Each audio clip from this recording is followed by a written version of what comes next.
Qingyang of metal element in the 5 phases transforms Qi into punishment, an inauspicious and malevolent star of calamity. From the ancient text Star Calamity written before the Solar Era, the war between Earth and the Qingyang colonial trade group raged for decades, spanning 3 campaigns. Earth was left scarred and battered with countless cities reduced to ruins. Earth was still in the dawn of space exploration, while the Qingyang had reached a primary interstellar civilization. These 3 invasions were merely the work of their colonial trade group, yet they brought Earth to the brink of extinction. 30 years later, Earth experienced a technological explosion, advancing under the weight of war. The world's top scientists and engineers were gathered to build the United Space Fleet, hailed as Earth's steel shield. In the 103rd year of the Solar Era, the Qingyang fleet approached the solar system from a distant star system. This time it was no colonial trade group, but a true military force. The Fourth Great War began. Facing the Qingyang fleet, Earth's united government deemed a direct offensive too risky. To preserve strength, they ordered all Earth starships to remain docked at the spaceport. The spaceport boasted the most advanced defense systems. The authorities believed that stationing the joint fleet there would both ensure safety and deter the enemy. Earth's second-generation starship, the Revival, was also cowering there. But a young officer aboard the Revival sensed danger. The gap between Earth's starships and the enemy fleet was still significant. The spaceport appeared impenetrable, but in reality, it could not provide complete protection. If the enemy approached and appeared just outside the spaceport at close range, it would be a devastating blow to all ships inside. He tried to persuade the authorities, but no one listened. So he hijacked the captain of the Revival, forcing the starship to flee the spaceport.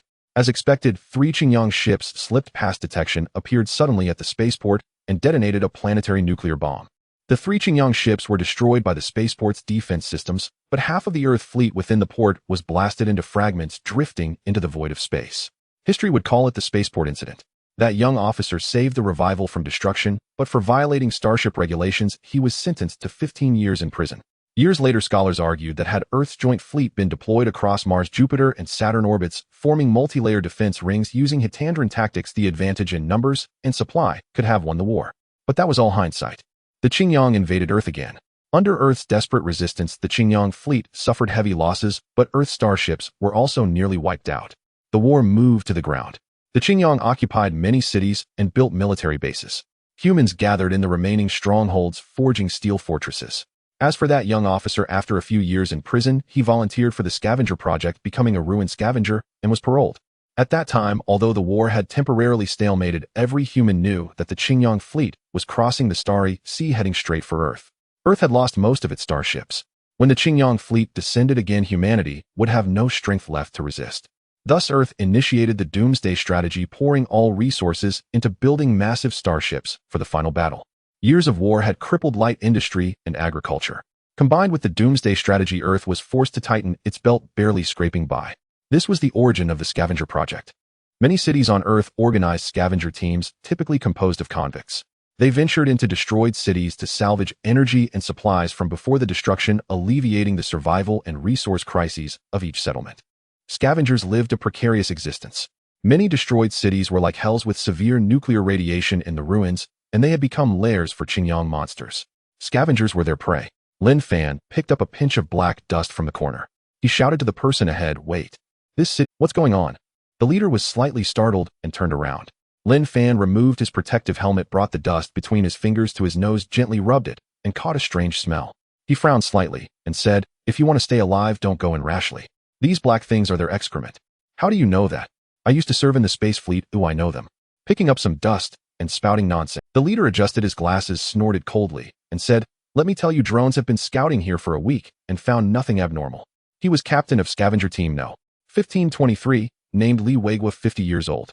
Originally a philosophy PhD, he had his academic title revoked due to inappropriate remarks, and with no other options, he joined the scavenger team and became its leader. Before Lin Fan could speak again, Captain Li Weigua had already left. The other scavengers stood at a distance, sizing up Lin Fan, and sneered. "Have any of you served in the space fleet?" "No. Me neither." "Did he just say he served in the space fleet?" "Huh, space fleet crewman. How did he end up as a scavenger like us?" "Ha ha ha." Among the scavengers were detritus wretches and notorious criminals, but no one had ever heard of a space fleet. If such a person existed, he must be a joke. Everyone looked at Lin Fan with contempt. Lin Fan was undoubtedly an outcast in the scavenger team, aloof, solitary, and unpopular. Even scavengers knew that in this era, serving in space was a supremely honorable duty. Only those with a good education and outstanding abilities could board a starship. Those who served on starships were universally respected when they returned to the ground. Even high-ranking government officials dared not be negligent towards space fleet veterans. None of the scavengers believed Lin Fan's words. After a few taunts, they followed Li Weigua. Lin Fan shook his head helplessly and had to follow. Yellow sand filled the sky and a harsh wind howled. The city before them was now called Yuanqiu City. No one remembered its name before the solar era. It nestled against a mountain range. 100 years ago, it was a bustling metropolis with towering buildings, but a war 3 years ago destroyed it, leaving it dilapidated and deserted. The scavenger team of a dozen people entered Yuanqiu City. This time their goal was to find rare earth, or which was needed to solve the resource problem for starship construction. The scavengers wearing simple nuclear radiation suits walked toward the city center. In the lifeless city, there was no sound except the wind and sand. Lin Fan's suit bore the number 17, his scavenger ID. Unlike the others, he was taciturn, secretly drinking, and his eyes always held a hint of gravity. Yuanqiu City stretched 80 kilometers deep, and the rare earth was deep inside. After its fall, almost all roads and bridges were destroyed. The heavy truck could only travel less than 5 kilometers before it could go no further. Still, everything went smoothly, and the intelligence was accurate. A day later, they arrived at the old city hall in the center. Inside a down transport plane, they found the rare earth. There were 10 tons of rare earth. After clearing the roadblocks, 2 heavy trucks drove to a spot 5 kilometers away, and the team used forklifts to load the ore into the trucks. The scavenger team completed their mission, but they did not leave immediately. Because this mission went too smoothly, beyond everyone's expectations. Yuanqiu City's nuclear radiation level was nearly zero, no Qingyang giant beasts were lurking, and the drone survey results had no errors. As for Lin Fan's judgment, it was once again proven wrong, and he was labeled a coward. His claim of serving in the space fleet became a joke among the scavengers. Human desire gradually breaks free from inner reason even in this perilous era. They were the first scavenger team to enter Yuanqiu City. Though the city was destroyed, the ruins still held many good things. With 10 days left until the mission deadline, the team decided to continue scavenging in Yuanqiu City. In an era of material scarcity and harsh survival, humans could only survive in the cracks. Although scavengers were nominally forbidden from pocketing items, they always found ways to snatch something. Scavenging was dangerous. Every year some died in the ruins. To encourage scavenging, the Shikuei City Scavenger Bureau almost turned a blind eye. The wind and sand were heavy, shrouding Yuanqiu City in gray, yet it still seemed peaceful. To the scavengers, the city was utterly fascinating. The others had already gone digging for treasures in the ruins, but Lin Fan was not interested. Lin Fan sat alone in the truck, took off his helmet, pulled a bottle of liquor from his pocket, and gulped it down. Just then the door opened. A thin old man climbed into the truck. Nobody knew his real name. Everyone called him Old Blind, as his left eye was blind. He snatched Lin Fan's bottle, sniffed it, took a sip, and asked, "Where did you pick up this stuff?" A rare smile appeared on Lin Fan's face. "Found it in a warehouse. This thing became a rarity. What is it?" "It's called liquor, an interesting invention from before the solar era. It numbs you, makes you see this hell as paradise." "It sounds like something that makes people degenerate," said Old Blind. Old Blind continued, "Don't be so down. Come on, let's scavenge this city together. This is a rare chance. There are no monsters in Yuanqiu City. Several people have already found good stuff in the ruins. It'll fetch a good price on the black market. I'm not interested in money." Lin Fan gestured for Old Blind to return the bottle. "You stubborn fool. You'll live this miserable life forever." Old Blind shook his head, put on his suit, returned the bottle, and stepped back into Yuanqiu City. As he left, even his blind eye seemed to gleam with anticipation. Perhaps this scavenging trip would bring him enough to get by for a while. About half a minute later, "Ayo!" A piercing cry came from low altitude, shattering the silence of Yuanqiu City and causing the heavy truck to shake violently. Lin Fan turned over and looked through the truck's windshield. He saw a 3-meter turtle black figure 50 meters ahead, a dog-headed winged beast. Old Blind was already dead. The beast's claws had torn him apart, and its beak was pecking at his head. This was a native creature of Qingyang star whose elemental composition was very similar to Earth's, thus giving rise to a wide variety of carbon-based life forms. The dog-headed winged beast was fierce and cunning. It resembled a bat from Earth, but was far larger. An adult had a wingspan of 5 zhang, about 16 meters. Scavengers were its prey. Lin Fan took a deep breath. He knew these beasts all too well, vicious and ruthless. During the colonial merchant invasion, the Qingyang star beings had released them on Earth, where they multiplied and severely damaged the ecology. Dog-headed winged beasts often attacked human survivor cities, taking away many innocent people. Humans launched cleansing campaigns against them time and again. Now they lurked in ruined cities, waiting for opportunities, still causing great trouble for humanity. The dog-headed winged beast before him was just a juvenile. But this species was gregarious. If a juvenile appeared, adults must be nearby. Zhongtia City was very likely the lair of these dog-headed winged beasts. Lin Fan guessed that they had left the nest to hunt in previous days, so the drones hadn't detected them. Now they were returning to the nest.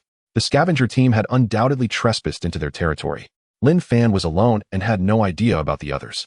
He didn't act rashly, hiding himself in a concealed spot in the truck. Just then, boom, a loud bang hurt Lin Fan's eardrums. The truck was knocked over and Lin Fan's body slammed into the spherical steering wheel. Struggling to steady himself, he saw a giant eye appear before the windshield. Lin Fan was terrified. That was an adult winged beast. It had clearly seen him and rammed its head against. The truck's blast-proof glass could withstand the force of ordinary bombs, but it still cracked. From the sounds, there was more than one dog-headed winged beast outside. Lin Fan knew these alien monsters better than most. He dropped the bottle and climbed into the driver's seat. He started the truck and turned on the high beams, shining them into the beast's eyes. The beast's eyes were highly developed, allowing it to spot prey even in darkness. But they had a weakness: extreme sensitivity to light. The truck's lights were more powerful than standard ones. The beast's eyes were painfully blinded, and temporarily it withdrew its head. But the effect wouldn't last. The truck was overturned and undrivable. Lin Fan was trapped inside like a rat in a trap, staying put meant waiting for death. In just a few seconds, the beast's vision recovered. This time it was smarter and first smashed the truck's headlight. The headlights were not as tough as the windshield. They shattered with one blow. The beast now had no fear, and nothing could stop it. Lin Fan frowned, glanced at the beast, and turned on the marker light on top of the cab. The marker light flashed. The adult beast, still frustrated from earlier, was angered by the light and charged at it. Boom! The beast reared its head and rammed the truck top, repeatedly smashing the signal lights one by one. But thanks to the beast's impact, the heavy truck was flipped back upright. In that very instant, Lin Fan released the handbrake and clutch, flooring the accelerator. The heavy-duty truck, stretching over 10 meters in length, surged forward with abrupt speed, charging directly toward the juvenile canine-headed winged beast. The young winged beast was still immersed in the delight of pecking at the old blind man's body. Yet the colossal truck head, like a bullet, slammed into the juvenile winged beast, sending it flying before rolling over its skull. The Tensofton's heavy truck crushed the winged beast's head, deforming it. The beast soon perished with a groan. "Old blind man, I've avenged you. Rest in peace." Lin Fan's face remained expressionless. In this world akin to a purgatory, he had long placed life and death beyond his concern.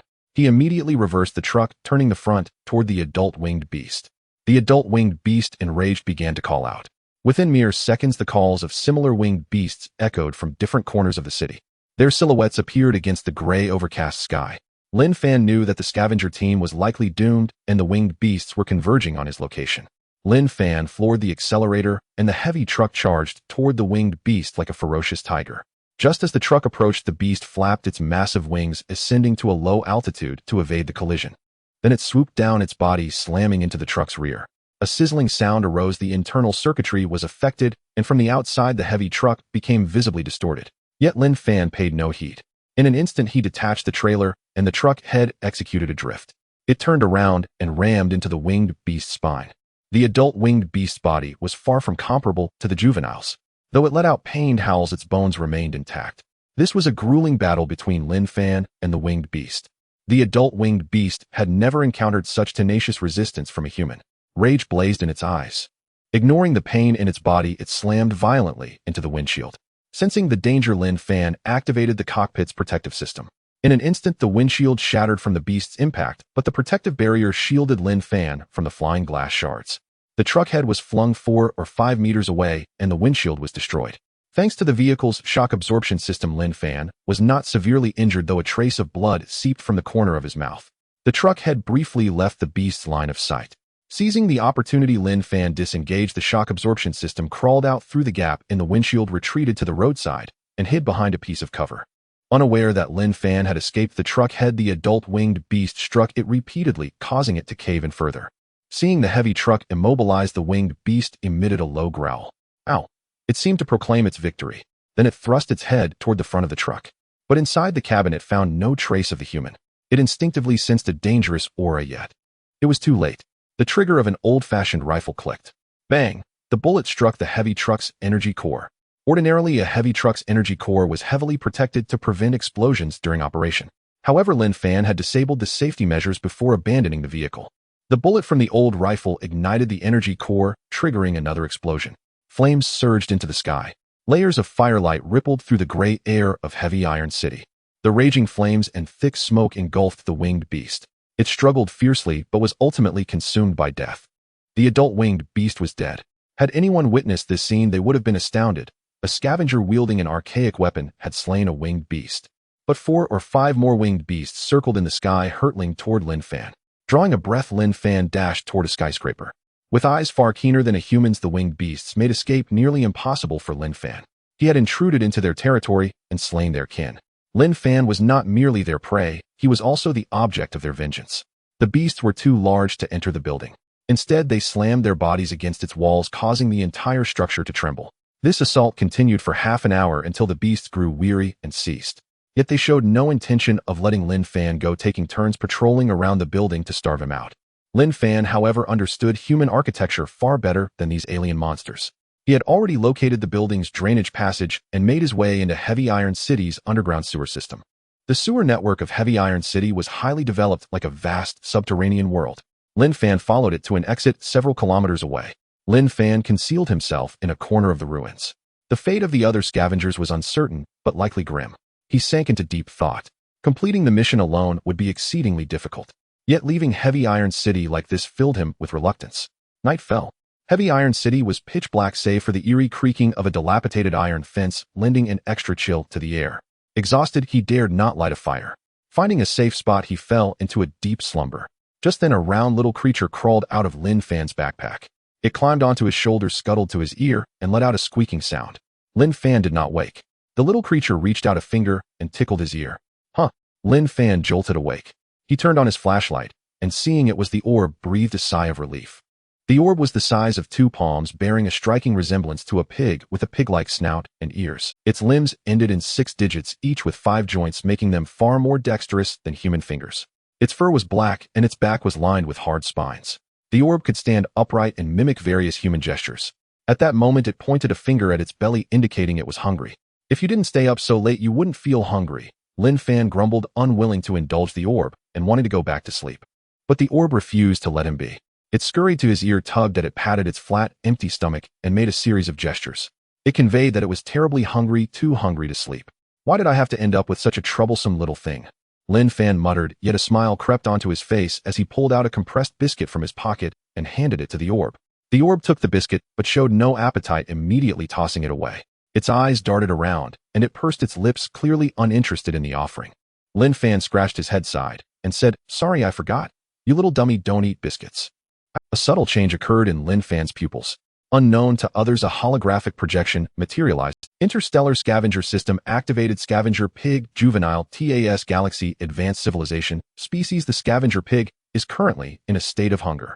If not fed promptly, it will be unable to develop normally. Got it, Lin Fan muttered. Now he not only had to scavenge, but also find food for the orb. Host command received.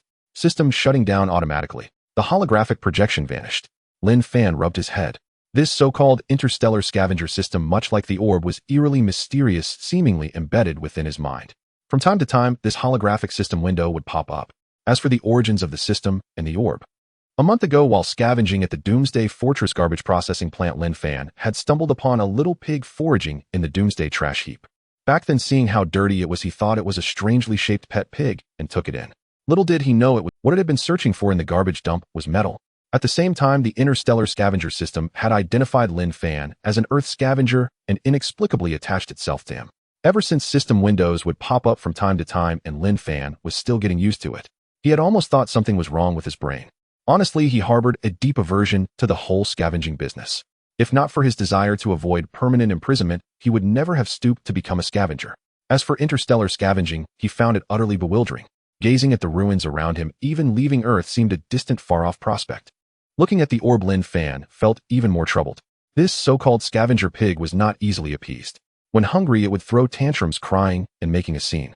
Anything metallic he scavenged would inevitably fall prey to the orb's nose and mouth, much to Lin. Because of this, he often failed to meet the scavenger team's quotas, earning him no small amount of criticism. The pig ate only metal, nothing else, and its appetite was bottomless. Despite months of feeding, it remained the same size. Lin Fan had tried to drive the little creature away or return it to the Doomsday garbage dump, but it was cunning and always managed to find its way back. Seeing the pleading look in the little one's eyes, Lin Fan had no choice but to keep it. At that moment, Lin Fan gazed at the city, seething with undercurrents of danger. You've got to behave. This city isn't like the Doomsday dump. There are massive creatures here. We must be careful. The orb nodded repeatedly, signaling its compliance. Then it crawled up Lin Fan's pant leg and settled. Its tiny finger pointed in a direction, and it made a series of gestures. Let's go this way, this way. The spherical creature is not a real pig, but possesses a remarkably high intelligence. After spending a few days together, it can understand all of Lin Fan's words, disguising itself as a pet pig in front of others. At this moment, guided by the spherical creature, Lin Fan took advantage of the cover of night to arrive at a nearby passage where a broken truck was parked. Are you particularly sensitive to metal elements? Lin Fan patted the spherical creature's head. It squinted its eyes and nodded, eagerly jumping down from Lin Fan's shoulder. To humans, the truck is not small. However, in the eyes of the spherical creature, this amount of food is just enough to barely satisfy its hunger. The spherical creature climbed onto the top of the truck, exhaling 2 jets of steam from its nostrils, its eyes glowing with a turbine-like blue light. A wave of heat surged from its body, blurring the surroundings and forcing Lin Fan to take a step back. The creature's tongue licked the metal surface of the truck, its mouth resembling an electric arc furnace, while its tongue acted like a welding machine. However, the temperature must be many times higher. The truck's metal shell was scorched to a fiery red, then instantly transformed into molten iron, effortlessly swallowed by the spherical creature like a lollipop. When foraging in the post-apocalyptic junkyard, the spherical creature was never this reckless, as humans frequently appeared there. But in this ruined city, it could finally eat without restraint. This little guy is not to be underestimated, Lin Fan thought, considering that if the creature licked metal like that, it might just vaporize him too. About 15 minutes later, the spherical creature surprisingly finished off the front of the truck. Lin Fan wondered what this little guy needed to eat so much metal for every day. Ding! The interstellar scavenger system has been activated, and a holographic image appeared in Lin Fan's eyes. Report to the host: the scavenger pig is currently in its developmental stage, consuming metal elements to construct its body structure. The system resided in Lin Fan's mind, communicating without the need for speech. Lin Fan asked the system, "The spherical creature doesn't excrete, and I don't see it growing. What's going on?" The strength of the spherical creature's body is beyond human imagination. Master, do you know the strength of its current body strength is similar to that of a white dwarf. The food it consumes is insignificant compared to its body strength, and as it continues to grow, its body strength will increase. Lin Fan gasped upon hearing this. As a former astronaut, he understood the strength of a white dwarf, which can reach dozens of tons per cubic centimeter. With the spherical creature being so heavy, wouldn't it be crushed if it jumped around on itself every day, given that? The system explained further, the 4 forces of the universe, strong force, weak force, gravity, and electromagnetic force, are unified. The scavenger pig is a creature of advanced civilization. After billions of years of evolution, it has mastered these 4 forces and can generate an electromagnetic field within its body, easily countering gravity. Lin Fan, having heard of the 4 forces of the universe, muttered, "So the scavenger pig is such a powerful creature. Of course, it is a being of advanced cosmic civilization, while the Yuanqiu people, whom humans fear, are merely a primitive civilization in the universe. So where do you and the spherical creature come from?" Lin Fan asked. The system paused for a moment and began to recite a poem about the universe, from the vast cosmos, from the end of time, when the final chapter of destruction is played, when darkness envelopes the entire star system. Lin Fan interrupted it without politeness, asking, all right, are you reciting poetry? What's the universe? The universe actually has a lifespan. Every civilization has an endpoint. However, new civilizations will emerge at each moment, and even advanced civilizations eventually face destruction. Such is the universe. What about Earth? What level of civilization is it? The system replied, Earth is still in the Enlightenment era, not yet having fully left its solar system. And the Yuanqiu people? The Yuanqiu civilization has entered the era of primitive civilization, and in the face of intermediate civilizations in the universe, is just an ant that can be crushed at any moment. But for Earth, it is a formidable existence, facing a very cruel war. Lin Fan fell into contemplation upon hearing this, sighing. It's not just cruel, it's already the end of the world. The end of the world. This is merely a very micro war in a corner of the galaxy, not even worthy of being called a real war. The system replied. Have you witnessed the end of the world? Lin Fan asked. Of course, compared to the true end of the universe, the crisis Earth faces is like a single drop of water in the ocean.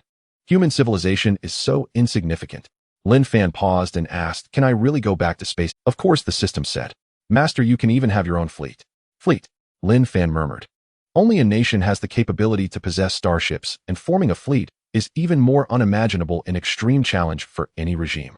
Seeing that Lin Fan seemed to doubt its words, the system added, everything I say is the result of calculations. I will never deceive you. Interstellar scavenging is somewhat different from your scavenging. The wars between different civilizations in the vast universe have never ceased, just like the Earth and the Yuanqiu. Countless decommissioned starships drift in the universe, some of which can still be repaired. Are you saying we will venture into space to scavenge the wreckage of those destroyed starships? Yes. The universe is boundless, filled with products from many primitive, intermediate, and even advanced civilizations. Some things can even make the Yuanqiu people tremble in fear. Why not embark on a journey of cosmic exploration, collecting those valuable items for your use? Lin Fan looked at the ruins surrounding him and his own impoverished self, saying, "How do we leave Earth?" Indeed, returning to space had always been his thought, but as a mere scavenger, how difficult it would be to fly. Repair those abandoned spaceships, the system stated. The scavenger pig is the master's loyal partner, a master craftsman in the universe. Once it evolves, it will be able to repair them. Craftsman, Lin Fan muttered. A creature resembling a pig capable of repairing spaceships. If this were to be said aloud, how ridiculous it would be. However, Lin Fan, gazing at the steel debris not far away, did not find it absurd. In just half an hour, the massive truck was reduced to a mere 1/10 or 1/12. The spherical creature clutched its belly, let out a burp, and still seemed unsatisfied. What an unbelievable scene. According to the system, the spherical creature is currently in its developmental stage. Once it reaches a certain level, it will become a true extraterrestrial craftsman, capable of repairing anything on Earth. But that's not the main point. As the scavenger pig continues to consume, it will also grow, and its forging abilities will become increasingly powerful after awakening. The scavenger pig originated 1 billion years after the birth of the universe, growing by consuming the free metal elements formed after the universe's creation. This civilization evolved under extremely harsh conditions, but the results of natural selection have allowed this life to develop into an advanced civilization. The scavenger pig passes down its forging knowledge through a method akin to genetic inheritance, ensuring that each generation understands the craft.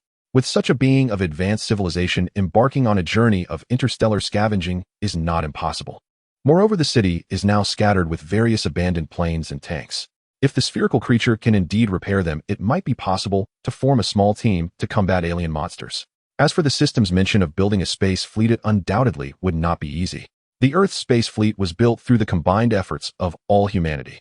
Countless people contributed silently behind the scenes, the culmination of the wisdom and labor of countless scientists and engineers. That night, Lin Fan gazed at the dust-filled sky, lost in thought. He had spent many years in prison and now found himself a scavenger. He had endured much hardship throughout his life, but when fate seemed to close all doors, it felt like a window was opened for him. The sorrowful depths of this man's eyes had never given up the struggle. He was not willing to wait idly for the final apocalyptic war. A sudden sizzling sound caught Lin Fan off guard. He turned sharply, discovering the spherical creature's mouth was reaching toward the truck's fuel tank casing. No, Lin Fan tried to stop it, but it was already too late. The spherical creature's mouth had melted through the fuel tank, and with a loud bang, the truck wreck was destroyed in a blaze.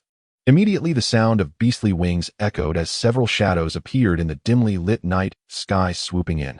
The spherical creature was knocked away by the force of the explosion, covered in dark oil smoke, yet it remained unharmed. It ran to Lin Fan, hugging his leg, pointing at the shapes of the winged beasts in the sky, mumbling apologetically, realizing it had made a mistake. Lin Fan lifted the orb and turned to flee into the city's underground sewers. He knew the dog-headed winged beasts were still scouting for his whereabouts. At the slightest sign of disturbance, they would converge upon him.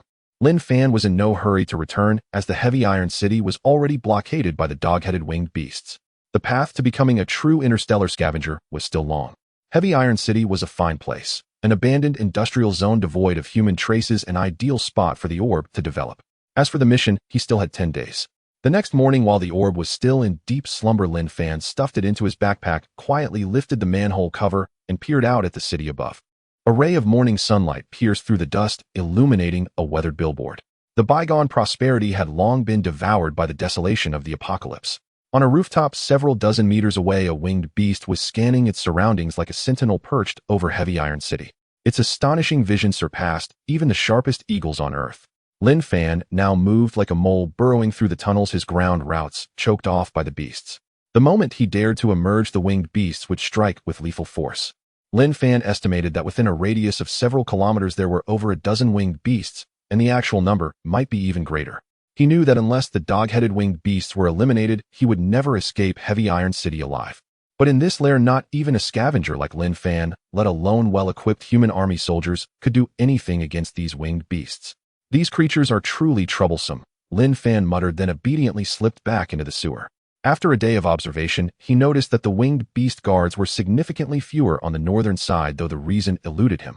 Lin Fan knew that after the Qiangyang Star invaders had occupied Heavy Iron City, they had established a base in the northern industrial zone. After a year of fierce fighting, the humans had destroyed the Qiangyang base and successfully driven them out. Because the city's infrastructure was severely damaged, humanity lacked the resources to rebuild a major city and station a large garrison to defend it. Thus, Heavy Iron City was abandoned.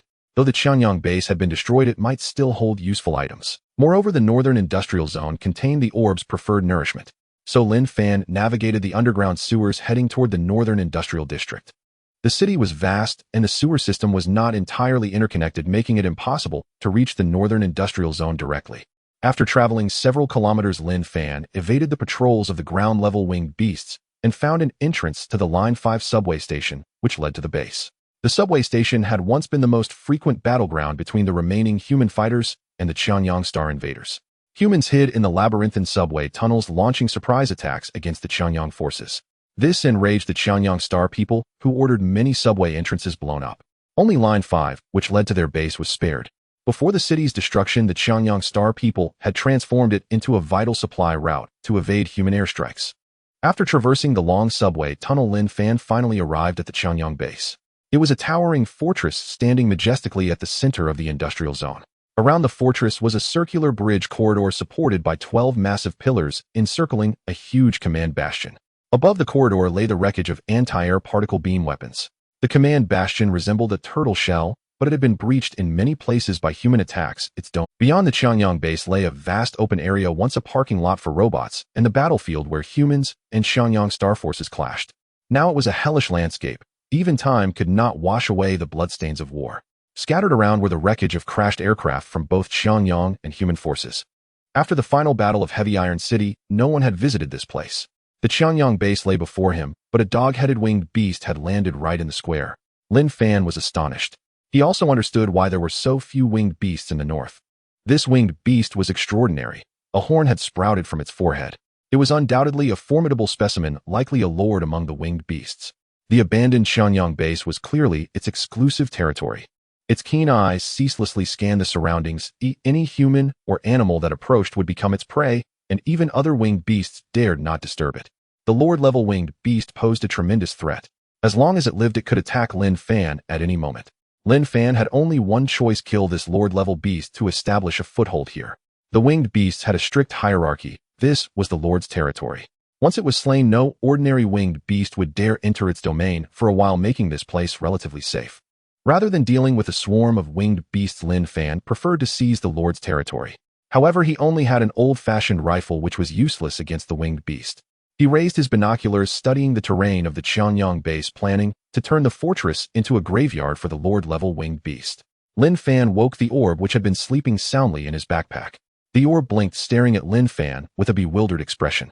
"Orb, I'm going to kill that monster in the square, but there's a crucial task that requires you to cross the square and execute it, so we can escape from here," Lin Fan said. "Execute a task." The orb blinked.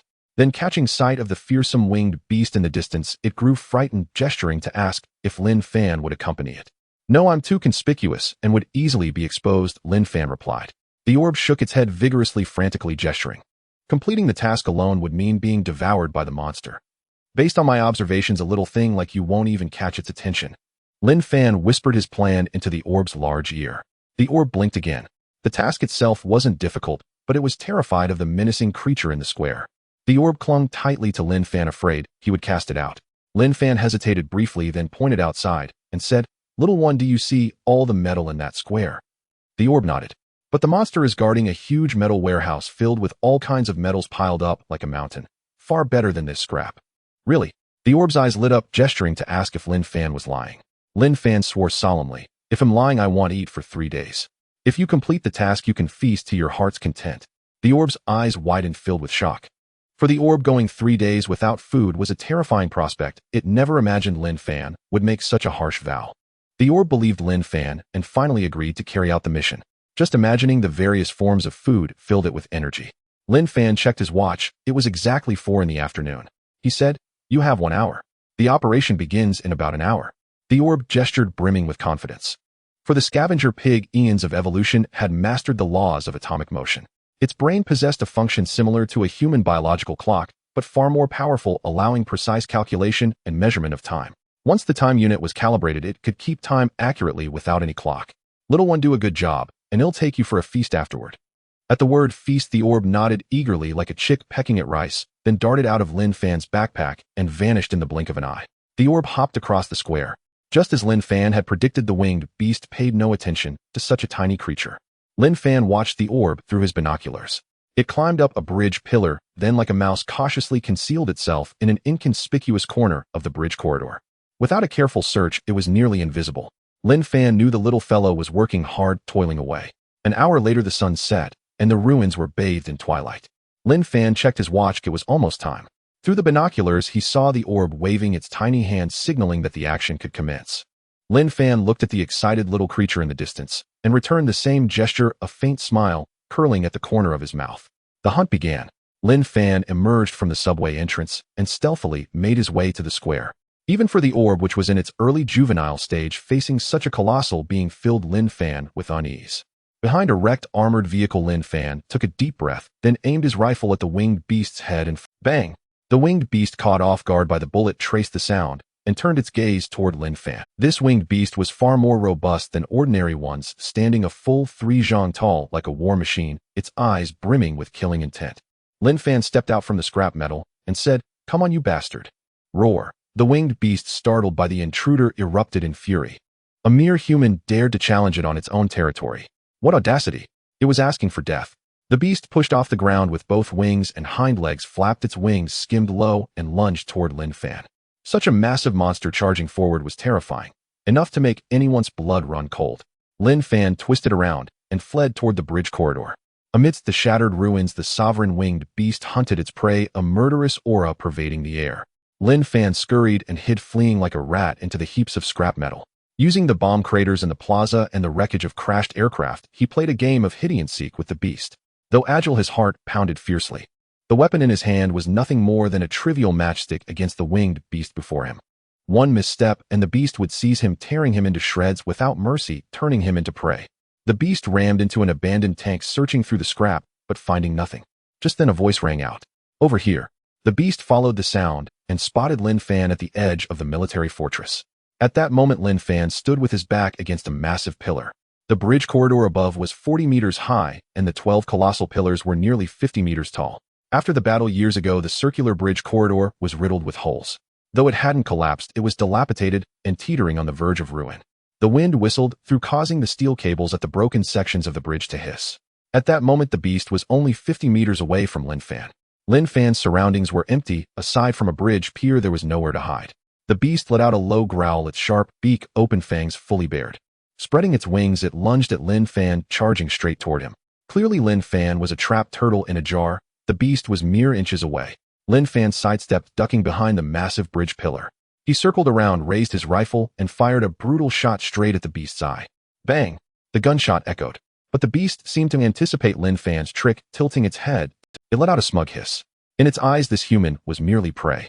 His actions were just the desperate struggles of a dying victim, utterly futile. Yet the beast never expected a hint of danger to creep closer. It didn't realize it was the prey having stepped into the human's trap, and the weak one was the true hunter. The time to close the net had come. A crackling sound erupted. It was the sound of the circular bridge corridor breaking. The beast didn't react. A 50-meter-long, 10-meter-wide section of the bridge, like a massive shackle, crashed down from above onto the beast's head. The beast's head slammed into the ground, its entire body crushed beneath the bridge corridor, shattering the stone slabs beneath. The circular bridge corridor had become a colossal trap. Originally crafted by the Qiang star beings, it was extremely sturdy. But after enduring countless bombs in the war, it had become battered and broken. Both sides of the bridge were severed, held together only by countless steel cables, barely preventing collapse. Under Lin Fan's scheme, the sphere had secretly melted more than half of the cables stabilizing the bridge. Unnoticed, it had become a trap for the trapped beast. The sphere's mind calculated the stress distribution during the bridge's collapse. Before the action, the bridge was at its critical point. When Lin Fan's gunshot rang out, the final main cable was severed. Then the bridge collapsed. At that moment, the beast, reveling in the thrill of hunting its prey, had no idea it had stumbled into the trap. Roar! A pained cry. The massive bridge, like a giant yoke, crashed squarely onto the sovereign winged beast. The ground shook violently, and a cloud of dust rose into the air. As the dust settled, the beast's body was revealed, battered and broken, its wings crushed by the collapsed bridge. It worked. Lin Fan, hidden behind the scrap, let out a breath. The sphere crouched behind him glanced at the pitiful beast and scratched its head. It poked Lin Fan and gestured. The little creature was demanding Lin Fan take it to eat. Lin Fan, without the help of this little monster, the sphere to create such a massive trap, Lin Fan would have been helpless against it. But before entering the base, Lin Fan had one more thing to do: ensure the beast was truly dead. He raised his rifle and aimed at its neck.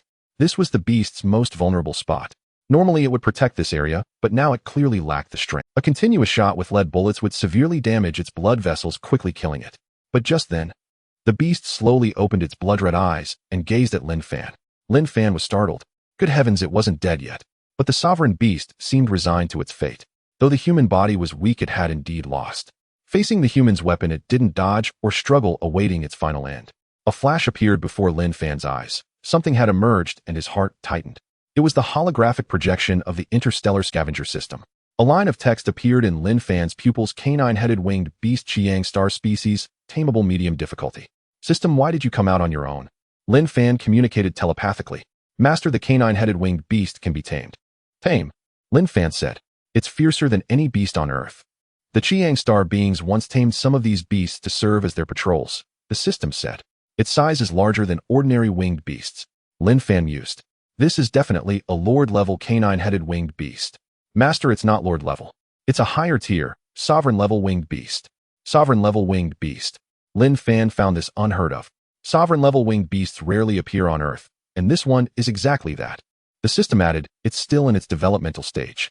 When it grows larger, spreading its wings might reach 7 or 8 zhang wide, its muscles becoming extremely powerful. A trap like yours wouldn't hold it. Then I must eliminate this menace. Master's current strength is too weak. To become a true interstellar scavenger, the only way is to accumulate power. Heavy Iron City is a good place with many usable resources and can become your first base. Oh, Lin Fan lowered his rifle.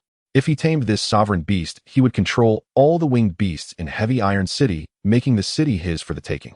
If I kill, it'll struggle against other beasts, let alone control Heavy Iron City. Yet Lin Fan studied the massive creature, marveling inwardly. Its head was nearly the size of a vehicle. If it turned ferocious during taming, it could devour him in an instant. Given the stakes, he had to be cautious.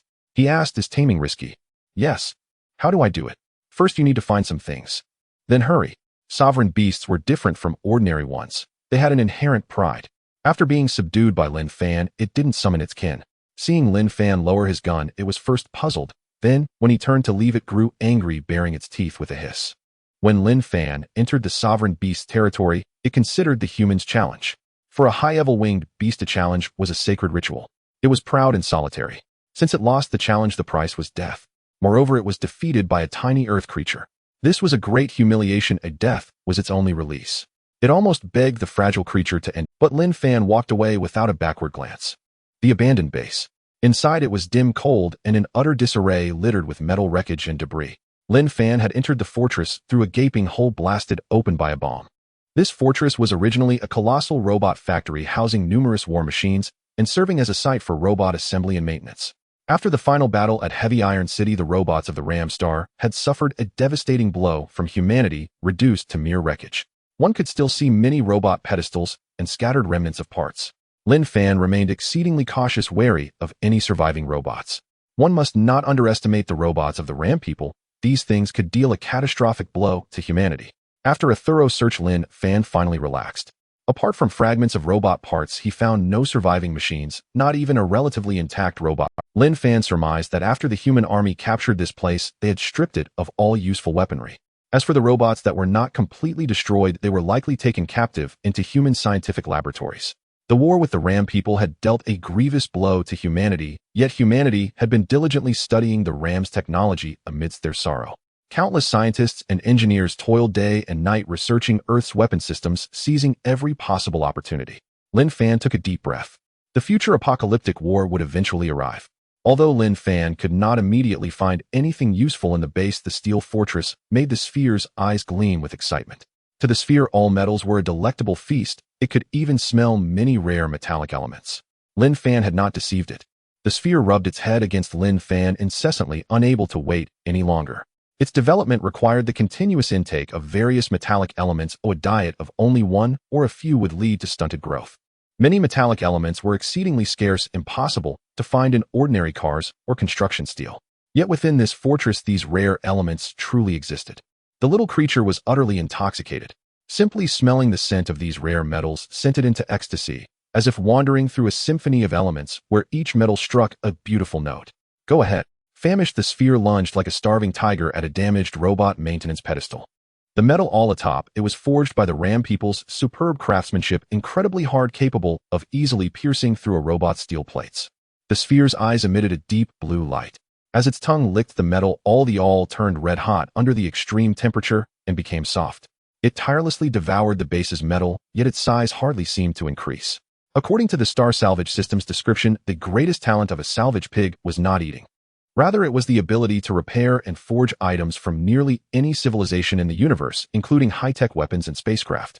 Just as it loved eating metal, the salvage pig would reach a state of near obsession with forging. Through eons of evolution, the salvage pig's body had become a furnace of immense energy and a powerful forging tool. As the little one grew, a certain gene-like substance within it would awaken, elevating its forging and repair skills to a higher level. The growth of a salvage pig included at least 4 stages: infant, juvenile, adolescent, and adult. Each stage was further divided into early, mid, and advanced phases, with different forging and repair abilities at each phase. Currently, it was in the early infant stage. When the sphere reached the mid-infant stage, it would not only eat, but also begin to repair things. What do I need? Lin Fan asked the system. A sonar capable of emitting infrasound waves. Can that subdue the winged beast? Yes. Seeing Lin Fan's confusion, the system explained, let me first tell you about the winged beast race. For the winged beast race hierarchy is strict. Low-level winged beasts submit to high-level ones. When they submit to an entity, a powerful spiritual contract is formed. The winged beast lord outside hasn't formed a spiritual contract with any individual. Master, if you force it into submission and have it form a contract with you, it will be forever bound to you. And this spiritual contract is indestructible. Then how do I establish a spiritual contract? Lin Fan asked. The winged beast lord is proud and won't easily agree, but winged beasts have a fatal weakness. They are extremely sensitive to infrasound waves at a frequency of 1 pi hertz. The waves cause a slight resonance in the tactile organs inside their skull, and being subjected to such waves will cause them immense pain. When it's tormented by the sound waves, master can exploit the moment, threatening and coaxing it. Once its mental defenses collapse, you can force it to form a spiritual contract with you. Is that so? Lin Fan was taken aback by the system's explanation. He then asked, is this how the Ram people forced it into submission? Besides this primitive method, the Ram people prefer using genetic means to tame winged beasts. But given our current conditions, aside from infrasound intimidation, there's no other way to make it yield. Additionally, Master needs to spend 200 salvage points to unlock the low-life cross-species communication consciousness simulation technology. What's that? This system comes with a Star Salvage tech tree. The tree has 3 branches: exploration, warfare, and civilization. After earning salvage points, you can unlock skills in these 3 areas. There's such a thing. Yes. At different stages of salvage, you can unlock different technologies. Master is currently a novice salvager. Cross-species simulation technology, what is it? Cross-species consciousness simulation technology is a civilization skill at the novice salvage stage. It works on low-life forms in the universe, decoding the consciousness streams of low-intelligence and semi-intelligent beings, allowing Master to communicate with low-life species that generate consciousness streams. You mean I can communicate with the winged beast? Exactly. The Ram Star's dog-headed winged beast is a low-life, semi-intelligent being, but unlocking it costs 200 salvage points. A holographic interface appeared showing Lin Fan's salvage points as 210. And what are salvage points? Lin Fan asked. Salvage points are a virtual value accumulated through salvaging. The value is determined by a series of factors, including the civilization-level technological content and rarity of the salvage materials. I've worked so hard and only got 210 salvage points. Master, you misunderstand. Out of these 210 points, 200 were gifted by the system. The remaining 10 are what you've earned through salvaging. What? Only 10 salvage points? Lin Fan felt a bit embarrassed. Damn. After all that effort, he had only earned 10 points, and he was supposedly a veteran salvager of several years. All right, Lin Fan said, then unlock that cross-species simulation skill you mentioned. Ding. Low-life cross-species communication consciousness simulation has been activated, consuming 200 salvage points. Note. Currently, most low-life beings that the host can encounter transmit their thoughts via electrical signals, so direct contact with the target is required. When the host needs to engage in cross-species communication, physical contact with the target must first be established. The system will then invade the target's consciousness stream. After decoding the target's language, encoding, the host can communicate with the target species. I need to touch it. Lin Fan was taken aback, but he didn't hesitate further. However, he had no time to worry. The apocalyptic war was an unavoidable hurdle for Earth civilization. The Ramstar's fleet could descend upon Earth again at any moment. That could be Earth's final battle. Lin Fan hoped to contribute to that war. But as he was now alone and powerless, he couldn't even stir a ripple in the torrent of war. He needed to rapidly build up his strength. Taming the winged beast would be his only way to control the ruined city. Even if it meant danger, he would not hesitate. Dawn. Sand and dust swirled through the air, and the heavy iron city remained shrouded in deathly stillness. The wounds of the sovereign beast were already healing, a testament to its tenacious vitality. When Lin Fan appeared, the sovereign beast assumed he had come to end its life, and it remained remarkably composed. For its death would have been a release. The winged beast revered the strong. Having lost to Lin Fan, he had earned its respect. As the defeated, it naturally accepted the tradition of the winged beasts, the baptism of death. The sovereign beast was mistaken. Lin Fan had no intention of killing it. Instead, he tossed an electrical wire that made contact with the beast's body. In an instant, the system had already established a mode of consciousness exchange with the winged beast. Relying on the system, Lin Fan projected his stream of consciousness directly into the beast's mind. Big fellow, I'm sorry. I had no choice but to wound you. The sovereign beast was dumbfounded. Lin Fan dawdled for a long time, but instead of killing it, he was trying to communicate. However, it ignored Lin Fan, snorting through its nostrils. Submit to me, and I will spare your life. Submit. The sovereign beast was first puzzled, then utterly enraged. It bared its fangs and roared the breath, forcing Lin Fan to stumble backward. To the sovereign beast, the victor was king and deserved respect, but that did not mean submission. Submitting to another race was an even greater humiliation, especially when the other party was such a physically frail species. It would never yield to a human out of fear of death. Lin Fan frowned slightly, sensing the sovereign beast's resolve, and made a gesture to the sphere in the corner. The sphere was hiding behind a rusty sonar, its two fingers connected to the sonar's power input system. An electric current surged within the sphere, activating the sonar, which successfully emitted an infrasonic attack at 1 pi-hertz. This infrasound, inaudible to humans, spread from the base of the Yuanqiu people. At that very moment, the winged beasts several kilometers away also sensed the infrasound, panicked, and fled in terror. Ow! The sovereign beast, being close to the source, began to howl incessantly.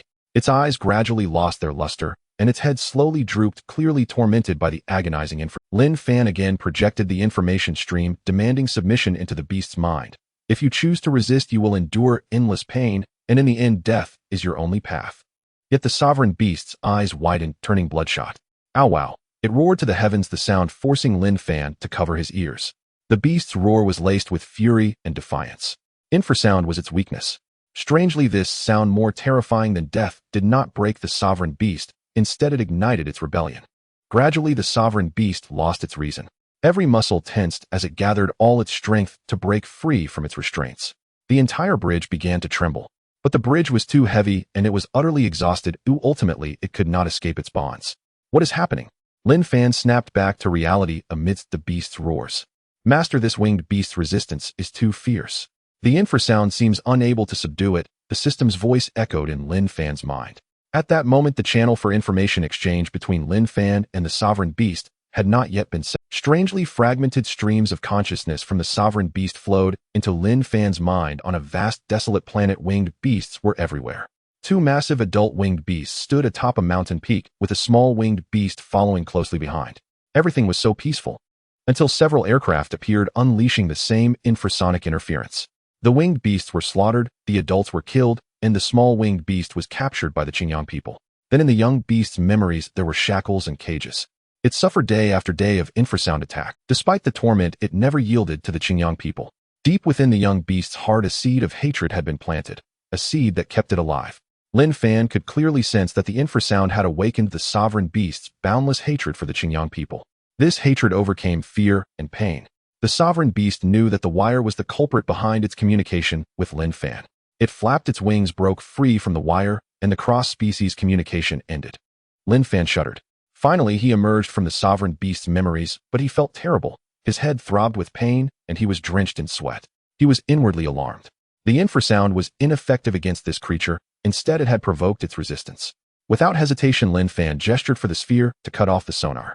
Once the sonar was off, the sovereign beast's world returned to silence, but its gaze toward Lin Fan was now filled with wariness. Master, the probability of taming this sovereign winged beast has decreased. It is now 0.07. The system's voice rang out again. If you find it pitiable, I suggest ending its life soon. I understand. Lin Fan hesitated then added, but I want to try once more. Master, be cautious. Lin Fan crouched slightly and took 2 slow steps toward the beast. The fury in the sovereign beast's eyes visibly flared and its fangs reappeared. It did not want this strange human approaching. Lin Fan knew that if he advanced recklessly, the beast would surely attack. He paused briefly and called out, "Sphere, bring the sonar over." As his words fell, the sphere, which had been observing from the shadows, poked out its head and with its small body pushed the infrasound device into the beast's line of sight. The beast clearly recognized this thing that emitted piercing sounds. Its eyes burned with endless hatred and it loathed the device. At that moment, Lin Fan raised the rifle on his back and aimed it at the infrasound device. With a bang, the bullet pierced through the device. The beast was taken aback. Lin Fan did not stop. He fired several more shots until the device was completely shattered. Lin Fan's actions left the sphere stunned. It scratched its head, looking bewildered, as if it thought it had done something wrong. The sovereign beast, seeing the sonar destroyed, felt its anger ease slightly, and its hostility toward Lin Fan diminished.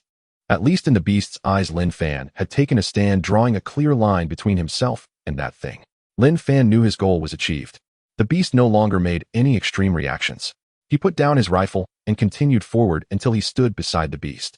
Although the beast could not attack with its head, it could have hurt Lin Fan with its wings. Fortunately, it chose not to. Lin Fan directly placed his hand on the beast's body and reactivated the cross-species consciousness simulation. This time, the sovereign beast actively transmitted its consciousness to Lin Fan. "Why do you approach me?" "Don't worry, I won't do anything untoward. I just want to look at your wounds." The beast remained silent and ignored Lin Fan. Lin Fan crouched down, staring at the beast's abdomen, where several deep scars were visible. He gently stroked the scars on the beast's abdomen with his hand. These were likely injuries inflicted by the Qingyang people's aerial weapons. Besides the scars, Lin Fan also vaguely saw an information code engraved by the Qingyang people on the beast's neck. The code was somewhat distorted, probably carved when the beast was a cub. Lin Fan asked the system, "Can you decipher the Qingyang people's information code?" "Yes." Then the holographic projection of the interstellar salvage system appeared again, automatically translating the Qingyang information code into text. "Danger. Danger. This beast cannot be tamed. Do not approach." Lin Fan now understood the origin of this behemoth. Through multiple battles with winged beasts, he had already experienced their cunning and organization. This sovereign beast in particular displayed intelligence far beyond ordinary winged beasts. The reason it had been captured by him was likely due to underestimating its opponent. He had never shown any mercy to these alien monsters, but after learning the sovereign beast's background, the killing intent within him began to fade. He sighed slowly. So it too was a pitiful creature persecuted by the Qingyang people. At that moment, the sovereign beast again transmitted its consciousness to Lin Fan. "Kill me."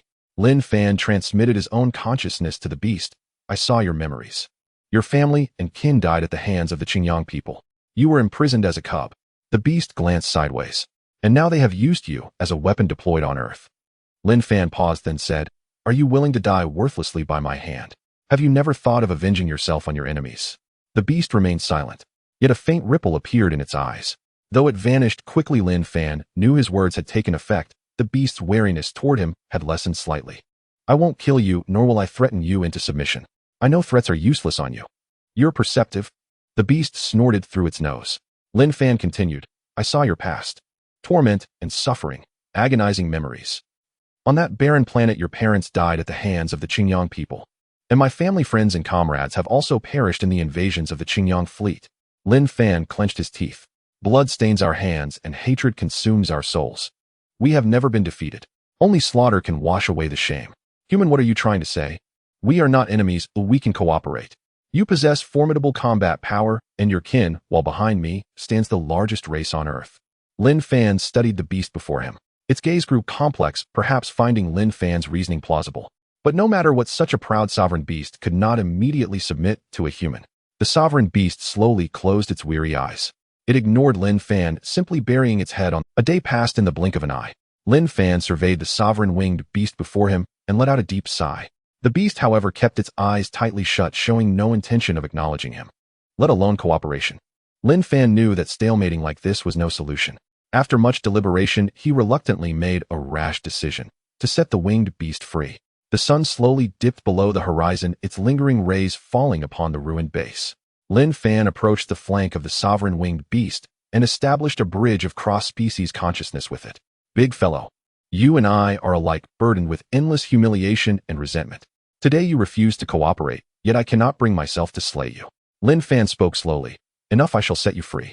A flicker of surprise appeared in the winged beast's eyes. Are you not afraid that when I am freed I will kill you? If you wish to kill me, you may do so now. Oomph. The winged beast exhaled heavily through its snout, expressing displeasure at the human who presumed to fathom its thoughts. Lin Fan was the one who made decisions, but the menial task of dismantling the trap fell to the naive spherical creature. The sphere looked utterly aggrieved, as it was the one who had labored to build the trap and now toiled to tear it down. Its body felt limp, and it had no energy for work. A faint smile tugged at Lin Fan's lips, aware of its little scheme. He immediately called out, "If you don't work hard, you won't get to eat." Upon hearing this, the sphere instantly became obedient. It swiftly scrambled up the broken bridge corridor and accelerated its work pace. The sphere stood less than 30 centimeters tall when upright, but its mouth functioned like an arc furnace capable of melting even high melting point substances like stone. The sphere cut the entire bridge corridor into over a dozen pieces, rendering the trap that held the winged beast unstable. Feeling the change in pressure upon its body, the sovereign winged beast slowly extricated itself from the snare. It had thought its death was inevitable, never expecting that Lin Fan would actually dare to release it. Such an act was far from wise, it knew. From the sovereign winged beast's perspective, even in its injured state, once free from the trap, it could easily slay the human before it. Yet the beast had its pride and refrained from doing so. It had utterly lost this challenge and conceded defeat. According to the ancient traditions of the winged beast, this territory no longer belonged to it, and it had no choice but to depart. In truth, the sovereign winged beast was unaware that its actions had already been analyzed by the system. Before acting, Lin Fan had the system conduct a risk assessment. The system concluded that under the current circumstances, the probability of being attacked upon releasing the beast was below 10%. By then, the winged beast was utterly spent, laboriously flapping its wings and struggling to fly at low altitude. Just before it vanished over the horizon, it turned back to cast a glance at Lin Fan. After releasing the sovereign winged beast, Lin Fan returned to the base with the sphere. The sphere finally enjoyed a full meal. If it hadn't eaten soon, it might have gone on strike. Ding! The interstellar salvage system had activated, and a line of small text appeared detecting the departure of the sovereign winged beast. The host has fully occupied the abandoned base of the Ram people, securing the host's first salvage stronghold. The system rewards 500 salvage points. 500 salvage points. Lin Fan was secretly astonished. Recalling that he had toiled for 2 whole months to earn merely 10 salvage points, it was clear how difficult they were to obtain. Salvage points were immensely useful, allowing the unlocking of the salvage tech tree. Master, 500 salvage points is not much, the system reminded. Not much. Without millions of salvage points, Master lacks even the strength to set foot in space, and reaching space is merely the first step of interstellar salvage. I see. Lin Fan furrowed his brow slightly. Millions of salvage points. When would he ever accumulate such a sum? It seemed he would have to accelerate his salvage efforts. For now, however, the priority was completing the rare earth. With only 7 days left before the mission deadline, the other salvage team members were likely already lost. Lin Fan had to transport the rare earth out of Heavy Iron City on his own. After the plan to tame the sovereign winged beast fell through, this operation would be exceedingly difficult. Lin Fan was not one to fear hardship. Since he was trapped here anyway, he might as well give it a try. The next day, Lin Fan made some preparations and stealthily moved toward the city center. Strangely enough, he encountered no trace of winged beasts along the way, and the journey was smoother than expected. Lin Fan was even puzzled. Could these creatures have left Heavy Iron City again to forage? However, he had no time to investigate the matter. Since the route was relatively safe, he needed to act quickly and avoid repeating the fate of the salvage team from a few days ago. After about half a day, Lin Fan returned to the vicinity of the old city hall, where he had killed a winged beast days earlier. Although one heavy truck had been destroyed, another remained still, loaded with half its cargo of rare earth. After acquiring the rare earth, Lin Fan opened the system interface and saw, as expected, displayed in the salvage points column, acquired earth, rare earth, or increased salvage points by 10. Collecting rare earth only yields 10 salvage points, yet merely unlocking the cross-species consciousness communication simulation cost 200 salvage points, Lin Fan muttered. To ensure nothing went wrong, Lin Fan did not set off immediately. Instead, he lay low at the old city hall for 2 hours, detecting no anomalies. Still uneasy, Lin Fan sent the sphere ahead as a scout. After scouting the area, the sphere confirmed there were no winged beasts lying in ambush nearby. Finally reassured, he climbed into the heavy truck and drove it north toward the base. The mission could not afford failure. This load of rare earth was the last remaining stockpile. The truck must not become a target for the winged beasts. Strangely, the entire ruins were eerily quiet, let alone any sign of winged beasts. Where had they all? Dusk approached. Lin Fan drove the heavy truck to a spot 2 kilometers from the base. But just then, roar, roar. Lin Fan heard the cry of a winged beast. He turned around and froze. Two winged beasts had appeared atop a distant ruined skyscraper and were flying toward the base. When they did show up, there were actually two of them. Lin Fan floored the accelerator. But then he saw a battered pickup truck churning up clouds of dust in the ruins, speeding straight toward him. Lin Fan then realized the winged beasts weren't coming directly for him. They were chasing that pickup truck. He grabbed his binoculars and saw that the driver was a salvager, number 15. He had no idea where number 15 had scavenged that pickup truck. Though it was covered in scratches and dents, the entire vehicle warped, its engine roaring, it was still moving at a decent speed. Lin Fan frowned deeply. Number 15 was treating Lin Fan as his last lifeline and pursued him relentlessly. If the pickup overtook him, the winged beast would target the heavy truck instead. Seeing this, Lin Fan stomped on the gas, accelerating the heavy truck. He absolutely could not let number 15 overtake him. Once 15 lured the beasts over, the heavy truck would replace the pickup as the prey.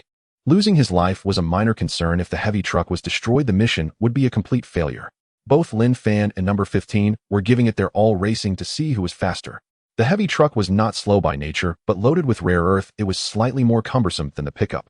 Before long, number 15 and the pickup had left the heavy truck in the dust. As Lin Fan had anticipated, the heavy truck was now fully exposed to the winged beast's sight, replacing the pickup as their quarry. Beads of sweat broke out on Lin Fan's forehead. In the rearview mirror, he observed the two winged beasts. Both were clearly adults, and with his strength, he had no way to deal with them. There were no tall buildings or structures near the base for cover.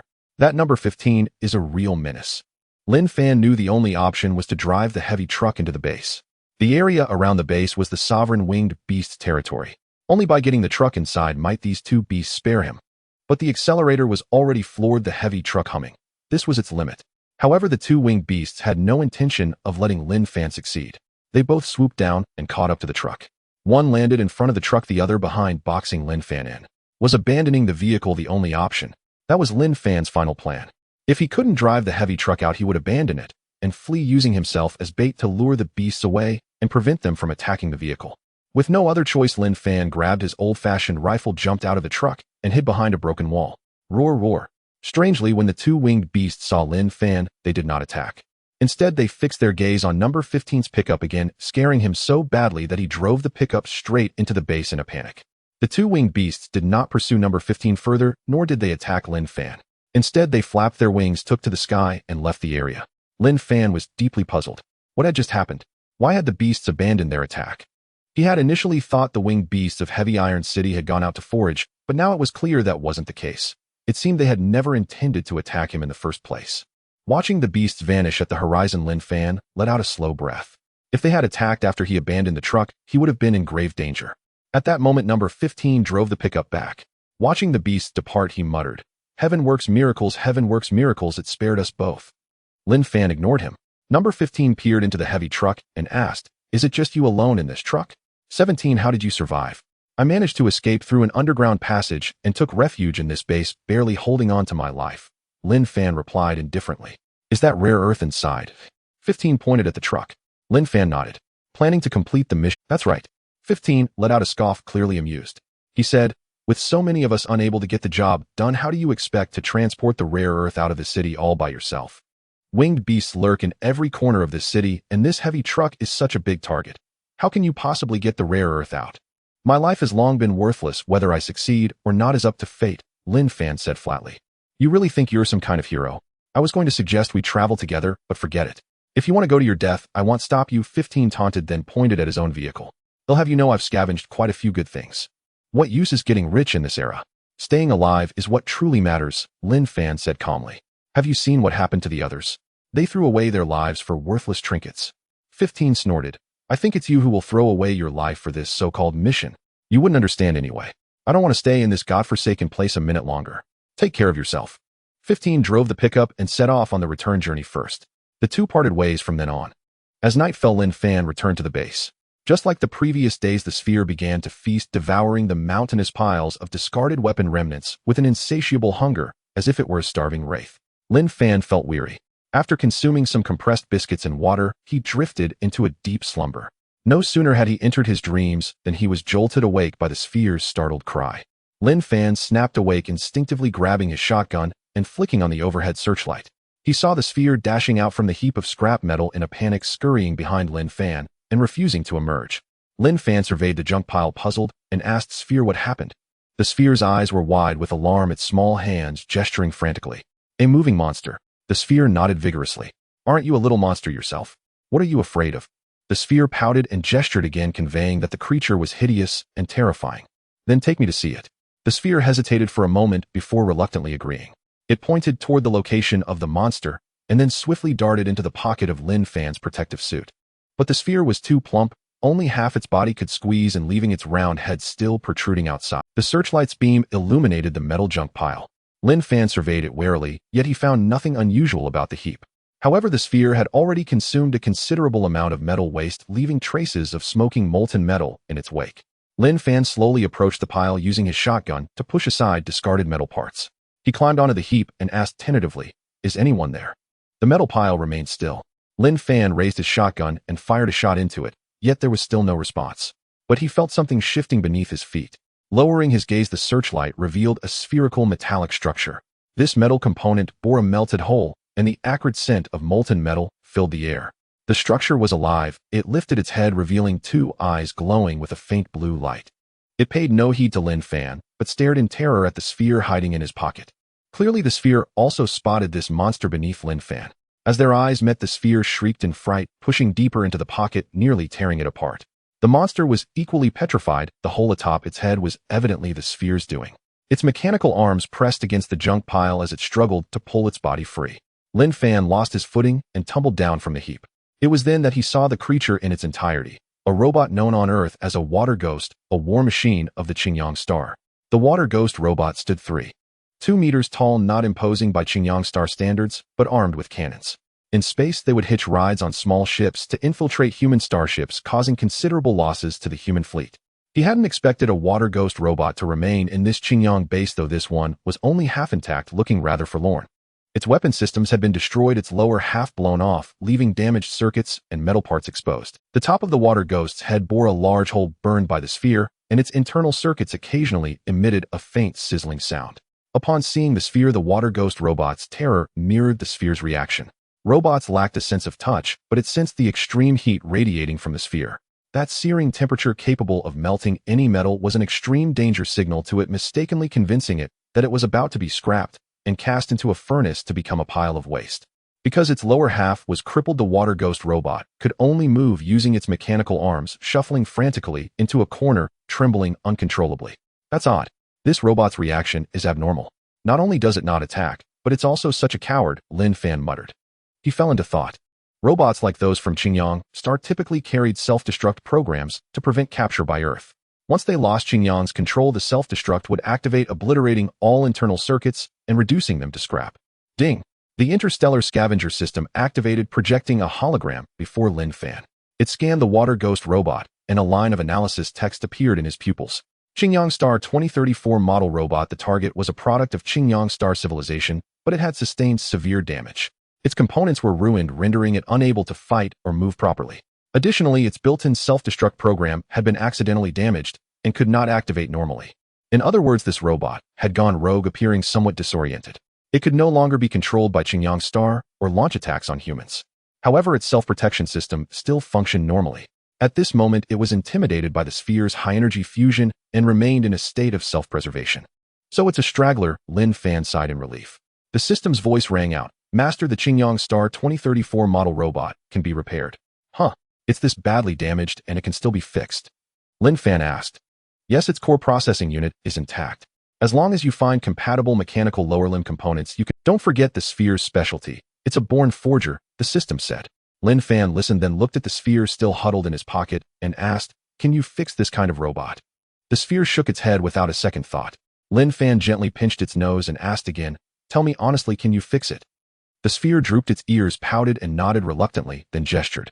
It conveyed to Lin Fan that it could indeed repair this model of robot, but not yet. It needed to grow a bit more. Lin Fan continued, you devour food like a mountain every day, but you haven't grown an inch. Little one, when will you finally grow up? The sphere gestured again, looking aggrieved. It's your fault for not letting me eat every day. Of course I grow slowly. You little rascal. Talking back. Seeing Lin Fan's feigned anger, the sphere rubbed its head against his protective suit in a placating manner. The system explained, since arriving in this abandoned city, the sphere's growth rate has increased more than tenfold. Its mass has doubled, but it's imperceptible to the human eye. Lin Fan asked the system. If this robot can't be fixed for now, how should we handle it? The sphere's body is not just a high-energy furnace and forging tool, it's also an energy entity. It can drain the robot's energy, forcing it into an early hibernation state. Lin Fan looked at the sphere again. Sensing his ill intent, the sphere tried to bury its head entirely into Lin Fan's pocket, but sadly failed. Sphere, don't be afraid. This robot can't harm you. Drain its energy, put it into hibernation, and it won't move anymore. Lin Fan said. The sphere, clearly terrified of this monster, shook its head frantically. I need to return and complete my mission. How about this? If you do it after I leave, you can stay in this city. No one will boss you around then. You can eat and sleep as you please. Deal? Lin Fan grinned at the sphere. The sphere gestured, clearly skeptical. I mean it. The whole base will be your food. Lin Fan chuckled mischievously. The sphere glanced at the robot in the corner, then pondered Lin Fan's words. It had no desire to return to Lin Fan's original city. Life there could only be described as starvation and cold. After careful consideration, the sphere crawled out of Lin Fan's pocket. It stood upright, took a deep breath, its eyes turning into blue light turbines, and stepped toward the robot. The robot saw the sphere as if it were a mobile furnace, the bane of all machinery. Its arms flailed as it tried to escape, but the sphere was nimble, waddling after it, and quickly catching up. With a leap, the sphere landed on the water ghost robot's head. No matter how the robot struggled, it couldn't shake the sphere. The sphere's middle finger suddenly transformed, extending a long steel needle that plunged directly into the robot's chest. The needle was an energy interface, allowing the sphere to connect to the robot's circuits, quickly draining all of the water ghost's energy. Though the sphere wasn't fully developed and couldn't master repair techniques, simple operations like energy absorption were well within its ability. Soon the robot's eyes lost their luster. It ceased its struggles and lay among the metal junk, blending in with the surrounding debris. Still wary, the sphere poked the robot's head with its finger. Seeing no movement, it finally relaxed. Well done, sphere, Lin Fan said. The sphere turned its head, grinning with a foolish expression, then gestured. It told Lin Fan that it didn't want to return to Stone Helmet City. The dawn sunlight fell upon the desolate city. Lin Fan scavenged some weapon remnants in the base, loaded them onto a heavy truck, and prepared to leave Yuanqiu City. The sphere, however, chose to stay, feeling reluctant to part with Lin Fan. It was timid and afraid to be alone here, asking if Lin Fan could remain with it. I have a mission and must return immediately, Lin Fan said with a wry smile, pinching the sphere's nose. Don't be afraid, nothing here can harm you. Lin Fan thought the sphere would be safe here. Given its physical resilience, there was truly nothing in Yuanqiu City that could inflict substantial damage on it. As the sphere grew, it consumed more metal each day, and the human-inhabited city could no longer satisfy its. Moreover, if other humans witnessed the sphere's ability to devour metal, it would likely invite trouble. Lin Fan was merely a scavenger at the lowest rung of society, possessing nothing. He had no way to conceal the sphere. The sphere nuzzled Lin Fan's fingers, still reluctant to part. Lin Fan was the only being it could rely on in this world, akin to family. Little one, be a man. Be brave. Lin Fan added. During my absence, don't leave this base or cause any trouble, understand? The sphere nodded vigorously, then waved its small hand, bidding Lin Fan farewell like a human. Just as Lin Fan was about to leave, a roar shattered the farewell scene, forcing Lin Fan to climb onto the heavy truck. An adult winged beast circled above the base, flew around the fortress a few times, and then landed in front of the truck. The winged beast let out 2 low calls at Lin Fan, appearing calm with no intention to attack. Lin Fan was puzzled, suspecting the beast had not come here without reason. He cautiously approached the winged beast and placed his hand on its toe. The system established a cross-species consciousness simulation information channel with the beast's brain. Lin Fan's thoughts transformed into specific electromagnetic waves projected into the winged beast's mind. What are you here for? The beast understood and transmitted its own thoughts back. Thus, a dialogue between life forms from 2 planets was realized. The system decoded the winged beast's consciousness. This is the Lord's command. My kind can form an alliance with you to fight the invaders together. The winged beast's linguistic thinking was underdeveloped, but with the system's decoding, Lin Fan could still roughly grasp its meaning. Excellent, Lin Fan rejoiced inwardly. The winged beast had finally agreed to cooperate.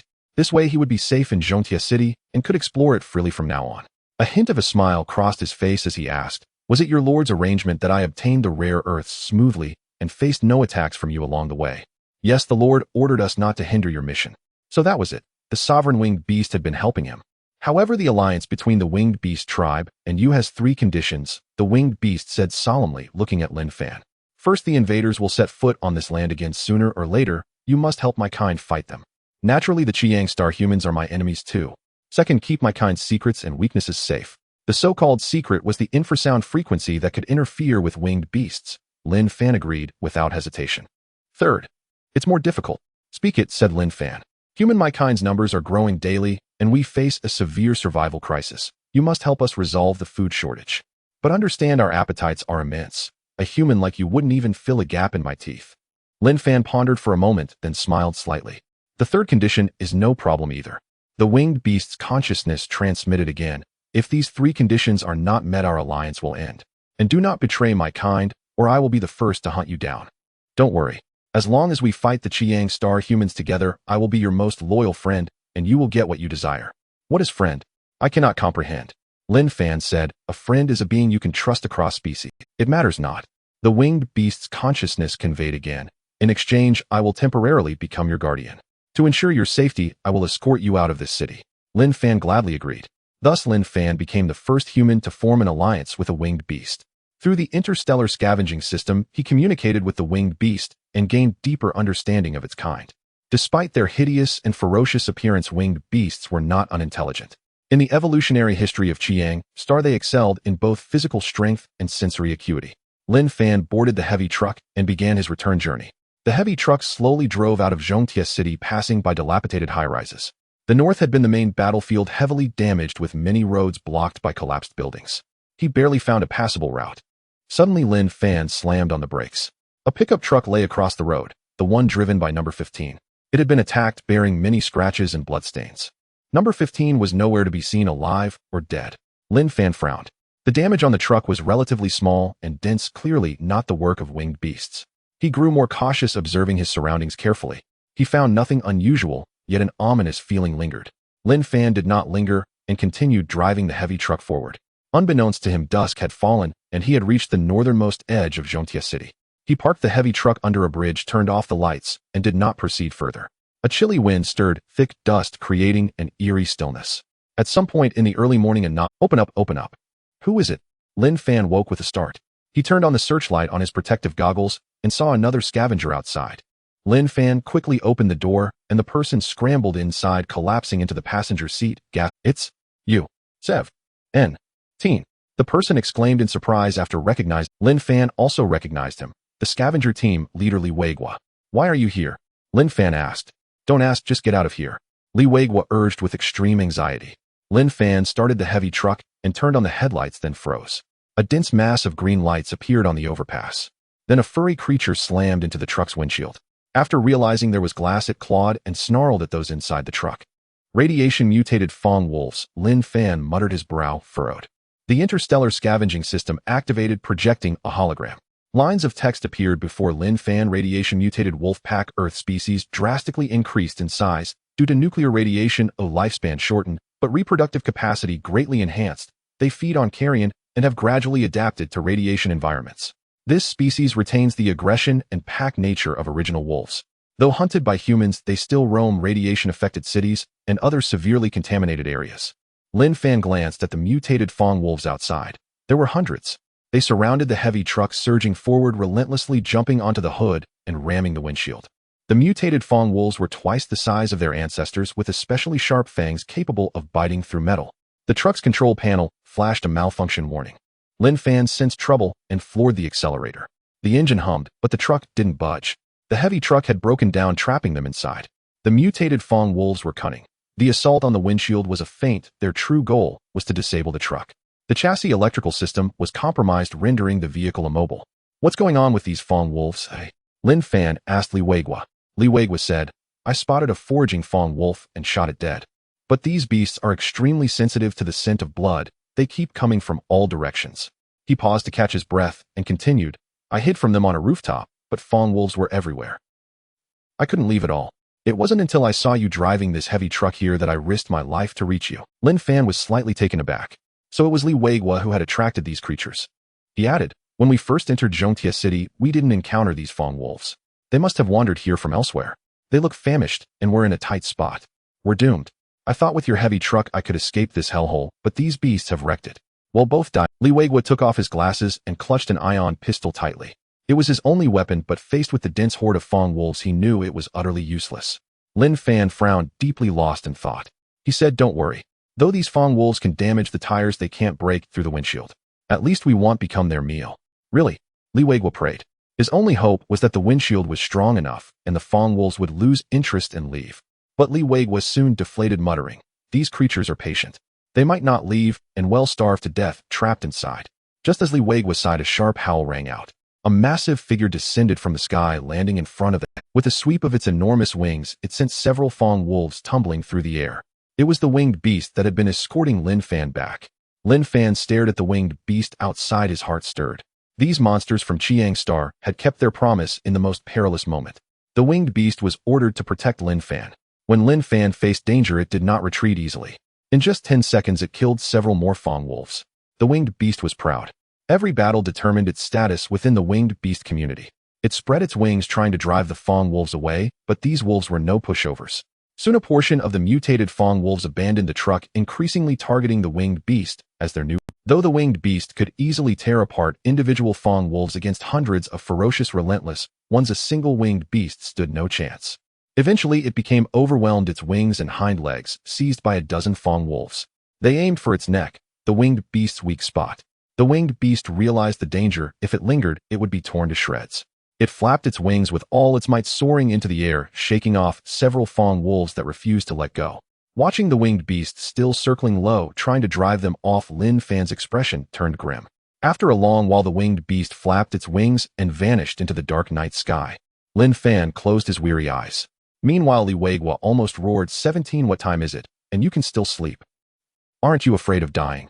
I've walked through the gates of hell countless times, unlike you, who is so proud. Lin Fan replied, if you're scared, just keep a close watch. Otherwise, the wolf will barge in and catch us off guard. All right. Li Weiguo's eyes widened as he intently focused on the situation outside. The wolf outside had no intention of leaving, continuously attacking the armored truck. The truck's exterior was hard and could not be breached easily. Li Weiguo was exhausted and wanted to sleep for a while, but was also afraid. He feared that while drifting into slumber, the wolf would rush in and tear him apart. After an unknown amount of time, the sky began to lighten. Lin Fan patted the drowsy Li Weiguo, and as soon as his hand touched Li Weiguo, he jolted awake. Li Weiguo hurriedly put on his glasses, grasped his gun, and quickly asked, how's it outside? You look for yourself? Lin Fan pointed at the sky. Li Weiguo looked up. He was stunned to see over a dozen winged beasts circling in the gray sky. 1, 2, 3. So many winged beasts. Li Weiguo dared not count further. The gun in his hand clattered to the ground. He collapsed, pallid and trembling. At that moment, Lin Fan fixed his gaze on the commotion outside and said, the swarm of winged beasts has arrived. The wolf is no match for them.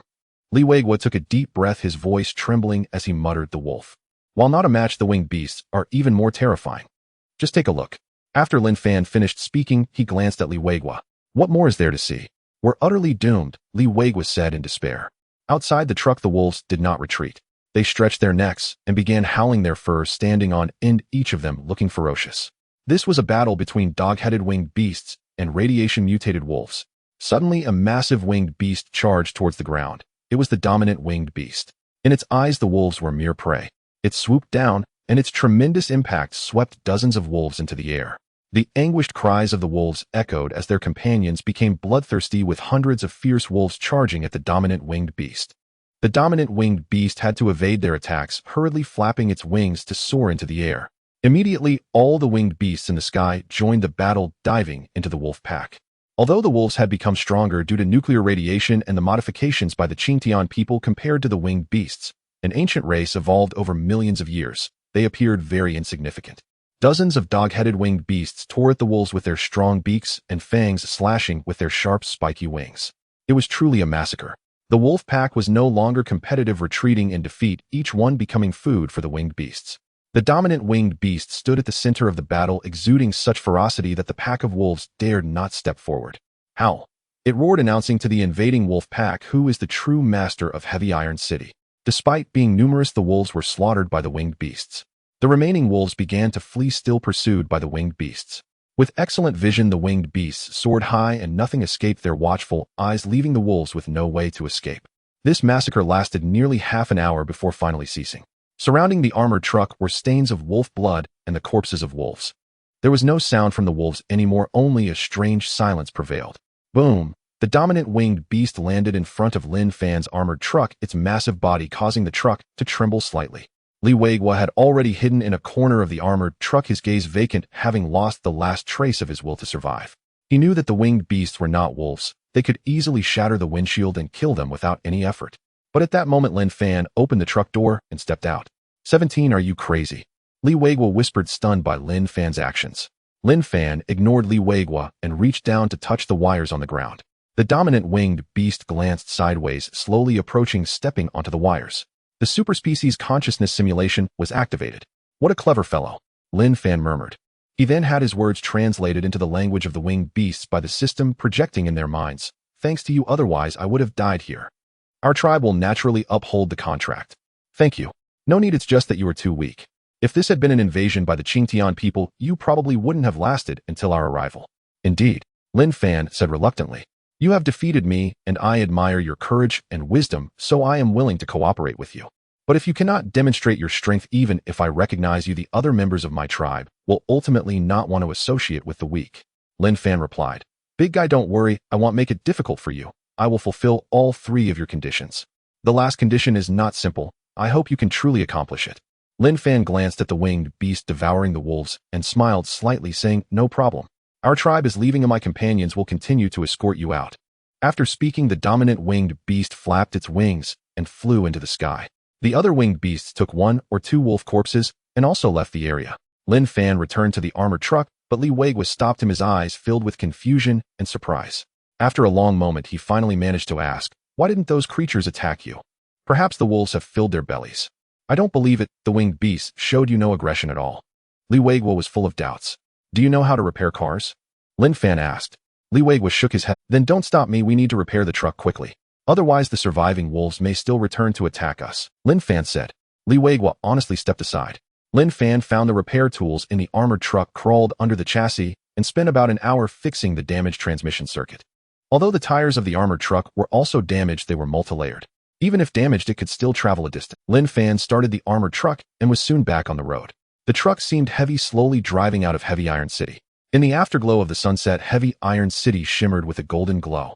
Although lifeless from a distance, it still appeared magnificent. After 2 days, the armored truck reached the first human outpost along the way. The outpost was located in a vast, desolate area. The exterior was made of steel, surrounded by a military fortress and more than a dozen anti-aircraft towers designed to defend against invasions by Qingtian flying vehicles. The armored truck stopped outside the outpost. A heavily armed soldier came out and asked, who was in charge? Li Weiguo cleared his throat and said, I am the captain of the 1523 scavenger team from Shirkuei City. Please allow us to enter the military fortress for truck repairs and supplies. The soldier looked at the device on his wrist and asked, Command Center, please report on the situation of the Shirkuei City 1523 scavenger team. A line of text appeared on the soldier's wrist-mounted screen. The 1523 scavenger team is on a mission in Heavy Iron City, having sent a rescue signal 4 days ago. They were attacked by Qingtian winged beasts and a large number of wandering radiation-mutated wolves with a survival rate close to 0. Please verify their identity again. The soldier checked Lin Fan and Li Weiguo's documents again, frowning thoughtfully and asking, you two actually escaped from the winged beasts and wolves? That's right, we escaped from death, Li Weiguo said. The command center has already given up on you. To escape from such a hellish place is truly unbelievable. The soldier glanced at Li Weiguo, seeing his frail appearance, and ignored him, directing his question to Lin Fan in the corner. What is loaded in your truck? Strategic supplies collected during the scavenging mission, Lin Fan replied. The soldier inspected the truck and confirmed it was all correct, then reported the situation of the 1523 scavenger team to his superiors. Soon after, a military officer with the rank of captain personally came out from the fortress, accompanied by several soldiers, and invited Li Weiguo and Lin Fan into the rest area of the military fortress. Rare earth resources were transferred to another military truck and taken away by the personnel from the army. They stayed in the rest area for 2 hours with heavy guards stationed outside. Under normal circumstances, they should be able to go home, but the captain showed no intention of letting them leave. Li Weiguo paced in the rest area, feeling increasingly puzzled, and asked the captain, "We completed the mission, why can't we leave?" The captain replied, "The chief wants to see you both." "Who is that?" "I cannot disclose that at the moment." The captain appeared wooden, and despite Li Weiguo's questioning, he could not extract more than a few sentences. At around 10 o'clock in the evening, a soldier around 40 years old, dressed in a cloak with dark skin, walked into the room. Upon seeing him, the captain saluted, saying, "Chief, these two are the ones you wanted to meet." The soldier gestured for the captain to step back.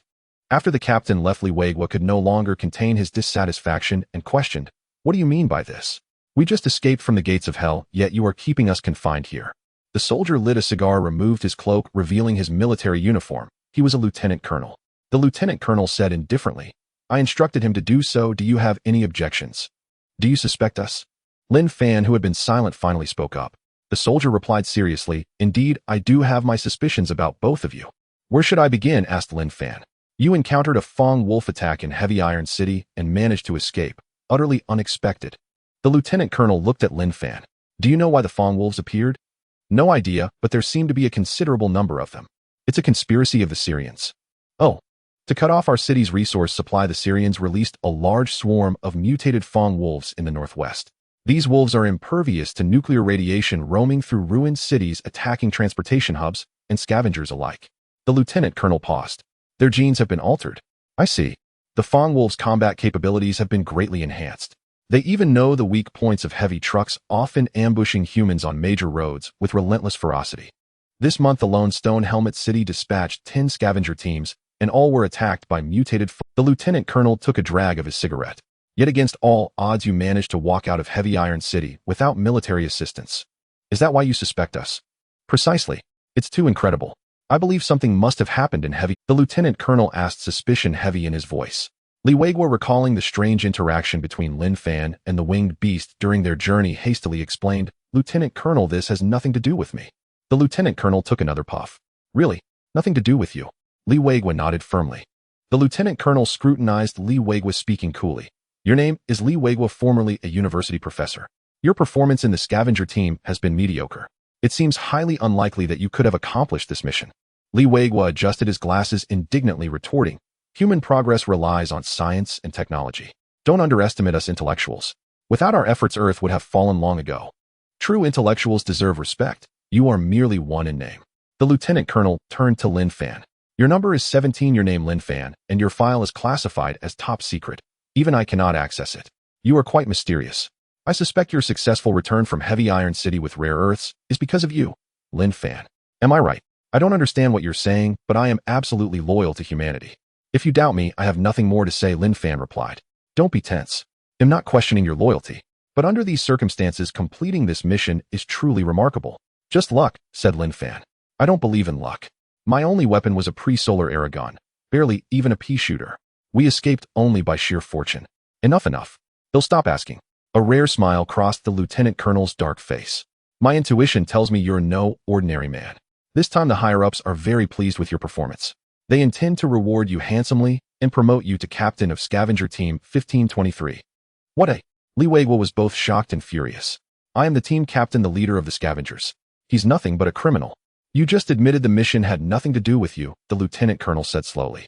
Surveillance from the heavy truck shows Lin Fan risked his life to seize the vehicle and single-handedly brought back the rare earths.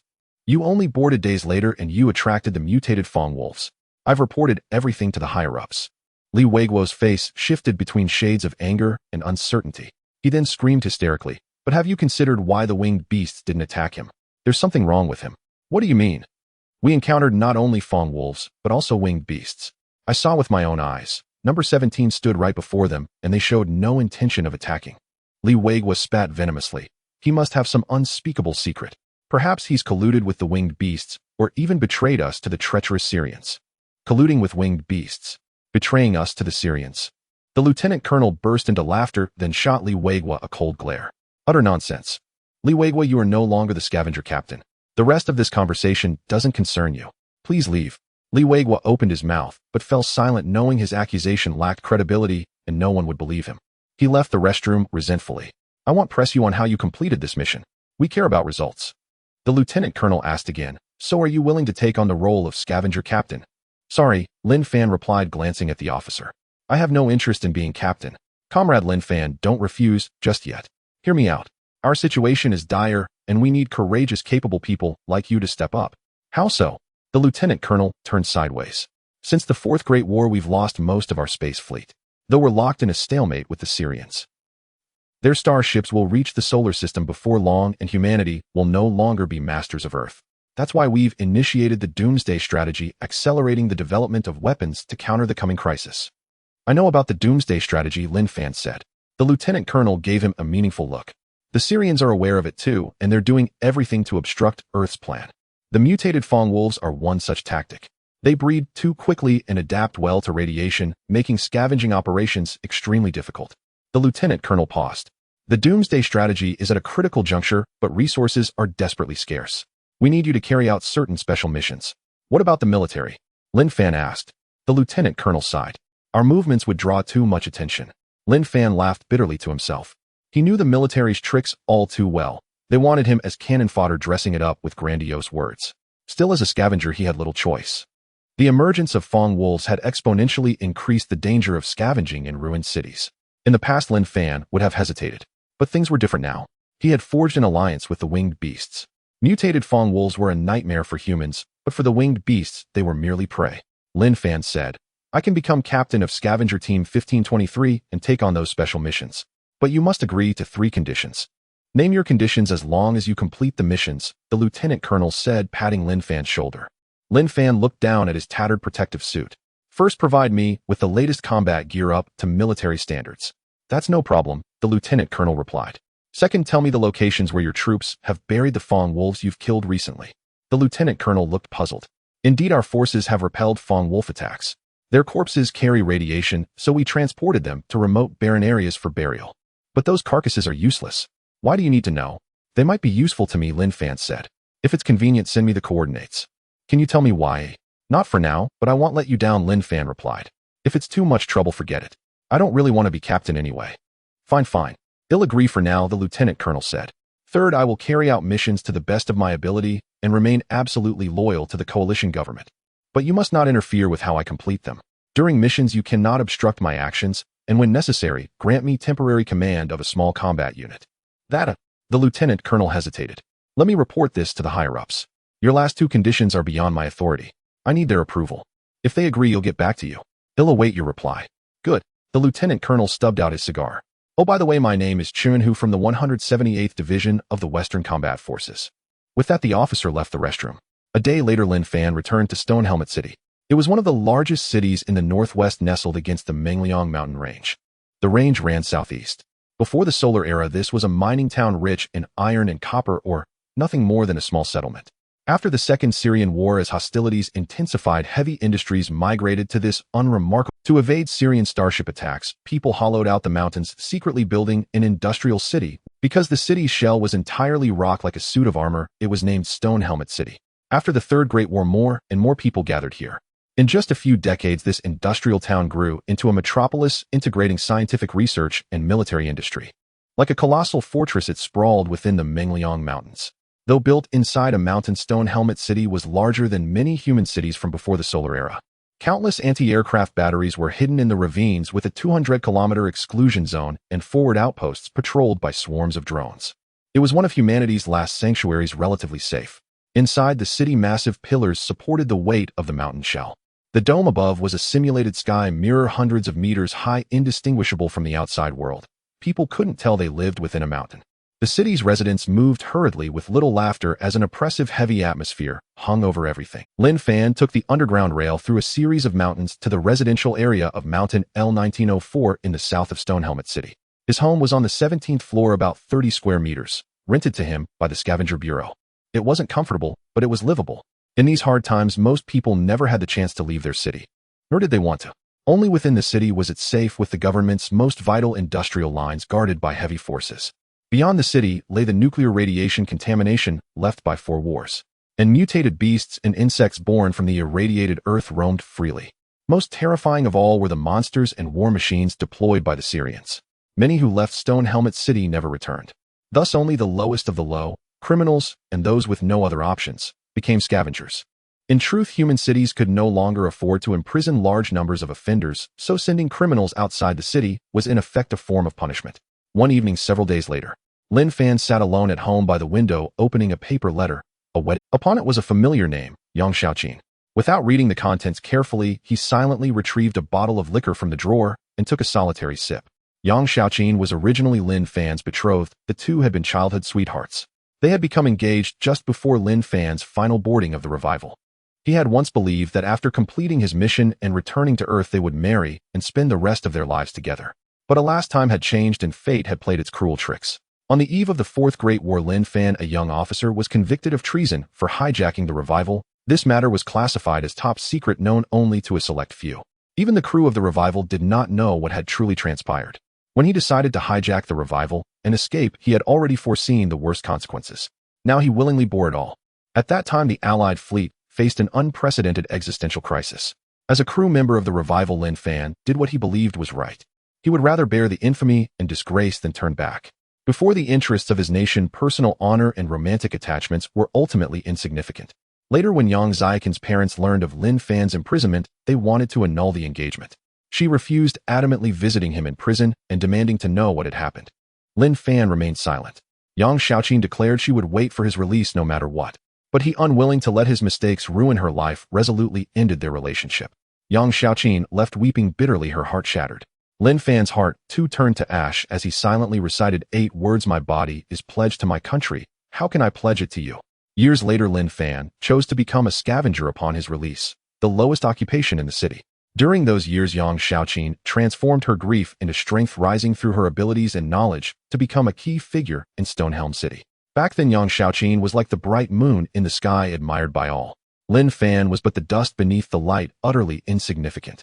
Seeing Yang Xiaoqin's wedding invitation, Lin Fan felt a lingering attachment. In this apocalyptic world, no one knew how long they had to live. Lin Fan had no family left.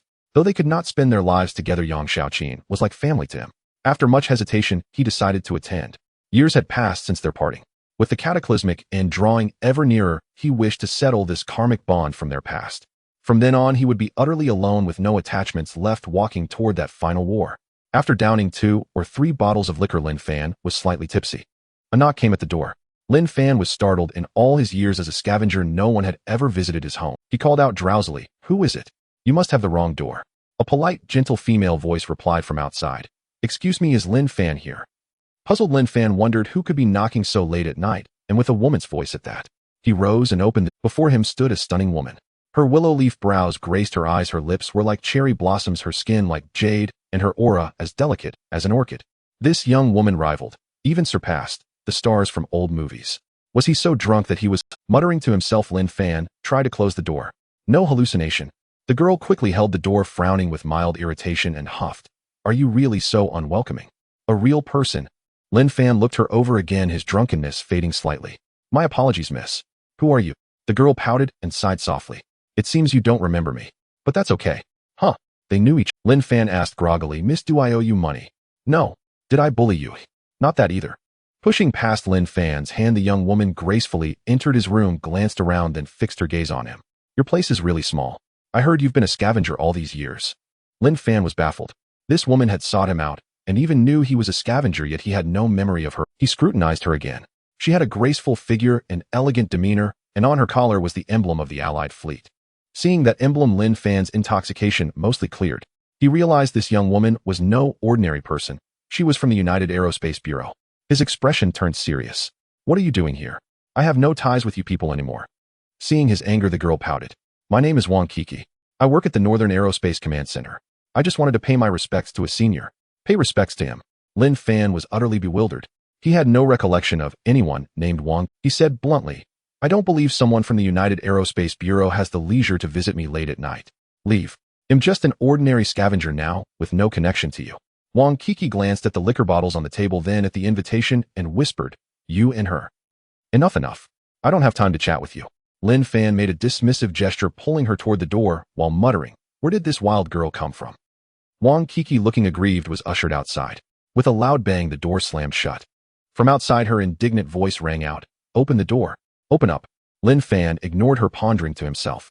This Yuanqiu had an extraordinary background, so young and already at the Northern Aerospace Command Station.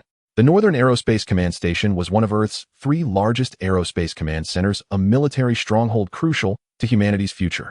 It was not a place just anyone could enter. But Lin Fan racked his memory in vain. So infuriating. Late at night.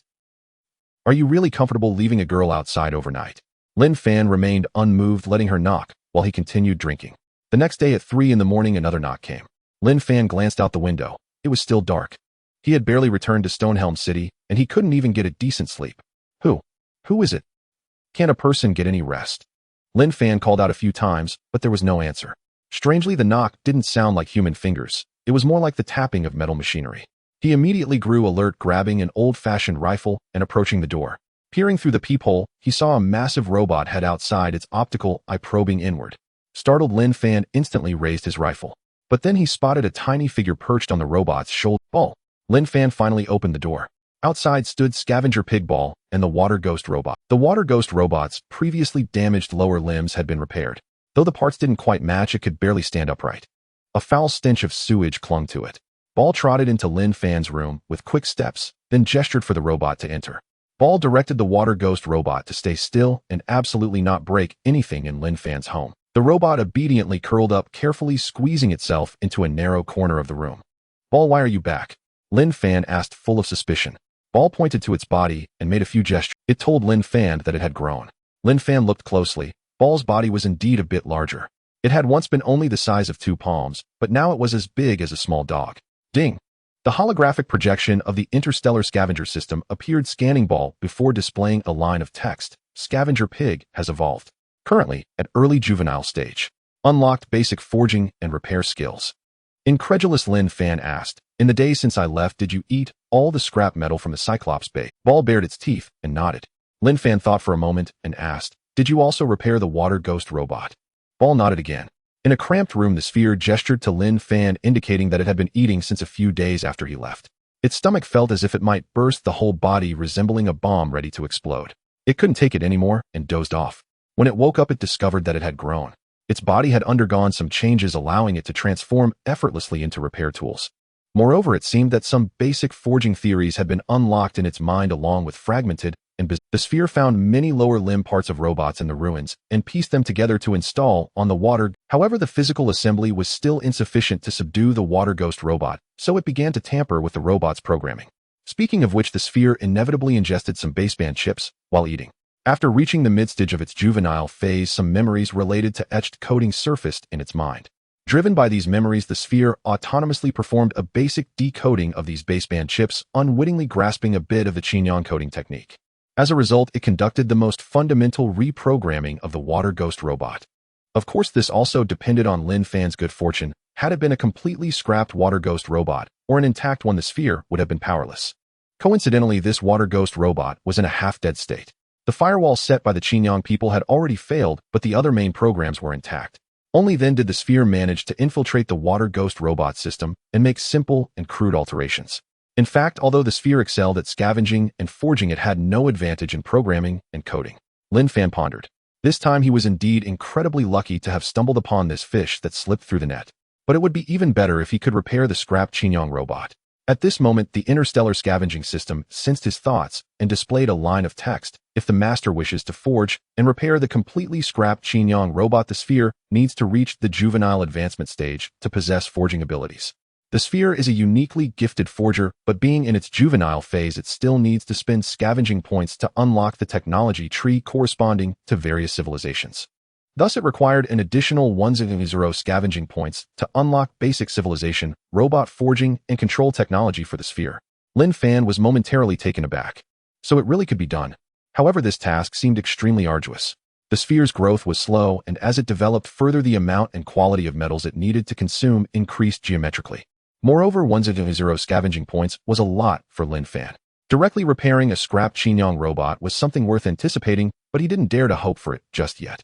Lin Fan took another look at the Water Ghost Robot, which sat quietly in the corner, completely obedient. After its internal program was modified, the Water Ghost Robot surprisingly became the sphere's guardian, no longer able to harm the sphere or humans. However, the sphere was not very focused on the modification of the Water Ghost Robot this time. Even though the robot squatted in this low house, its upper and lower limbs still appeared mismatched. Just now, while walking, it had a bit of a splayed stance. Although this did not affect its movement, it looked quite awkward. Lin Fan was both pleased and worried, furrowing his brows tightly. It was undoubtedly a good thing that the sphere had grown and mastered forging skills, yet it was also unexpected. However, the presence of a Yuanqiu Water Ghost Robot in a human city was a cause for alarm. If discovered by human guards, the consequences would be unimaginable. The sphere seemed to sense Lin Fan's thoughts. It informed him that they had sneaked in from the city's drainage system. Despite its awkward walking, the Water Ghost Robot was adept at stealth and had been very cautious while infiltrating Stone Helmet City, going unnoticed by anyone. Lin Fan was slightly stunned upon hearing this. He hadn't expected that the heavily fortified defenses of Stone Helmet City could be breached by such a scavenger pig and a clumsy robot through the sewers. Do you realize that such actions are dangerous? Lin Fan still scolded the sphere. The sphere drooped its head, looking quite aggrieved. It told Lin Fan that after it had eaten its fill, it repaired the water ghost robot and missed him dearly. So it had the water ghost robot carry it back to Stonehelmet City. Lin Fan couldn't help but laugh and cry at such a little mischief maker. He added, "Today I have to attend an important ceremony, so stay at home obediently and don't cause any trouble." Seeing that Lin Fan no longer blamed it, the sphere was very happy and nodded obediently. Lin Fan had lost all desire to sleep, got up to wash up, put on his scavenging team uniform, and took some time to tidy himself up before heading out. Not long after Lin Fan left, the sphere stayed in the house, moving back and forth. Every time it heard a sound outside, it would run to the door to listen, checking if Lin Fan had returned. The sphere remembered that Lin Fan usually wouldn't be out for too long. However, this day was strange. A long time had passed without seeing Lin Fan return. The sphere poked its slightly shriveled belly and realized that it hadn't eaten for several days. Thus it stealthily stood up and moved a chair over. After jumping onto the chair, it hooked the doorknob with its finger and easily opened the door. It glanced around at the entrance and stealthily slipped out. Hero Square. It is located between Hill 077 and Hill 082. Originally, it was the first-generation starship of the United Fleet, Dawn, which had suffered severe battle damage. After the war, the starship was converted into a small square. From a distance above Stonehelmet City, the damaged starship appeared oval-shaped, resembling an old shield. In the square stood various statues of human heroes who had achieved great deeds since the solar era. They had led humanity to withstand 4 great wars, yet the crisis had not been resolved. The Qinyang people would descend once more, casting a shadow of oppression over the entire human world. Even the Doomsday Wedding could not break this heavy sense of oppression. This wedding was no different, but added some tragic grandeur. Its protagonist was the hero of the 4th Great War, Zhao Yuqing, who was to marry the politician Yang Shaoqin from Stonehelmet City before boarding the starship again. Speaking of Zhao Yuqing, he held the rank of Major General and was one of the few survivors of the 4th Great War. He achieved remarkable military exploits in that battle and lost an arm in the process. Since then, he earned the title of the One-Armed General within the military.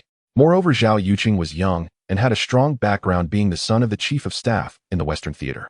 As the saying goes, a tiger father does not bear a dog son. His future was bright, and he was also hailed as the most promising commander in future wars. During the wedding ceremony, Zhao Yuqing read his vows to Yang Shaoqin beneath the statue of heroes, while a tear slowly fell from the corner of Yang Xiaoqin's eye, sliding down her cheek. Meanwhile, a man dressed in the plainest uniform stood inconspicuously among the crowd, utterly solitary. He gently raised his glass, took out a bottle of liquor, and drank it all alone. He wished the newlyweds well, and also blessed the earth in days to come. The man had 2 scars on his face, his features stern, and his eyes deep, having endured the vicissitudes of life. Although he seemed out of place among the others, nobody paid him any attention. This drink was different. It contained wishes and bitterness, hope and worry. However, he remained oblivious. Just as everyone turned their gaze to the newlyweds, who embraced and wept. A little pig with black mane took advantage of the guards' inattention and swaggered into the wedding venue. It looked around, grinning widely. The little pig followed the scent of the man, and upon arriving at the wedding venue began sniffing the air, seemingly searching for delicacies. Suddenly, while the surrounding people were distracted, the little pig darted onto a banquet table with lightning speed. It showed no interest in the feast laid out, and quietly swallowed a metal fork when no one was looking. After that, it did not spit the metal fork out as if it had melted. This little pig was the sphere. Clang! The metal hatch of Hero Square opened, and a gray ring-shaped aircraft slowly descended. It bore military markings. Everyone was captivated by the sight. One who could ride such a craft was certainly no ordinary person. The hatch of the aircraft opened, and a dignified, plump, middle-aged woman stepped down slowly, leading a black mastiff on a leash. Deputy Mayor Li of Stonehelmet City personally came to welcome her. The guests began to whisper among themselves. "Look, who is that? Don't you know yet? That's the wife of the governor of the Central Province. Even figures from the Central Province have come. Oh, it's quite an occasion."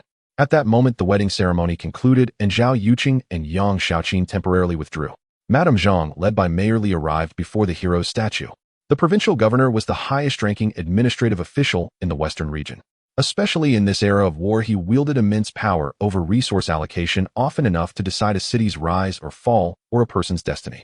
Weary from the journey, Madame Zhang looked exhausted, and no one dared to intrude upon her. Only Deputy Mayor Li of Stonehelmet City stayed by her side, discussing the city's situation. Suddenly, the black mastiff in Madame Zhang's hand grunted, sniffed the air, and then turned its gaze towards a corner. There, a person clad in a scavenger's uniform stood, looking utterly out of place. "This person smells different." The mastiff bared its teeth, revealing fangs, and barked at him. The man cast a brief glance, but remained unmoved. Everyone present paid respects to the governor's wife, but he did not. "Stop that, Ao, be polite." Madame Zhang glanced at the man and asked Mayor Li, "Who is that person?" Mayerly shook his head. I don't know him either. Oh, your dog is very intelligent, Mayerly remarked. AO is a genetically enhanced new combat dog combining the best traits of all canines. The military specifically bred him to counter those mutated Fong wolves. No wonder. Madame Zhang paid no further heed to the strange man and led the mastiff onward to the luncheon. The luncheon was about to begin. The food was somewhat simple as food was not abundant in this era. But the mastiff sensed something amiss. It sniffed around the banquet tables, becoming alert. Turning its head, it spotted a dark shadow under a distant table. The shadow was holding a metal fork. It met the mastiff's gaze, grew frightened, hastily swallowed the fork whole, and waved a tiny limb in a friendly gesture. It was Yuanqiu. But the mastiff's eyes blazed with ferocity, its primal instincts unleashed. Suddenly, it lunged, breaking free from Madame Zhang's grip, and charged straight at the forging Yuanqiu. AO, come back. What's happening? No matter how Madame Zhang called, the mastiff did not turn back. The mastiff tore madly through the crowd and pounced on Yuanqiu. Sensing danger, Yuanqiu fled. The mastiff was swift, its body much larger than Yuanqiu's. It quickly tackled the little creature, bared its sharp teeth, and went for its neck. Terrified, Yuanqiu retracted its neck, rolled on the ground, twisting its small body to escape the mastiff's jaws. The mastiff was puzzled, feeling as if it had bitten stone, or its teeth even felt a bit loose. This only inflamed the mastiff's rage, and it gave chase relentlessly. Yuanqiu, panic-stricken, fled for its life until it reached the edge of Doomsday Dawn Square. In desperation, Yuanqiu dove headfirst into a filthy, stinking trash can and curled up inside. Squinting its eyes, it thought, this creature looks so clean, surely it won't follow me into this reeking bin. But with a thump, the mastiff plunged in after it. The trash can shook violently as the mastiff bit down on Yuanqiu with deadly intent. The sounds of frantic scratching and tearing came from within, followed by Yuanqiu's despairing cries and pleas for help. But then, a crack was heard. The can stopped shaking and a split appeared. Ow! A whimper from the mastiff followed, and then the trash can fell silent. It was Yuanqiu who crawled out of the trash can. Panting heavily, it quietly closed the lid. Looking around furtively, it scurried away in a panic and vanished. The mastiff was a top-tier combat dog with formidable claws and fangs, tough hide, and ferocious attacks capable of killing even lone Fong wolves. But Yuanqiu was a life form from an advanced civilization. Despite its timid nature, even in its early juvenile stage, its physical toughness was terrifying. Seeing the mastiff gone, Madame Zhang sent people to search for it. But after a long search, there was no trace. What's going on? Where did AO run off to play? Madame Zhang was puzzled by the disappearance of her dog. Mayerly approached and said, My people saw your dog, a pig? How could such a dirty animal appear at a wedding banquet? Madame Zhang asked in surprise. I'm not sure either. But rest assured it will be fine, said Mayerly. Where can one even see a pig these days? I just worry it might carry some virus or bacteria. Madame Zhang said.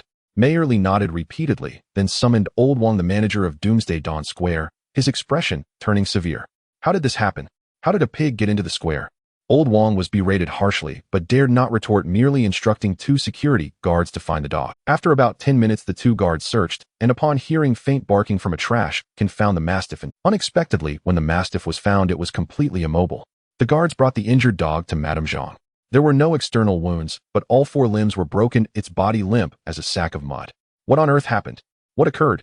Madame Zhang's face turned pale with rage at the sight of her mastiff's miserable state. She demanded of Mayerly, What is wrong with your Stone Helmet City? What's wrong with your square management? Mayerly turned to the square manager. I know nothing. Old Wang Mayerly was also baffled. The mastiff was so formidable. How could it end up like this? He had racked his brains to make a good impression on the governor's wife, only to have this incident unfold at Doomsday Dawn Square. Seeing the anger in Madame Zhang's eyes, Mayerly was greatly troubled. Could it be that pig? Old Wang whispered. A cold glint flashed in Mayerly's eyes. It must be that pig. Find it quickly. After another 5 minutes or so, the guards did indeed find a filthy pig. It wasn't easy to locate at first, but this creature, acting suspiciously, tried to sneak out of the main gate of Doomsday Dawn Square and was caught red-handed by the guards. Yuanqiu was only about 30 centimeters long, with black bristles on its back and 6 toes on each foot, now firmly entangled in a capture net. Many guests gathered around, exchanging bewildered glances. What's happening? I heard this pig bit the dog. Wasn't it the dog biting the pig? Could this thing defeat a new combat dog? Impossible.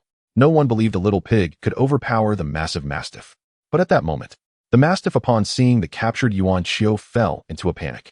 It endured its intense pain, dragged its injured body, and crawled with difficulty under a table, refusing to come out. People noticed. This usually aggressive mastiff was now trembling in a corner. Its eyes were vacant, dominated by fear, and it whimpered softly. It's this one. Madame Zhang was beside herself with anger, nearly shouting. Everyone present fell silent. Madame Zhang looked at Yuanqiu with utter disgust.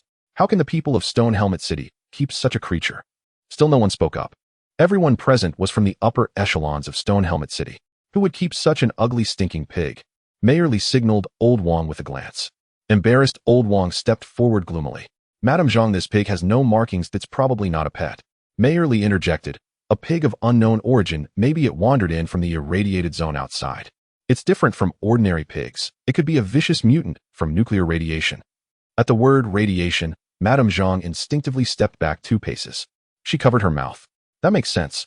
How else could an ordinary pig defeat a new combat dog? Old Wang said, perhaps we should knock it out and bury it. Whether it was a radiation mutant or not didn't matter, it was just a pig. There was no need to anger the wife of the Western Province governor over a pig. Hearing the discussion, Yuanqiu struggled desperately in fear. The guards noticed the little pig's strength was strangely, the surrounding temperature was also rising, causing people to sweat profusely. At that moment, a man's voice, let it go?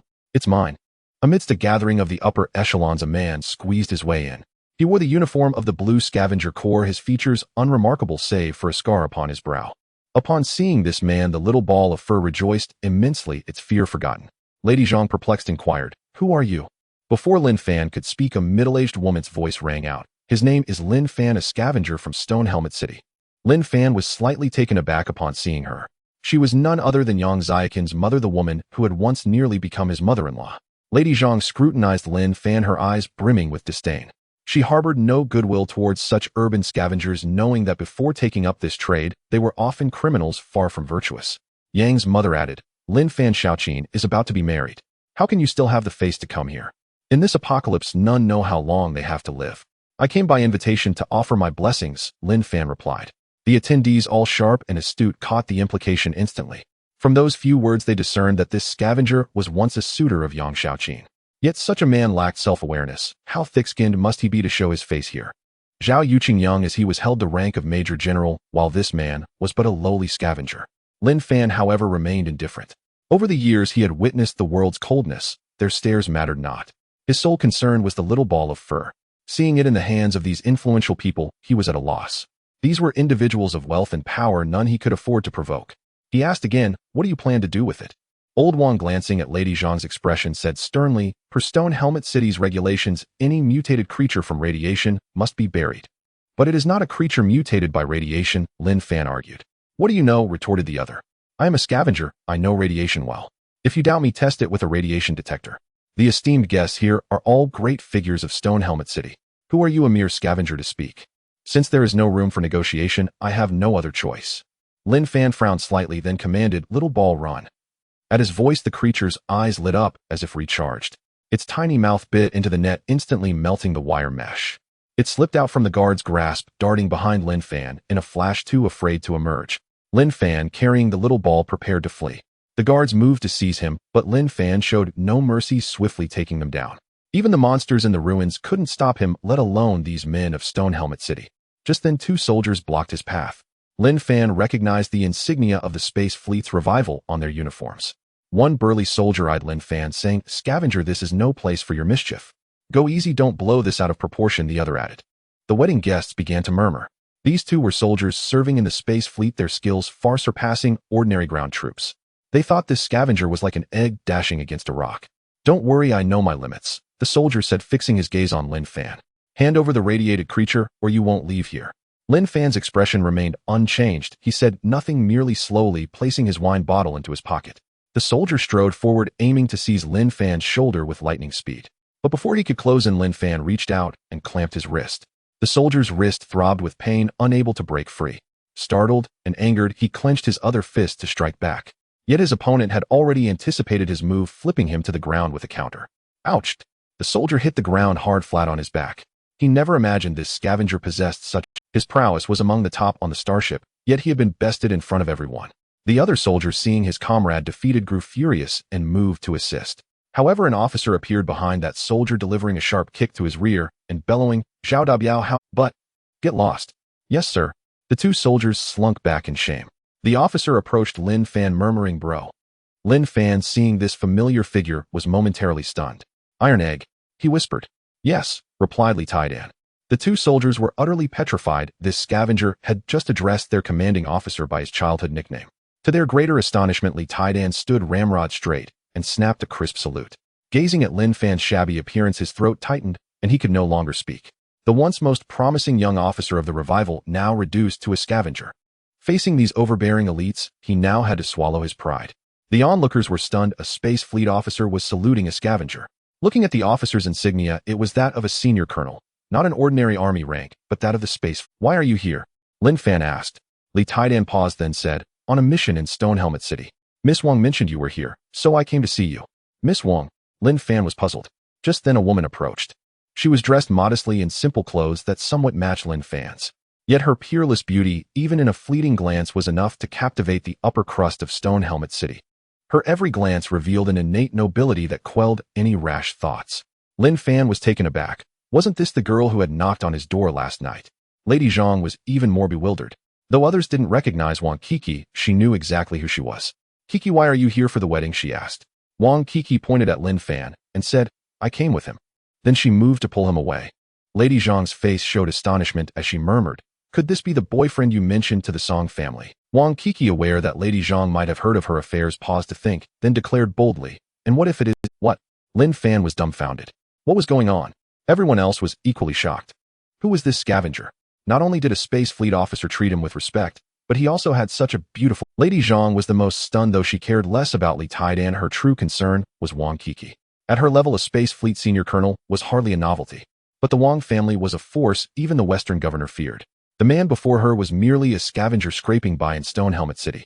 Even if he had some background, Wang Kiki belonged to the Wang clan of the Capital Theater Command, a family deeply influential across the 4 war zones. They were worlds apart. Lady Zhang was silent for a long moment before slowly saying, Miss Wang, do you understand the consequences of this? Wang Kiki picked up the little ball of fur, pouted, and said, is my family's business any of your concern?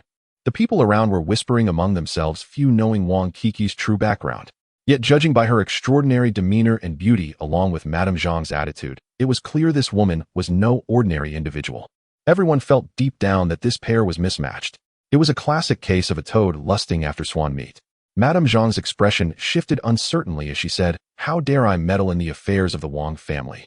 But if the Wang family finds out you've taken up with a scavenger, there will surely be chaos. My affairs are my own to decide. Wang Kiki said, leaning close to Lin Fan and quietly taking his hand. Madame Zhang knew this was surely Wang Kiki's reckless defiance, as someone like her had no say in matters of marriage. A scavenger. Even if Wang Kiki fancied him, the Wang family would never tolerate it. To put it bluntly, this was nothing short of a joke, even a scandal that would bring utter shame upon the Wang family. Madame Zhang felt the scavenger before her had no idea of his place, yet she chose not to press him further. Instead, she smiled and said, young man, I won't bother with you anymore. Until we meet again. With that, she left in displeasure, and the others dispersed as well. But Madame Zhang knew this matter would soon reach the ears of the Wang family. When that happened, the entire Wang household would erupt. If things went wrong, this scavenger might find himself in dire trouble. The surroundings grew quieter, and Lin Fan breathed a sigh of relief.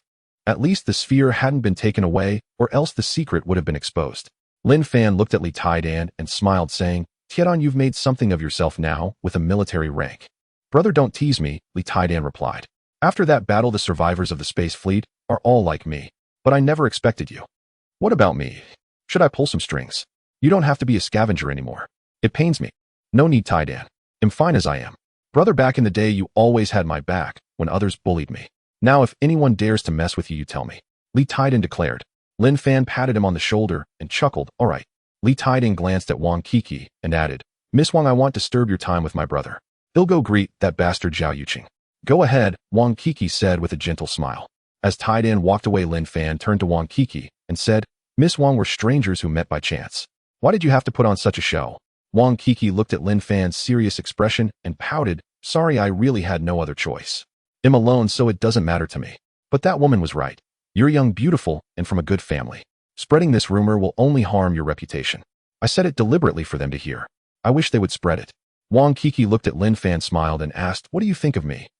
Lin Fan appraised Wang Kiki. Her temperament was truly ethereal, a rare and stunning beauty. Any ordinary man seeing such a beautiful woman would surely let his thoughts wander. But his face was as calm as still water, his heart like dead ashes. This scavenger who had long walked amid the ruins merely let out a soft sigh. Miss Wang, you appeared at my home yesterday, and now at this wedding today. What exactly are you trying to do? Lin Fan said sternly, "What is your connection to those people from the space agency?" "I have nothing to do with them." Lin Fan studied Yuanqiu carefully, but couldn't recall her, so he asked, "Do we know each other?" "Of course we do. Your name is Lin Fan, born in Solar Era 73, a student at the National Aerospace Academy, later served on the Revival, then imprisoned. Your bright future gone, your beautiful fiancée lost, and you became a scavenger." Lin Fan was stunned. Who was this woman? Logically, his records had been sealed, and no one knew of his past. At that moment, the sphere rubbed against Yuanqiu's jade-like arm and made a gesture to Lin Fan. It was asking if they could bring Yuanqiu home. Lin Fan was taken aback, not knowing whether to laugh or cry. He said sternly, "You little rascal. They'll deal with you when we get home." Little rascal. But it was clearly a little pig. The sphere's ears drooped, its eyes blinked, looking utterly pitiful. "Why are you so harsh?" Yuanqiu shot Lin Fan a glance, didn't mind the sphere's grimy state, and gently stroked its bristles, saying, "Don't be afraid. Big sister is here. No one can bully you." The sphere bared its teeth in a silly, contented expression. Lin Fan looked at a figure in the distance and said slowly, "I need to go say hello." "He'll come with you." "No, that wouldn't be appropriate." Weddings in this era were simple affairs. That day's wedding was no different. After the ceremony, guests offered blessings and then dispersed. The square gradually grew quiet, leaving only a handful of people. Lin Fan looked at Yang Xiaoqin, a faint smile finally breaking through his bitter expression. "Congratulations." Yang Xiaoqin saw Lin Fan and was momentarily dazed before asking, "You came after all?" Stone Helmet City is as peaceful as ever, but the world outside has changed. Lin Fan took a deep breath. "I don't know how much longer this peace will last. Perhaps this is the last time I'll see you." Years had passed since their hurried parting. This woman before him was still as beautiful and virtuous as ever, but she had become another man's wife. The words "I'm sorry" never left his lips, because it was no longer necessary. "Have you been well?"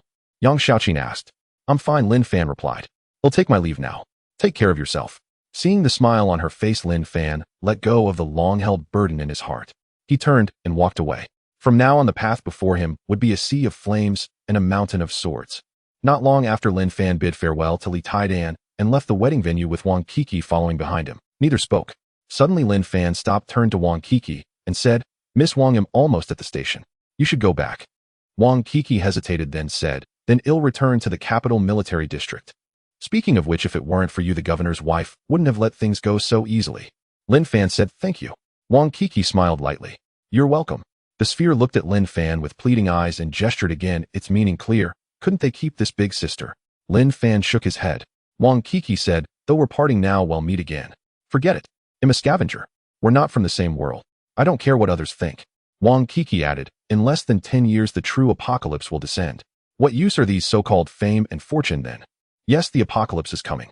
Someone like me at the bottom will barely survive that catastrophe. But you're different. Born in the capital military district, you might still have hope. I don't care about that. The path I've chosen is one of fire and sword, accompanied only by loneliness. I'm leaving," Lin Fan said. "Take care." With that, Lin Fan tossed his wine bottle into a nearby trash can and walked away with the sphere, watching that solitary receding figure. A trace of sorrow flickered in those exquisitely beautiful eyes. Yuanqiu knew that this man had once been an outstanding, decorated young officer in the space fleet. To save the revival, he had hijacked the starship in a moment of crisis, willingly bearing the infamy. Now he had become a despised scavenger, having also lost his one true love. Though this man did not remember her, she had always held him in her heart. Even though he now had nothing in Yuanqiu's eyes, he remained extraordinary. The next morning, in a confined space, it was Lin Fan's residence.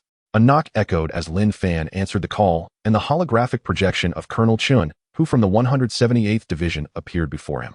Chun, who took a puff of his cigar and said, "Lin Fan, you've got some nerve.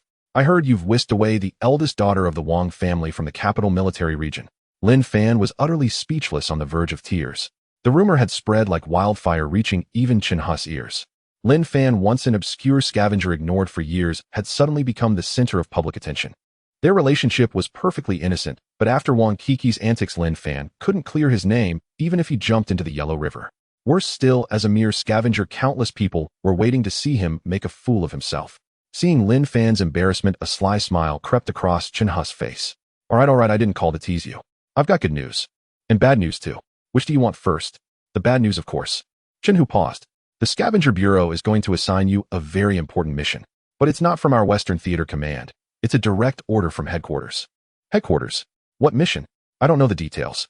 It's top secret. I've heard it's extremely difficult, but crucial, tied to the core of starship construction. No matter. We're used to living on the edge. Don't take this lightly.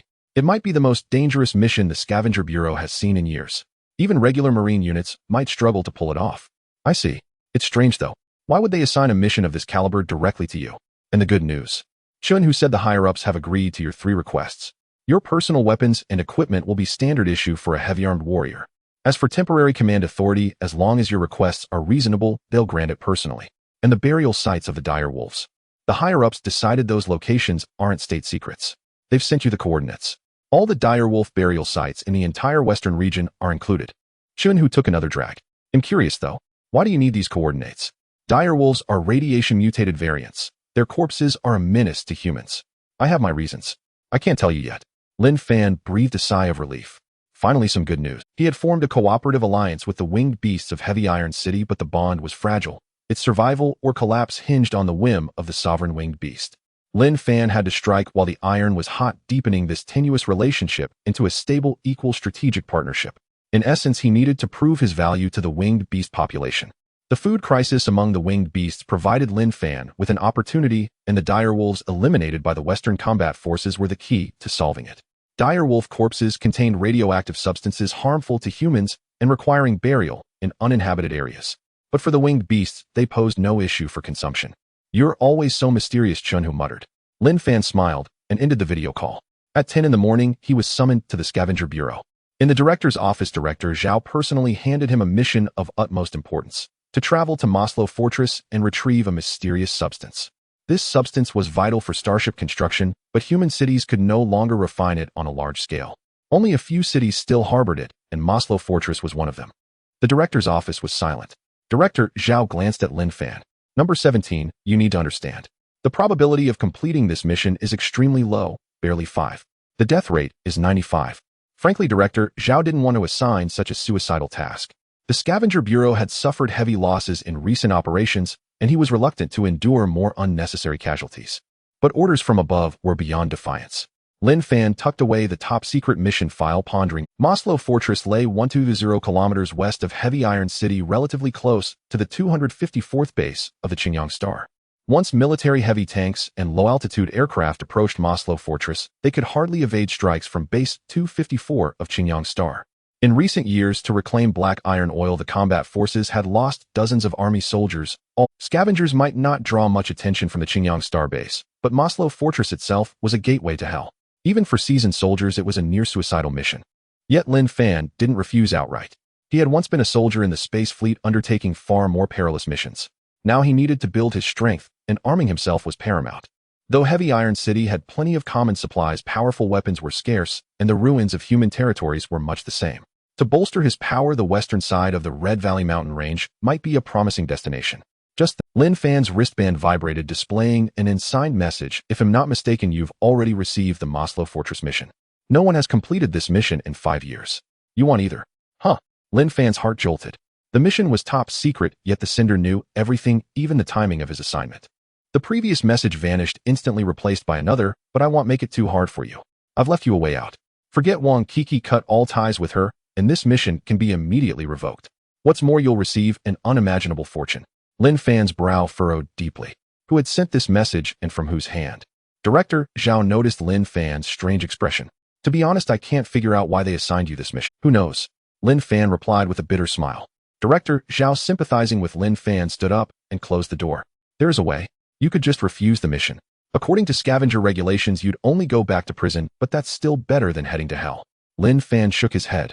He had no desire to return to prison, nor to wait helplessly and despairingly for Earth's doom. Director Zhao, I accept the mission. He'll leave for Maslow Fortress soon to complete it. Director Zhao was taken aback. Lin Fan watched the message on his wristband fade, his expression still cold. Could the sender be the Wang family? Or perhaps the Song family? Who knew? In their eyes, an insignificant ant like him had dared to spirit away the Wang family's precious jewel, and they could no longer sit idly by. Lin Fan hadn't refused the mission. This way, he could legitimately leave the human-controlled zone and venture into Qingyang Star territory. Their numerous battlefield ruins might yield valuable finds. Besides, this mission was directly tied to the endgame strategy. When the nest overturns, no egg remains intact. As a former soldier in this time of life and death, it was his duty to fight for his country and humanity. Many soldiers had already perished on this mission, its danger self-evident. To retrieve that item and build his strength, he would inevitably face trouble, but Lin Fan didn't mind. He had faced far greater threats than a mere Maslow fortress. In truth, Lin Fan had no desire to become entangled with Yuanqiu. Yet the upper echelons were almost certain that faced with life or death, Lin Fan would cave, abandon Yuanqiu, and take the money to disappear. They wanted to force him to retreat and give up the mission, ensuring his survival and a lifetime of comfort. But to their surprise, Lin Fan accepted the mission. This decision also stirred up quite a commotion within the ordinary ruined cities were already fraught with danger, let alone Maslow Fortress, which scavengers called the Gate of Hell. The fortress and its surroundings were a forbidden zone for scavengers with an exceedingly high risk factor. Humans who ventured there faced near certain death. Scavenger Squad 1523 had been wiped out, and Li Weigua had retired, leaving Lin Fan alone. No one at the Scavenger Bureau was willing to join Lin Fan on this mission. It seemed like nothing but a suicide. That evening, Lin Fan returned home and was startled to find his door had been opened. He immediately became alert, cautiously pushing it open. Inside sat a middle-aged military officer flanked by two heavy infantry soldiers wearing black sunglasses, heavy armor, and wielding electromagnetic rifles. The room bore signs of a struggle in utter disarray. The water ghost robot that had been hidden inside was nowhere to be seen. The window was shattered. The water ghost robot must have escaped through it. Lin Fan stepped into the room, eyeing the three men coldly. The middle-aged man sat upright, a hint of apology in his demeanor. He spoke first. Lin Fan, I never expected to find a modified water ghost robot in your little shack. The water ghost's programming has been altered. Otherwise, in such a confined space, it could have given you three. Of course, these things are deadly on the front lines. Xinjiang Star's robots can't be captured. I'm curious. How did you manage it? Did you come here about the robot modification? Lin Fan asked. No, the middle-aged man said, pausing. We're here about the young lady. The young lady? Yuanqiu. I'm here to convey the old master's apologies. I don't understand, Lin Fan. Yuanqiu is the old master's cherished jewel. The middle-aged man took a deep breath. With the apocalypse upon us, there are divisions among the higher-ups. To forge a united front across the war zones, the Wang family planned to betroth the young lady to a top-tier family in the capital military region. A political marriage. She refused, and you're at the root of it. So that's why they assigned me the Maslow Fortress mission. Exactly. Some in the Wang family and the Song family as well didn't want you and Yuanqiu together. They gave you an impossible scavenging mission to force you to back down. They never expected you to accept it. I've never feared your despicable tricks, Lin Fan said with a cold smile. Don't misunderstand. I'm here on behalf of the old master. Miss Wang was furious at their actions.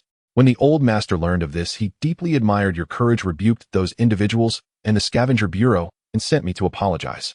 Tomorrow, I'll have the Stone Helmet City Scavenger Bureau cancel this mission. No need. I've decided to carry it out, Lin Fan said. But not because of Miss Wang. Rest assured, I have no intention of a toad lusting after swan meat, nor do I seek trouble. The middle-aged man was puzzled. Aren't you afraid of death? The end is near. Our lives and deaths are trivial. Humanity's survival is the last hope. Lin Fan said that item in Maslow Fortress is crucial. We'll find a way to retrieve it. You're nothing like others. The middle-aged man remarked, the old master holds you in high regard. But for now, you're still just a scavenger. The Wang and Song families are deeply entrenched. You must be extremely cautious. Yuanqiu and I are but chance acquaintances. Whether I complete the mission or not, I won't disturb her. The Wang family need not worry. Lin Fan offered a faint smile. He sighed softly to himself. In this life, he had already let one person down. Oh, how could he do so to another? Young man, be careful at Maslow Fortress. The middle-aged man stood and patted Lin Fan on the shoulder. Enough, Lin Fan said irritably. You've smashed up my things. How are we settling this? I haven't even brought up your illegal possession of a Xinjiang Star robot, the middle-aged man said with an awkward grin. You know times are tight for everyone. Lin Fan was left speechless, forced to swallow his grievance. The middle-aged man wrote a note for Lin Fan with a line of small text. I heard you even beat up 2 space soldiers at the wedding. I rather like you, kid. If anything comes up, come find me here. With that, the middle-aged man left with the 2 soldiers. Lin Fan picked up the note, which read, Luo Wenhu 163rd Division, Western Ground Defense, Combined Forces Joint Government. On that day, Lin Fan drove the YT-887 heavy truck alone, traversing the long, dark tunnel and slowly emerging from the mountain body of Stone Helmet City, once again beholding the sunlight of the outside world. The YT-887 heavy truck was unlike any other, resembling a crawling behemoth. As a 5th-generation heavy truck, it was powered by a micronuclear reactor, its energy sufficient for Lin Fan to complete his mission. Moreover, it was equipped with self-loading and unloading mechanisms, and even a machine gun turret atop the heavy. Additionally, the 178th Division had fulfilled their promise, providing Lin Fan with a set of heavy infantry weaponry and an advanced nuclear radiation protective suit. Lin Fan dared not be careless about this mission. Before entering Fort Maslow, he planned to first reach Heavy Iron City and devise a thorough strategy. After driving about 50 kilometers, Lin Fan arrived at an abandoned gas station south of Stone Helmet City, honking the horn insistently. At that moment, a figure emerged near the abandoned gas station, rising from the rubble. It was the water ghost robot, transformed by the sphere. After encountering Luo Wenhu in the room, the water ghost robot had fled into the sewers of Stone Helmet City. Worried it might be discovered by humans, Lin Fan had given it coordinates to wait for him here. The water ghost robot surveyed its surroundings, found no anomalies, and climbed onto the roof of Lin Fan's heavy truck. It possessed considerable capabilities in various aspects, especially in stealth, an advantage other robots lacked. However, it was currently unarmed without a single weapon. If pitted against a beast of the level of a toothed wolf, it might stand a chance. But against a large monster or other robots, the water ghost robot would find itself at a disadvantage. Thus, upon returning to Heavy Iron City, Lin Fan planned to equip it with weapons, making it a crucial asset for his journey. The task of modifying the water ghost robot, of course, fell to the sphere. 2 days later, Lin Fan finally arrived at Heavy Iron City. At the city's edge, a winged beast soared into the sky, appearing against the heavens. It was the very winged beast that served as Lin Fan's guardian. Due to its unique crimson coloration, Lin Fan had named it Red Robe. After Lin Fan left Heavy Iron City, Red Robe had waited for his return day after day.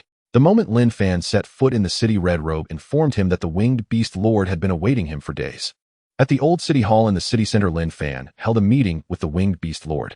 In the square, dozens of winged beasts of various sizes had landed, an extraordinary spectacle. At the center of the square stood the winged beast lord, its eyes brimming with authority as the surrounding beasts prostrated themselves. This was the grand welcoming ceremony of the winged beast race for Lin Fan. Upon seeing Lin Fan's arrival, the winged beast lord's eyes were filled with anxiety. It raised its head and let out a low roar as if it had urgent matters to convey.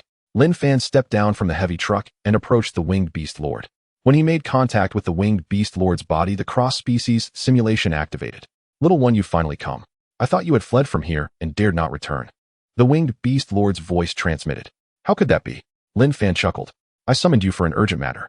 Lin Fan glanced at the hungry winged beasts around them. "Your food crisis." "Indeed," the winged beast lord said slowly. "To be honest, after you left, we have been hunting nearby, but the results have been far from ideal. Now the environment within hundreds of kilometers has deteriorated. Every city has established defense networks, leaving us with fewer and fewer places to hunt. If this continues, we will have no choice but to leave this city and settle in richer lands." The winged beast. "There's no need for that. Can you find a solution?" "In fact, I've already found one for you," Lin Fan said. "What?" The winged beast lord was taken aback, then added, "You must know our appetite is not something you can compare to. 1 or 2 creatures won't suffice." "I know.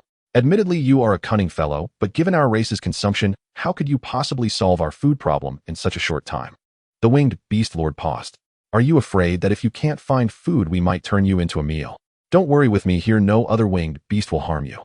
"Listen to me," Lin Fan said. "In the western region, the toothed wolf race is rampant. Humans are also conducting extermination campaigns, burying large numbers of toothed wolf carcasses in secret in uninhabited areas." Toothed wolves. A glimmer of light appeared in the winged beast lord's eyes. "Exactly. These dead toothed wolves can serve as your food." Upon hearing this, the winged beast lord grew excited. "Do you know where these places are?" "Of course. There are 7 or 8 locations, all very secluded, a considerable distance from human cities, but not under the control of the Ariesians. You can go there to forage." "Tell me these locations at once." The winged beast lord flapped its wings excitedly, as if eager to set off. "However, you must avoid the human military trucks transporting toothed wolf carcasses. Try not to be discovered, and above all, avoid conflict, or this food source might be cut off. Naturally, our race is not foolish. Otherwise, under the slaughter of the Ariesian invaders, we would not have survived until now," the winged beast lord said urgently. Then Lin Fan relayed the coordinates of the toothed wolf carcasses to the winged beast lord. The lord gazed at Lin Fan, its expression shifting. After a moment, it said, "Little one, I did not misjudge you. There is one more matter that requires your help. Speak." Subsequently, Lin Fan shared his plan to head to Fort Maslow with the winged beast lord. The winged beast lord actually knew of that place. It said, "The Fort Maslow you speak of has become extremely dangerous. With your strength, there's no way you can emerge from there." "I know." "Very well, I will dispatch 10 companions to accompany you." 10 winged beasts. This caught Lin Fan by surprise. There were only a few dozen winged beasts in Heavy Iron City. This number was nearly a third of them. Initially, Lin Fan had planned to bring 1 or 2 winged beasts along. The winged beast lord had unexpectedly offered to send 10. No wonder. If what Lin Fan said was true, the burial sites of toothed wolf carcasses would undoubtedly solve the winged beast's current problems. The winged beast lord naturally could not be stingy. It glanced at the diminutive human before it and said, "I do not wish to see you die there." Fort Maslow was not a place of peace. Even the winged beast lord harbored some apprehension about that location. Then it flapped its massive wings, circled low in the air, and landed on the damaged building of the old city hall.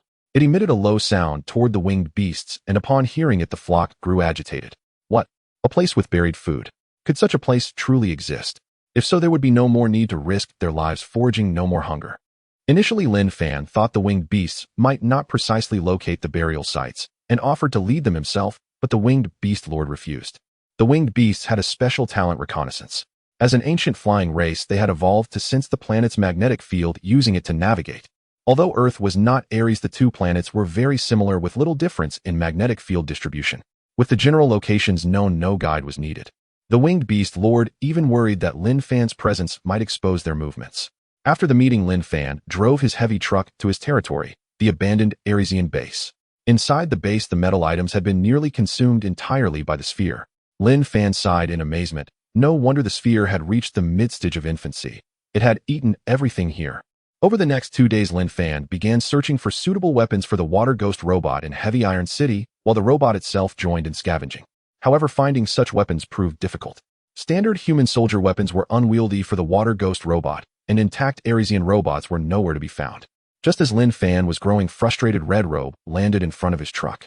Since Lin Fan had resolved the winged beast's food issue, their attitude toward him had changed. Red Robe had become Lin Fan's little follower. Day and night it had been shadowing him, seemingly guessing he was searching for something. It let out a low chirp as if wanting to tell Lin Fan something. Lin Fan then recalled that winged beasts overlooking the entire city saw everything. Perhaps no one knew this ruined city better than them. After establishing the cross-species consciousness simulation, Lin Fan conveyed his thoughts to Red Robe. Indeed, Red Robe knew of many places. One location where a fierce battle had once raged was strewn with wreckage, and Lin Fan deemed it the most likely to hold suitable weapons for the water ghost robot. Under Red Robe's guidance, they arrived at that place, a small military fortress in western Heavy Iron City. Originally an Aresian defensive structure, the fortress had been nearly leveled by intense human artillery. Everywhere were piles of wrecked human aircraft and Aresian robot debris. Seeing all this scrap metal, the sphere, already ravenous, was so eager that steam spouted from its two nostrils. It looked at Lin Fan with a pitiful expression. Lin Fan nodded. Having barely eaten since returning to Stone Helmet City, the sphere was pinned up and charged into the pile of scrap. Meanwhile, Lin Fan and the water ghost robot explored the ruins. Inside the sphere's belly was a hydrogen. When it began to feed, the reactor would activate, blazing like a sun, melting any metal that came into the sphere's maw into liquid. Although the sphere itself knew how to prevent the core temperature from radiating, the surrounding temperature still rose by a few degrees Celsius. Red Robe, having never witnessed such a sight, panicked and kept its distance from the sphere. Normally, it had paid little attention to this tiny creature, but now it regarded it with newfound respect. But at that moment, a red dot appeared on the sphere's body. The sphere noticed it too, stopped eating, and shifted its position. Strangely, the dot moved with it. The water ghost robot's core programming tasked it with protecting Lin Fan and the sphere. Upon detecting a threat, it would act without hesitation. Just then, the water ghost robot sensed danger. It lunged toward the sphere, attempting to push it away, but it was too late. With a sharp whoosh, a missile streaked down from the sky, striking the sphere directly. A thunderous explosion erupted. The position of the sphere detonated, sending a large amount of metal debris flying. It was propelled upward like a ball, soaring several meters high. The water ghost robot quickly detected the location of the assailant, which was also a robot. It was hiding behind a broken wall, using the decaying structure to conceal its form. If it weren't for the water ghost robot's exceptional reconnaissance abilities, Lin Fan would have found it difficult to discern its position. The robotic killer was vastly different from the somewhat dull water ghost. Its weapon and control systems were fully operational. Just moments ago, it had been awakened by the thermal radiation emitted from the sphere, prompting it to attack a target it deemed a serious threat. Lin Fan was also affected by the shockwave, but fortunately, he was wearing heavy infantry armor, which merely knocked him back without causing any injuries. The interstellar salvage system activated, scanning the robot, and a line of text appeared in Lin Fan's vision: detected Butcher-class robot belonging to the Qinyang Star Combat Robots. It was fully operational, possessing formidable defensive and offensive capabilities, even surpassing the water ghost robot in direct combat potential. Lin Fan mused to himself. Originally intending to find an abandoned robot, he did not expect to encounter a functional one. It appeared that this adversary would not be easy to deal with. Lin Fan did not hesitate and took cover behind a broken wall, signaling the water ghost. After a brief hesitation, the water ghost robot finally charged towards the Butcher-class robot. Lin Fan provided cover with his electromagnetic rifle, allowing the water ghost to reach the Butcher-class robot swiftly. Tat tat tat. The Butcher-class robot recognized its robotic counterpart, and sent a signal waiting for the water ghost to confirm. However, the water ghost robot rushed forward and began to wildly strike the Butcher-class robot's head with its arms. Perhaps the Butcher-class robot was still confused. Why did this kin in front of it not respond to the confirmation command? But instead it was met with a punch from the water ghost. The current water ghost could not comprehend the chaotic commands from Qingyang Star. To it, this unfamiliar robot had already taken inappropriate actions against the sphere and posed a significant threat. Thus it attacked recklessly. After about 7 or 8 seconds, the Butcher-class robot finally realized that the opponent could not receive commands and raised its weapon to aim at the water ghost. The water ghost sensed danger and leaped, evading the Butcher robot's line of sight. Just then the red robe dived down from the air, using its immense momentum to knock the Butcher-class robot down. The Butcher-class robot was slightly taller than the water ghost, but not as large as the winged beast. During the war years ago, its components had sustained varying degrees of damage. At that moment, it was struck by the winged beast, causing its internal components to emit a sizzling sound. Seeing this, the water ghost seized the opportunity, charging forward to deliver another punch to the Butcher-class robot. However, the Butcher-class was ultimately a factory original combat robot significantly stronger than the patchwork water ghost. After taking a hit from the water ghost's punch, its body remained unmoved. A glint of cold light flashed. A gleaming blade appeared on the Butcher-class robot's arm. This blade, also known as a butcher's knife, measured 1.5 meters in length, made of indestructible alloy, and was exceptionally sharp. The Butcher-class leaped, swinging the butcher's knife toward the water ghost. The water ghost was unable to dodge in time and was struck in the abdomen by the blade. Instantly, a sizzling sound emanated from its body, and its components were damaged. It struggled with all its might, unable to rise again, and could only use its arms to support itself as it moved backward. The Butcher-class robot approached the water ghost step by step, intending to eliminate this traitor. It raised the butcher's knife, once more aiming at the core of the water ghost robot. In its view, this robot that had betrayed Qingyang Star was destined to face judgment. The situation was dire. If the core device of the water ghost was hit, it would be reduced to a pile of scrap metal. Lin Fan furrowed his brows, surprised by the tenacity of the Butcher-class robot. In this critical moment, he fired a round of shots at the Butcher-class robot with his electromagnetic rifle. The Butcher-class robot removed a piece of scrap armored vehicle steel plate with its left arm, using it as a shield to block all the bullets from the electromagnetic rifle. Clearly, the Butcher-class robot was essentially immune to the attacks of human infantry, showing no signs of stopping. Fortunately, the red robe swooped in again, lunging at the Butcher-class robot. The Butcher-class was knocked to the ground, firmly pinned down by the winged beast. It too refused to back down, using its blade to slice open a wound on the red robe's wing. The red robe let out a wailing cry, but did not retreat. At this moment, the water ghost used the strength of its arms to stand up and lunged at the Butcher-class robot. This fellow seemed to have gone mad. It swung a tank lid, smashing it down onto the head of the Butcher-class robot. Bang! Bang! Those were the sounds of the tank lid colliding with the robot's head. The tank lid became deformed, and the robot's head was dented inward. The Butcher-class struggled fiercely, but it was firmly pinned down by the two enormous beings. The battle continued for 3 minutes. The Butcher-class robot was now battered and bruised, gradually ceasing to move. A crack sounded as the water ghost completely smashed the head of the Butcher-class robot. An alarm blared from its chest as its internal components were damaged beyond operation, rendering it completely scrapped.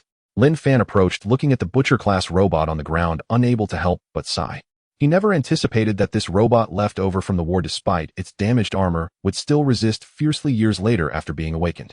If it weren't for the joint assault of the water ghost and the red robe, it would have indeed been difficult to handle. The red robe, which had always disliked these metallic monsters from Qingyang Star, now scratched the water ghost with its wings. As a comrade in arms, it couldn't help but admire the water ghost's bravery using this strange gesture. However, the water ghost was a robot driven by built-in programming and understood nothing of bravery or ignoring the red robe's goodwill, it took no notice. Its body had suffered severe damage and activated emergency protection protocols. It surveyed the surroundings and then used its arms to support itself, moving alone to hide under a broken wall. The water ghost assessed its condition as extremely poor, unable to participate in any further combat. It quietly hid in the corner, unwilling to emerge unless absolutely necessary. The red robe found this metallic creature utterly boring and stopped paying attention to the water ghost. Flapping its wings, it exerted itself to fly up to a higher point, continuing to monitor the situation around. In truth, it had also sustained injuries, but as a winged beast, its healing abilities were remarkably robust, and it did not take the injuries to heart. At this moment, the sphere slipped out from the corner. It was covered in a layer of black, having just taken a hit from a missile, resulting in its current state. Bouncing on the Butcher-class robot, it reassured itself that the robot had ceased movement. Interstellar Salvage System scanned the Butcher-class robot, displaying a line of small text. The Butcher-class robot has been destroyed, is scrapped, and cannot be captured. Acquired 100 salvage points. Lin Fan knew that directly repairing such a scrapped robot would require spending 100 salvage points to unlock the salvage technology tree. For Lin Fan at this moment, that felt quite distant. Immediately, the Interstellar Salvage System scanned the Water Ghost, prompting a notification that read the Water Ghost robot has sustained severe damage and requires immediate repairs. System, can the parts from the Butcher-class robot be used on the Water Ghost? Lin Fan inquired. Fully compatible. Lin Fan felt reassured. However, he did not dare linger in this place. If any other combat robots survived, the situation would be extremely dangerous. Lin Fan used the self-loading device to load the Butcher-class robot onto the heavy-duty truck.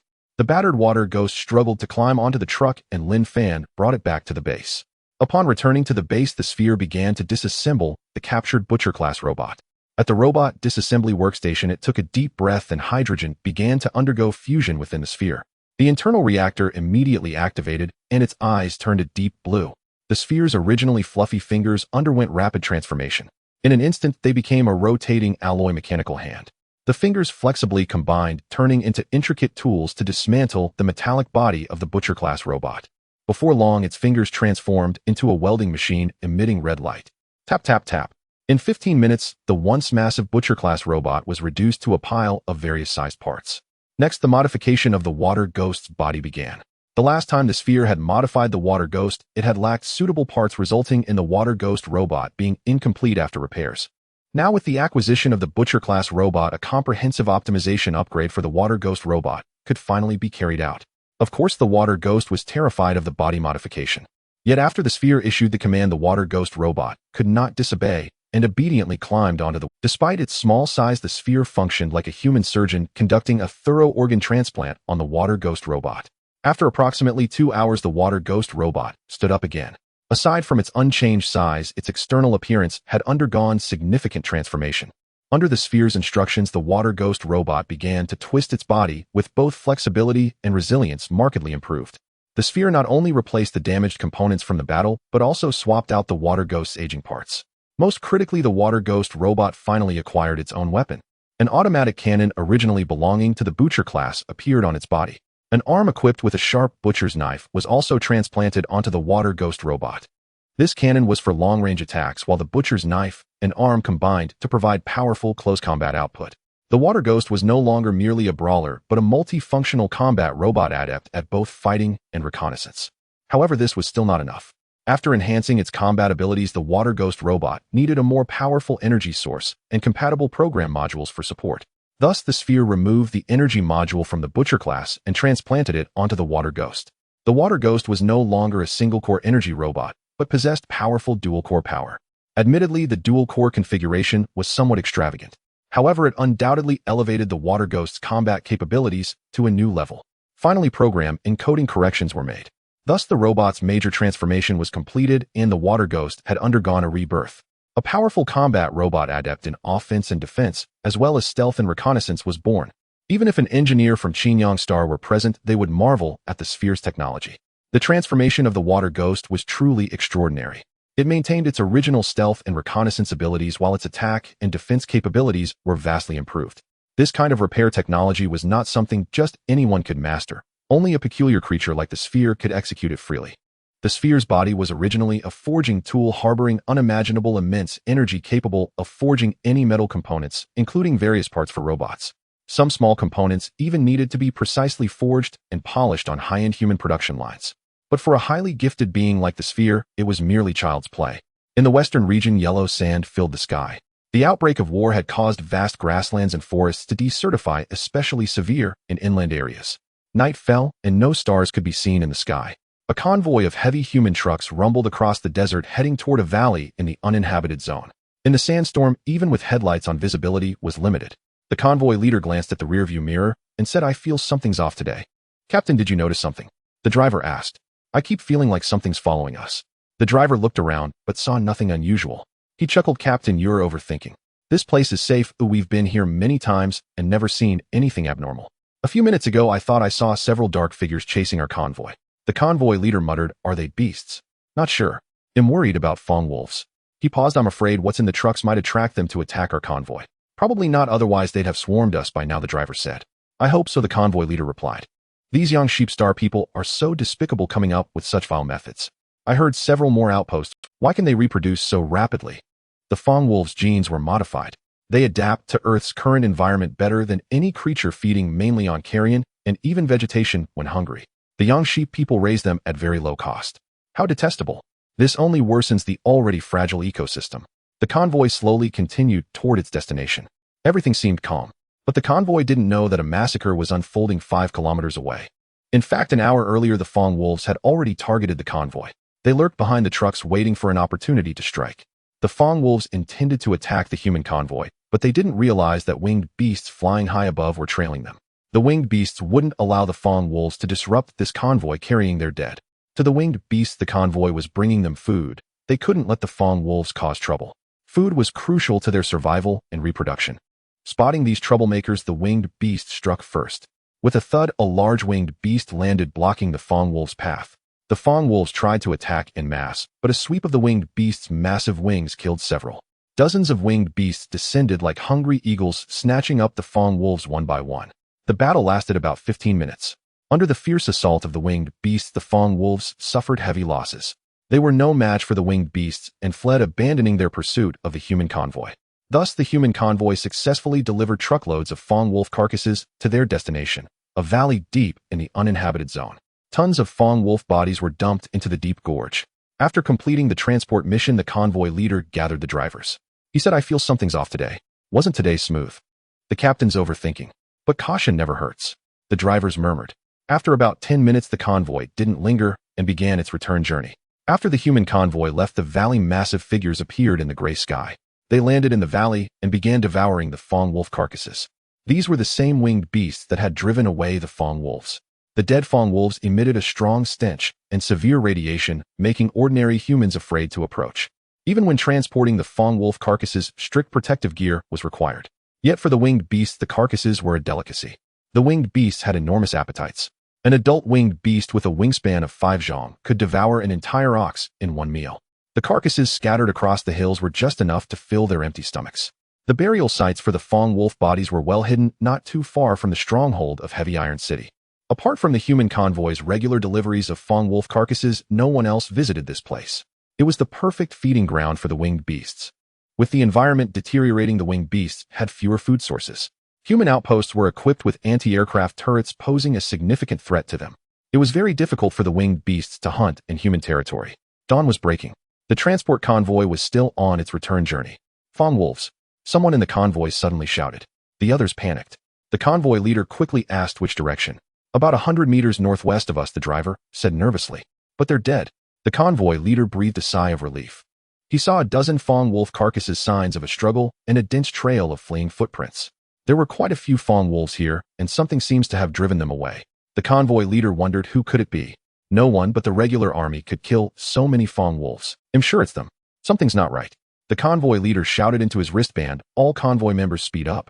50 kilometers west of Heavy Iron City on the Gobi Desert. Lin Fan drove a heavy truck toward the Maslow Fortress. The water ghost robot sat atop the truck, observing the surroundings. 10 winged beasts were positioned around the heavy truck, moving slowly alongside it. Led by Red Robe, they escorted Lin Fan and his team. 3 winged beasts flew ahead to scout. If they encountered any enemy, they would report back immediately. 3 more winged beasts monitored each flank to guard against surprises. The entire journey was through uninhabited areas. Though they occasionally passed former human towns and villages, these were almost buried by sand with no trace of human presence. Lin Fan's brow was furrowed with worry. Although he had carefully planned this mission, he still felt uncertain, taking things one step at a time. The orb, seeing his troubled expression, hopped onto the passenger seat and gestured with its small hands. It asked Lin Fan if he wanted some music. All right. The orb seemed delighted. It climbed onto the dashboard and poked the car's screen to turn on the music. It carefully flipped through the song list and selected Journey to Hell. The music began to play. A lonely soul. The orb listened and stood up. Imitating Lin Fan's usual manner, it twisted its tiny body and danced. Lin Fan was amused by its silly antics. Seeing him smile, the orb grinned back. Beep, beep, beep. Suddenly, Lin Fan's wristband rang. It was an unfamiliar call. He was puzzled, since the Fourth War most civilian telecom equipment had been destroyed. There were no signal towers on the Gobi Desert. Only a few military satellites could transmit signals. Could it be someone from the military? Lin Fan turned off the music and answered the call on his wristband. Crackle. A blurry holographic image appeared at the passenger seat of the heavy truck. Due to unstable signal, it took a moment for the other person's face to emerge. It's you. Yuanqiu. Lin Fan was surprised. Yuanqiu looked angry, her lips pouted. As soon as she appeared, she shouted angrily amid static. Lin Fan. You. Crackle. How could you take on its level mission alone? Crackle. You're no longer the decorated officer on the starship. You're all alone now. Why are you so angry? The Maslow Fortress is under Yuanqiu Star's actual control. It's too dangerous for you now. Crackle. Yuanqiu added, if you die, what will I do? What nonsense are you talking? Lin Fan said, we're just chance acquaintances. If I die, you just live well. You're really infuriating me. You're going to your death. Crackle. Yuanqiu said, you have to listen to me. Come back. It doesn't matter if the mission fails. If the scavenger bureau gives you trouble, I won't let them off. I've made up my mind. Yuanqiu took a deep breath, biting her red lip. If it's because of me that you're trapped in the Maslow Fortress, I'd rather die too. I chose this mission not because of you, but for my own reasons. Yuanqiu said angrily, if you really go, this might be our last meeting. Even if it's the last, I'm just a scavenger. Dying on this mission might not be a bad thing. Lin Fan continued, Miss Wang, from today on, consider me dead. Take care of yourself. After saying this, Lin Fan hesitated for a moment, then pressed the end call button. He took a breath and muttered to himself, how could I, Lin Fan, deserve Miss Wang's concern? Forgive me. At the military base of the capital military region, a young girl watched as the holographic image gradually faded. She sat silently in her chair, her spirits low, uttering not a word. Child, don't grieve too much, a middle-aged general consoled her. His temples were already white, but his eyes were sharp and blazing like torches. How could he be so foolish? That place is a den of dragons and tigers. How could one man's strength possibly get him out? The girl said. Can you have the scavenger bureau recall him? No can do. That was his own choice, the middle-aged general said. But hell die. The apocalypse war could erupt at any moment, or perhaps none of us will survive. His choice may be like a moth diving into a flame, but it is his hope. A trace of tears glistened in the girl's eyes as she slowly said, but I can't just watch him throw his life away. Foolish child, there is an insurmountable chasm between you. Why torment yourself? The middle-aged general said. You are the sole heir of the capital's Wang family, and he is merely a scavenger. Forget him. If it weren't for this scavenger you all look down upon, I would already be gone, a nameless corpse adrift in the endless cosmos. The girl wiped the corner of her eyes and stood up. Where are you going? Don't mind me. Just pretend him. As the girl reached the door, a row of guards blocked her way. In the northern hemisphere's desert, dusk had fallen. Lin Fan had already arrived at an abandoned town. Winged beasts patrolled several high points nearby, while Lin Fan parked the heavy truck inside the town. Radiation monitors detected no radiation in this desolate settlement. Having been cooped up in the heavy truck for too long, Lin Fan thought of getting some fresh air and thus entered a nearby temple. The temperature difference in the desert was extreme. Lin Fan lit a bonfire and began to eat roasted meat and drink strong liquor alone, savoring the last moments of freedom before reaching Fort Maslow. The man was an inveterate drinker. This time, in exchange for undertaking the Fort Maslow mission, he had swindled a large crate of liquor from the scavenger bureau. Liquor was a scarce commodity in this era. Humanity no longer had time to brew it. Fortunately, the scavenger bureau had managed to scrounge some from the ruins. The sphere wandered around the abandoned town, scavenging all the metal it could find, but felt it was barely a drop in the bucket. It stared wistfully as Lin Fan enjoyed his meal, patting its own belly, which remained hollow and empty. However, it had no interest in human food whatsoever. Lin Fan, slightly tipsy, patted the sphere's head and asked, have you ever drifted through the cosmos? The sphere shook its head and gestured with its hands. As far back as it could remember, it had been foraging for food in the Doomsday Junkyard. Do you know how you came to Earth? The sphere shook its head again. Let me tell you, this place is called a temple. It's dedicated to the gods from before the solar era. Gods? The sphere's eyes widened in astonishment. Back then, people believed that gods would protect the world from harm. According to my ancestors, Earth was a vibrant world then where every place was adorned with a sky full of stars. Before long, drowsiness overcame Lin Fan, and he began to snore. The sphere curled up beside him and also fell asleep. Clang! It was the sound of a stone statue shattering. Both Lin Fan and the sphere jolted awake, only to find the water ghost robot appearing in the temple. What happened? Lin Fan asked. The water ghost robot pointed toward the location of the stone statue. Following its direction, Lin Fan vaguely saw a shadowy figure behind the statue. So he switched on a searchlight. The moment the light flashed, the shadowy figure moved with incredible speed, darting into another pitch-dark corner in the blink of an eye. The figure was less than a meter tall, somewhat resembling a human. Could it be a human child? Lin Fan found it odd. How could there be any trace of humans in this godforsaken place? He raised his electromagnetic rifle, aimed it at the shadow, and shouted, "Come out now, or he'll shoot." Sensing danger, the figure tried to flee through an exit of the temple. But the water ghost robot was no pushover. Renowned for its reconnaissance skills and agility, it leaped in one bound and immediately blocked the doorway. Under the intimidation of the water ghost robot and Lin Fan, the shadowy figure dared not run anymore. It slowly shuffled into the light of the searchlight. The creature stood about 90 centimeters tall, wrapped in thick silk fabric with gray skin, a disproportionately large head, bulging eyes, and sparse body hair. Like humans, it had 2 legs and 2 arms and walked upright. Ding! The interstellar scavenger system activated, scanning the creature with a holographic display, which then displayed a line of text: half-human slave of the Ram Star, native of Baikin Star, sentient life form. Baikin Star had been conquered by the Ram Star. Because the half-humans of Baikin were diligent workers, they became war slaves for the Ram Star people. So it's them, eh? Lin Fan muttered. When the Ram Star merchant fleet invaded Earth, they brought with them a large number of half-human slaves to do the heavy labor at their outposts. But after a series of great battles, such half-human slaves were rarely seen. Lin Fan never expected to encounter one in this abandoned town. The creature before him trembled, holding a piece of roasted meat in its hand. Lin Fan suddenly understood. So this guy had come to steal food. When the half-human slave noticed Lin Fan eyeing the meat, it panicked and immediately stuffed the whole piece into its mouth. However, this action enraged the water ghost robot. In the water ghost's view, this thief was stealing its master's food. Theft was an act of extreme hostility. The water ghost sprang forward in one stride, grabbed the half-human slave, and lifted him up. Turning him upside down, it pried open his mouth and shook him vigorously, trying to force the swallowed food back out. Lin Fan was both amused and exasperated. He quickly signaled the water ghost to stop its attack. The water ghost hesitated for a moment, then threw the half-human slave to the ground. But it tapped the slave's head with its hard metal cannon barrel, making a clattering sound to express its fury. The half-human slave whimpered in pain. Terrified, he nevertheless forced the roasted meat down his throat. To him, the hunger was unbearable. Since he had been caught, he might as well die with a full stomach. However, Lin Fan had no intention of harming the half-human slave.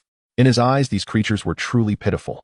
With their home planet occupied, their entire race enslaved, they had been uprooted and brought to Earth, leading a miserable existence. Far from blaming him, Lin Fan instead threw him a loaf of bread from his backpack. The half-human slave clutched the bread, glancing pitifully at the menacing water ghost robot nearby, not daring to take a bite. Water ghost, go outside first, Lin Fan said. The water ghost robot hesitated for a moment, then holstered its weapons and slowly walked out of the temple. Only then did the half-human slave feel safe enough to start gnawing on the bread, feeling a mix of gratitude and more so fear toward Lin Fan. As Lin Fan approached him, the slave kept backing away. Don't be afraid, I won't hurt you. Lin Fan set down his electromagnetic rifle, and only then did the half-human slave stop retreating. He finally drew near. The half-human slave's body was covered in scars from head to toe. Lin Fan gently placed his hand on the slave's head, establishing a cross-species communication simulation. Lin Fan's consciousness transmitted into the half-human slave's mind. Do you have a name? The half-human slave was astonished by this mode of communication. After a long pause, he uttered a sound from his mouth. Kai. Kai, I mean you no harm, and have no intention of. Lin Fan said slowly, can you tell me why you are here? The half-human slave, Kai, cast a timid glance at Lin Fan. He said, I wandered to this town. I am a half-human. Though born on Earth, I am not of Earth's racism. My homeland lies in the distant cosmos.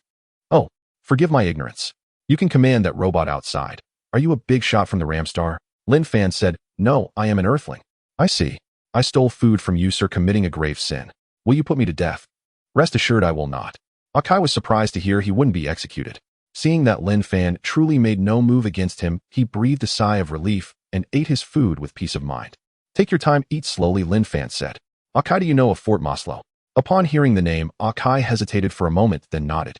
His consciousness transmitted to Lin Fan. That place is terrifying. Sir, are you going there? Yes. Are you familiar with it?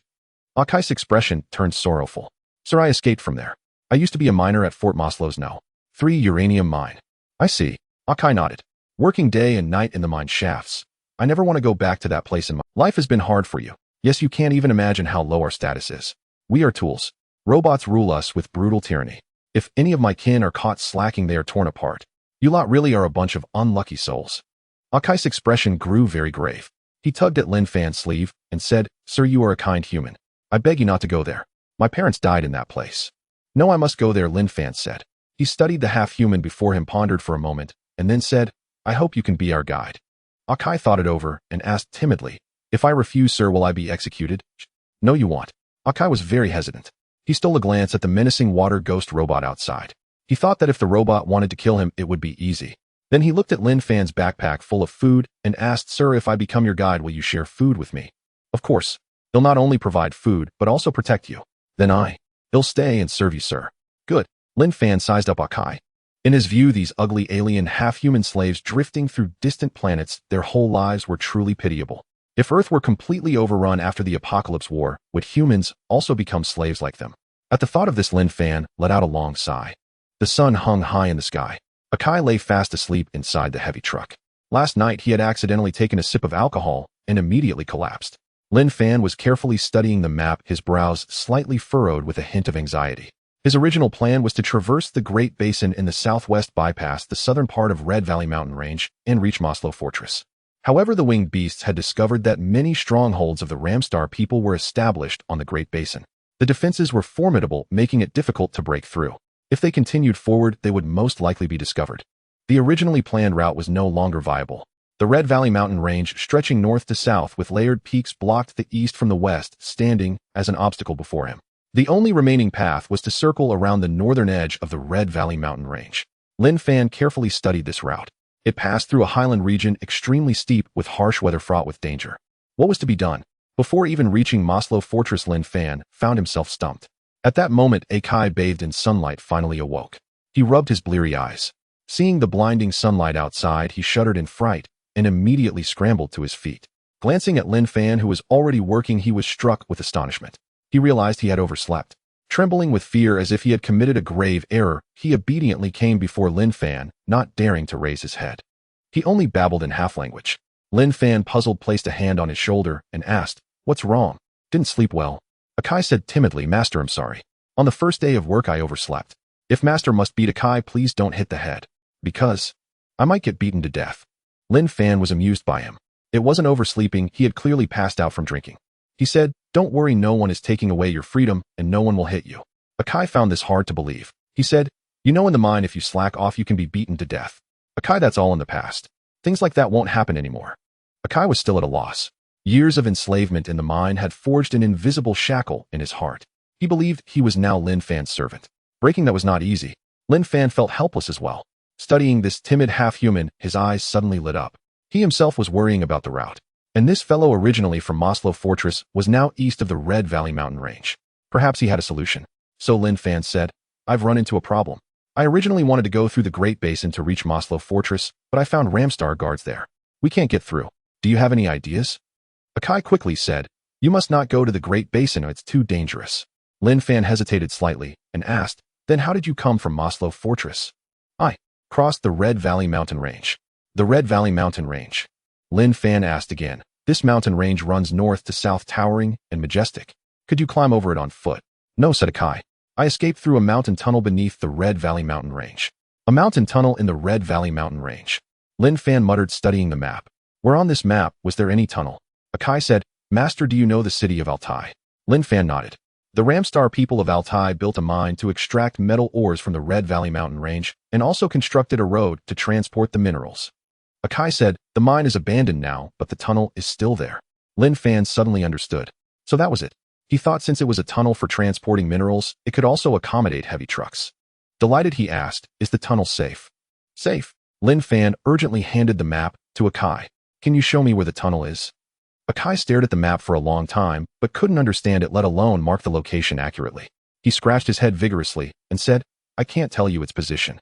But if you follow a dry river valley all the way, you can get back there." "Could it be the Blackwater River Valley?" Lin Fan muttered. He quickly located the Blackwater River on the map. The Blackwater Gorge was originally a river, but due to climate change it had dried up. Finally, a faint smile appeared on Lin Fan's face. At the source of the Blackwater River within the Red Valley Mountain Range there was indeed a mineral deposit, most likely the Ramstar mine. Thus the dry river valley Akai mentioned was most probably the Blackwater River. He said, "Akai, well done. If such a tunnel really exists as you say, I will have to thank you properly." "Thank you." A happy expression appeared on Akai's lips. In all his life he had never been thanked. But soon he shook his head frantically and said, "Master, only Akai should thank you. Half-humans are lowly. How can you thank a half-human? Who told you that half-humans are inferior?" Lin Fan retorted, "All lives are equal, and you are so intelligent besides." Akai was stunned. Having lived so long in the mine, he had functioned like a tool running endlessly. He had witnessed his companions and parents being killed like livestock. Fear firmly gripped his heart. As a slave, he was as humble as an ant. Suddenly being treated as an equal, even valued, and praised, his heart began to tremble. It was an irrepressible excitement within. He said, "Master not only gives Akai food, but also praises Akai. Akai will work hard and will never betray Master's trust." Lin Fan smiled slightly and patted Akai on the shoulder. He said, "Akai, I should be the one thanking you. You've solved a big problem for me." Akai added, "Master, this is what Akai should do. Also, Akai has an idea. We can advance through the river valley. It's very concealed. That's how I came from there." Advance through the river valley. Lin Fan thought for a moment and found it feasible. Without further delay, he drove toward the direction of the Blackwater River Valley. Akai dared not sit and kept observing the surroundings for Lin Fan. To him, this superior race from Earth gave him a feeling he had never experienced before. In his understanding, all superior races were cruel and brutal. But Lin Fan was different. He not only shared food with him, but also forgave his offense and theft. He even treated him as an equal partner. Half-humans had always been enslaved. The equal relationship initially left Akai at a loss. But after just one day together, he had actually developed a sense of trust in Lin Fan. At dusk, Lin Fan arrived at the Blackwater River Valley and found a hidden spot to park and rest. Akai was very diligent, helping Lin Fan start a fire and imitating Lin Fan's way of roasting meat. He had never tasted such delicious food. His mouth was already watering. "Akai, be careful not to burn yourself." Akai grinned foolishly and said, "Master, can I ask you a question?" "Go ahead." "If we return from Maslow Fortress, can Master keep Akai by his side?" Akai's eyes were full of anticipation. Lin Fan said, "No problem." "Really?" Akai was overjoyed, hopping around the campfire. Watching his innocent demeanor, Lin Fan couldn't help but smile. When Akai grew tired, Lin Fan asked, "Are there any places nearby where large beasts roam?" "Large beasts?" Akai pondered and said, "This area is very barren and dry. There are few animals." Hearing this, Lin Fan looked up at the sky, a worried expression on his face. Akai wanted to help Lin Fan and scratched his head again. After thinking for a long time, he said, "There is a place where beasts might appear." "Where?" "It should be south of here. There's a hidden valley with a small lake where beasts often go to drink water." Lin Fan opened the map. Under the glow of the campfire, based on Akai's description, he pinpointed the approximate location. Akai scratched his head and said, "Master, I'm sorry. I can't remember the exact spot. The general location is enough." Lin Fan said as he stood up. He raised a torch and waved it into the distance. In the silent dark night sky, the faint sound of wind could be heard. Then a shadow appeared. The dark figure soared up and headed straight for the heavy truck. Walk. The dark figure in the sky terrified Akai. Having worked long in the dim mine, his eyesight was sharp, and he saw more clearly than others. It was clearly a ferocious flying beast, its wings spread more than 4 zhang wide. Seeing the beast approaching, he vanished in a flash, running out of sight. But seeing Lin Fan still standing there, he frantically turned back. He screamed in the Baikan Star language, seemingly urging Lin Fan to hide quickly. The nearby water ghost robot looked at Akai with a strange expression, clearly unable to comprehend his extreme reaction. Lin Fan shouted to the panicked Akai, "Don't panic, Akai. It'll be fine." But without the superspecies consciousness simulation, Akai couldn't understand a word Lin Fan said. Seeing Lin Fan unmoved, Akai grew frantic, pacing like an ant on a hot pan. He thought Lin Fan was ill or paralyzed. He even grabbed Lin Fan, trying to carry him away. At that moment, a thud was heard. The winged beast landed on both claws before Lin Fan. Akai looked up, took a close look at the giant beast, and his body began to tremble. But he found a stone from somewhere. Summoning his courage, he raised the stone and shielded Lin Fan, trying to... Even the winged beast was taken aback by Akai. The winged beast before them was Red Robe, who had been guarding Lin Fan all along. It had never seen Akai before. Red Robe noticed the little one's provocative gesture. It glared at him and let out a low growl from its throat. That terrified Akai. His body instantly went limp, and he hid behind Lin Fan. Lin Fan finally grabbed Akai and transmitted, "It's not an enemy, it's our friend. Don't be afraid." "Friend?" Akai looked at Lin Fan, then at the giant beast, his eyes filled with astonishment. Such a sky beast would only see ground creatures as prey. How could it be a friend? He still couldn't believe it until the winged beast crouched down, its expression softening. Lin Fan walked over, touched the beast's body, and informed it of the location of the small lake Akai had mentioned. The area was desolate, and the winged beasts had not eaten for days. They were starving and urgently needed food. Then Lin Fan waved at Akai, signaling him to come over. Akai was initially very scared, but encouraged by Lin Fan, he came up behind him. Lin Fan told Akai, "Its name is Red Robe. In fact, you've done it a great favor. A great favor. It has been following us for days without eating. I just told it the location of the small lake. It will go there to hunt." So Master asked Akai about the beasts for their... "Yes," Lin Fan said. "For that it asked me to convey its thanks to you. You can touch it." "No, it will eat me. I'm not even enough to fill its teeth," said Akai. "Don't be afraid," Lin Fan encouraged. Akai hesitated, but seeing that Lin Fan didn't seem to be deceiving him, he took a breath, cautiously walked up to Red Robe, and gently touched its toe. At that moment Red Robe also looked down at Akai. Instantly, Akai's whole body went weak. But Red Robe's gaze was very gentle. It gently touched Akai's head with its wing. Then pushing off the ground with its legs it leaped up. Beating its broad wings it soared into the night sky. Akai wore an expression of disbelief. He returned to Lin Fan's side and exclaimed, "Master, it's hard to imagine that such a fierce sky beast would work for you. We are partners. Like you, they are not life born from Earth. The Ramstar people brought them to this planet. So that's it." Akai watched the winged beast fade into the distance and murmured, "In our ancestors' legends, only Yuanqiu could tame such fierce beasts. Yuanqiu.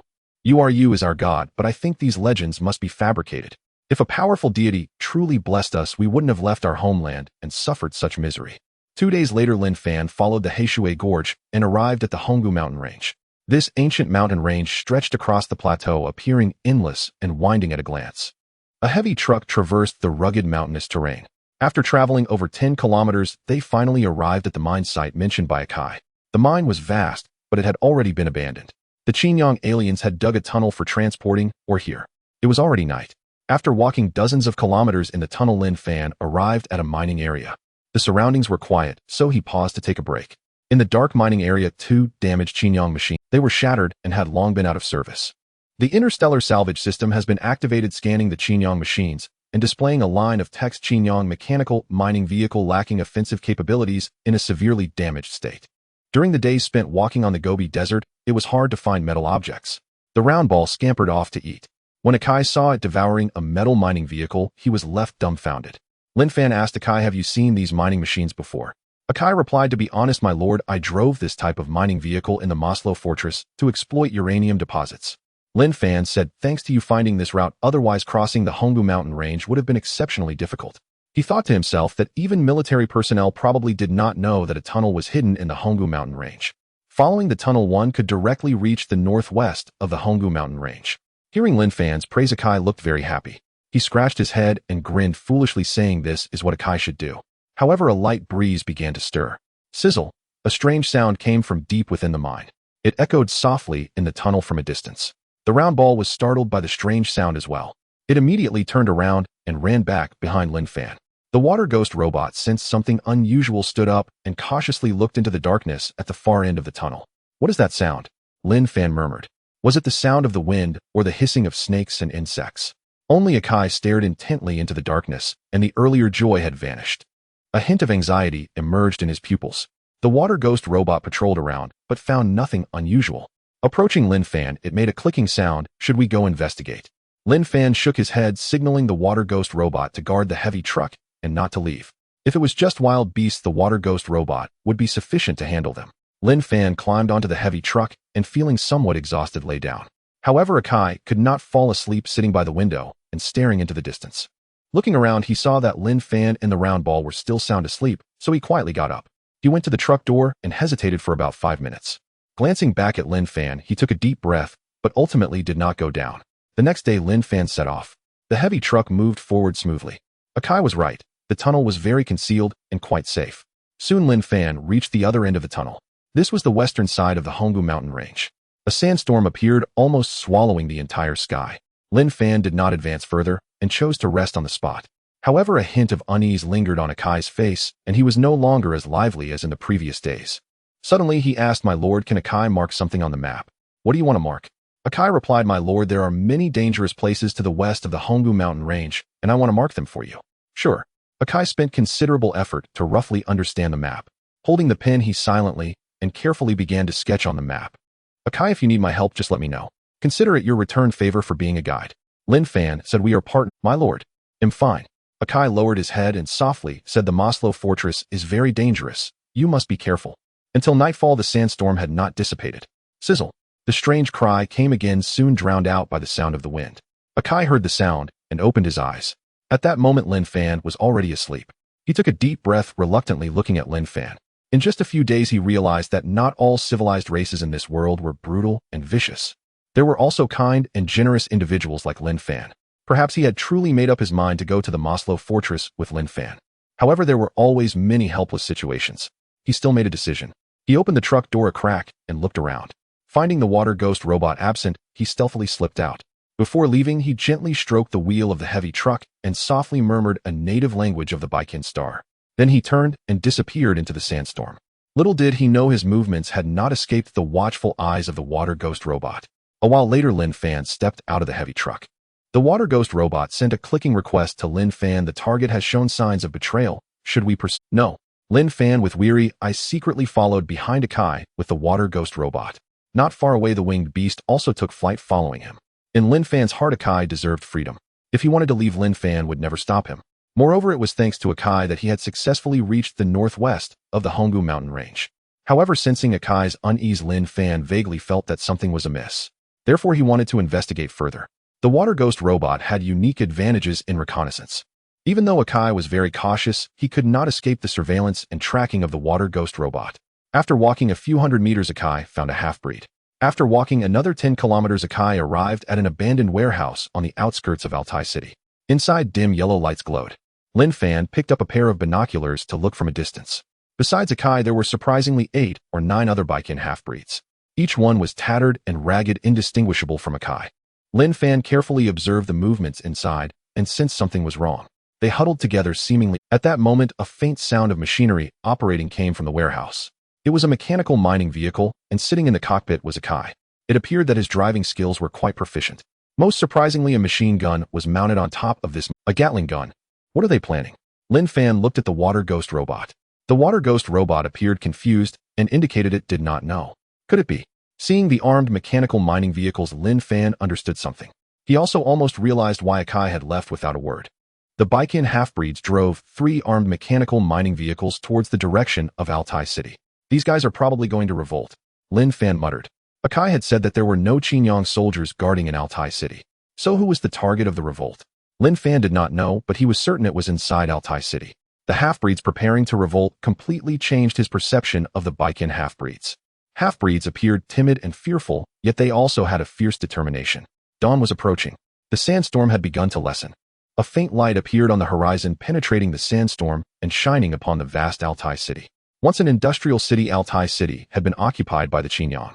As the surrounding mines were depleted, the city had now been abandoned. Akai and his companions arrived at a corner of this was a concentration camp for half-breed slaves constructed by the Qinyang. Surrounding the camp were barbed wires, and within the wires were crammed hundreds of Baikin half-breed slaves. In the corner there was a watchtower where a butcher robot monitored the surrounding movements. In addition, there were 3 other guard robots nearby.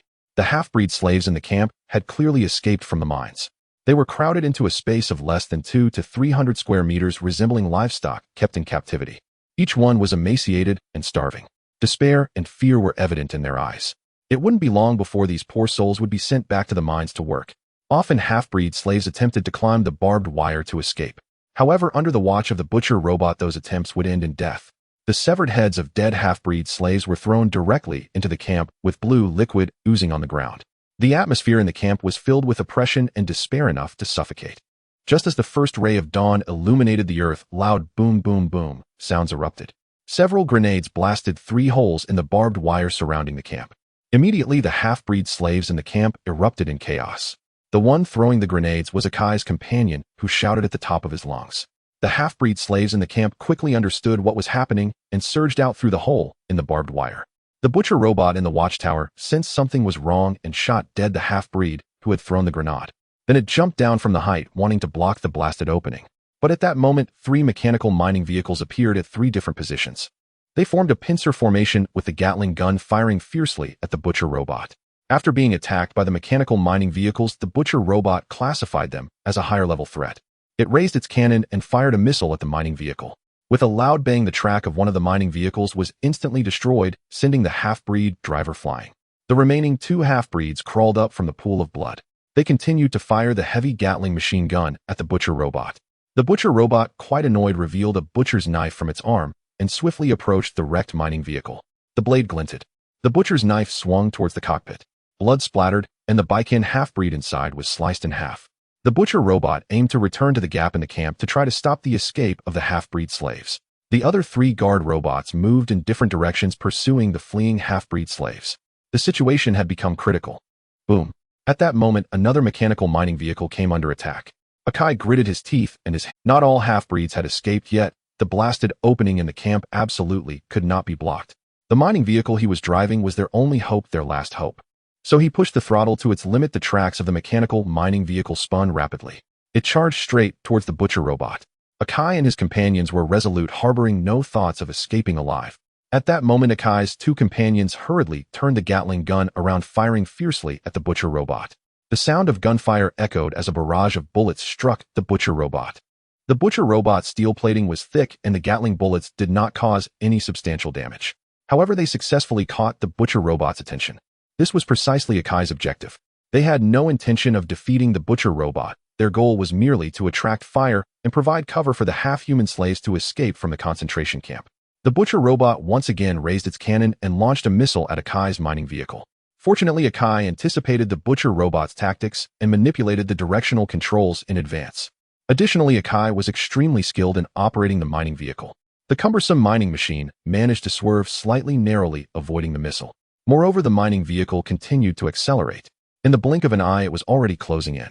The mechanical arm shot up with the hard metal drill pressing against the body of the butcher robot. The mining vehicle itself lacked offensive capabilities. However, its size was comparable to the butcher robot, and it was imbued with significant kinetic energy. A loud bang echoed. The butcher robot was knocked back.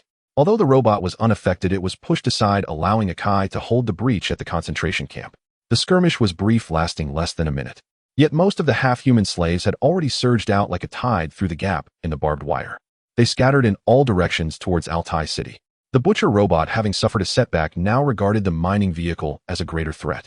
Amidst the hail of Gatling bullets, the robot stood up effortlessly, its blade-like arms reappearing. It was determined to put an end to the clumsy mining vehicle. However, Akai had no intention of fleeing.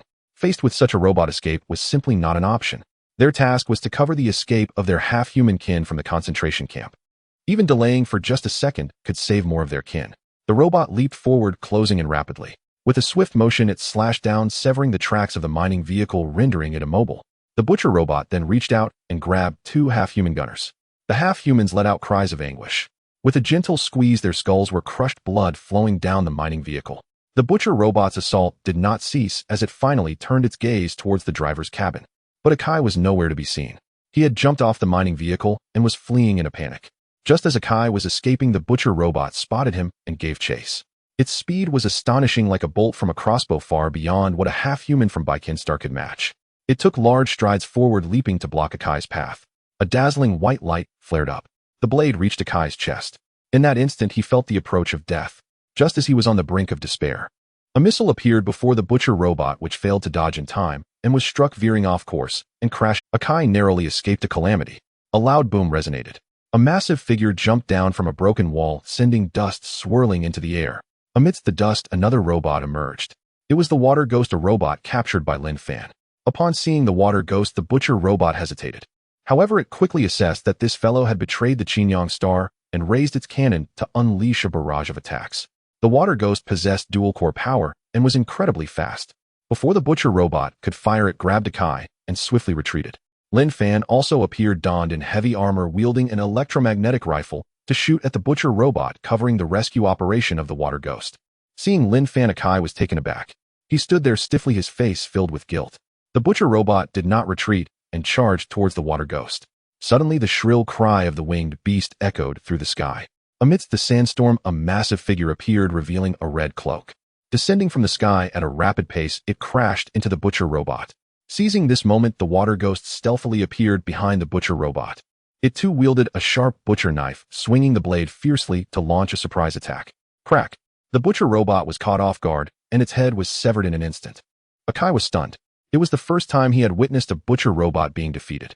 In his eyes, many of his kin had perished at the hands of these butcher robots, and he believed they were invincible. The half-human slaves hiding in the corners watched in astonishment, equally dumbfounded.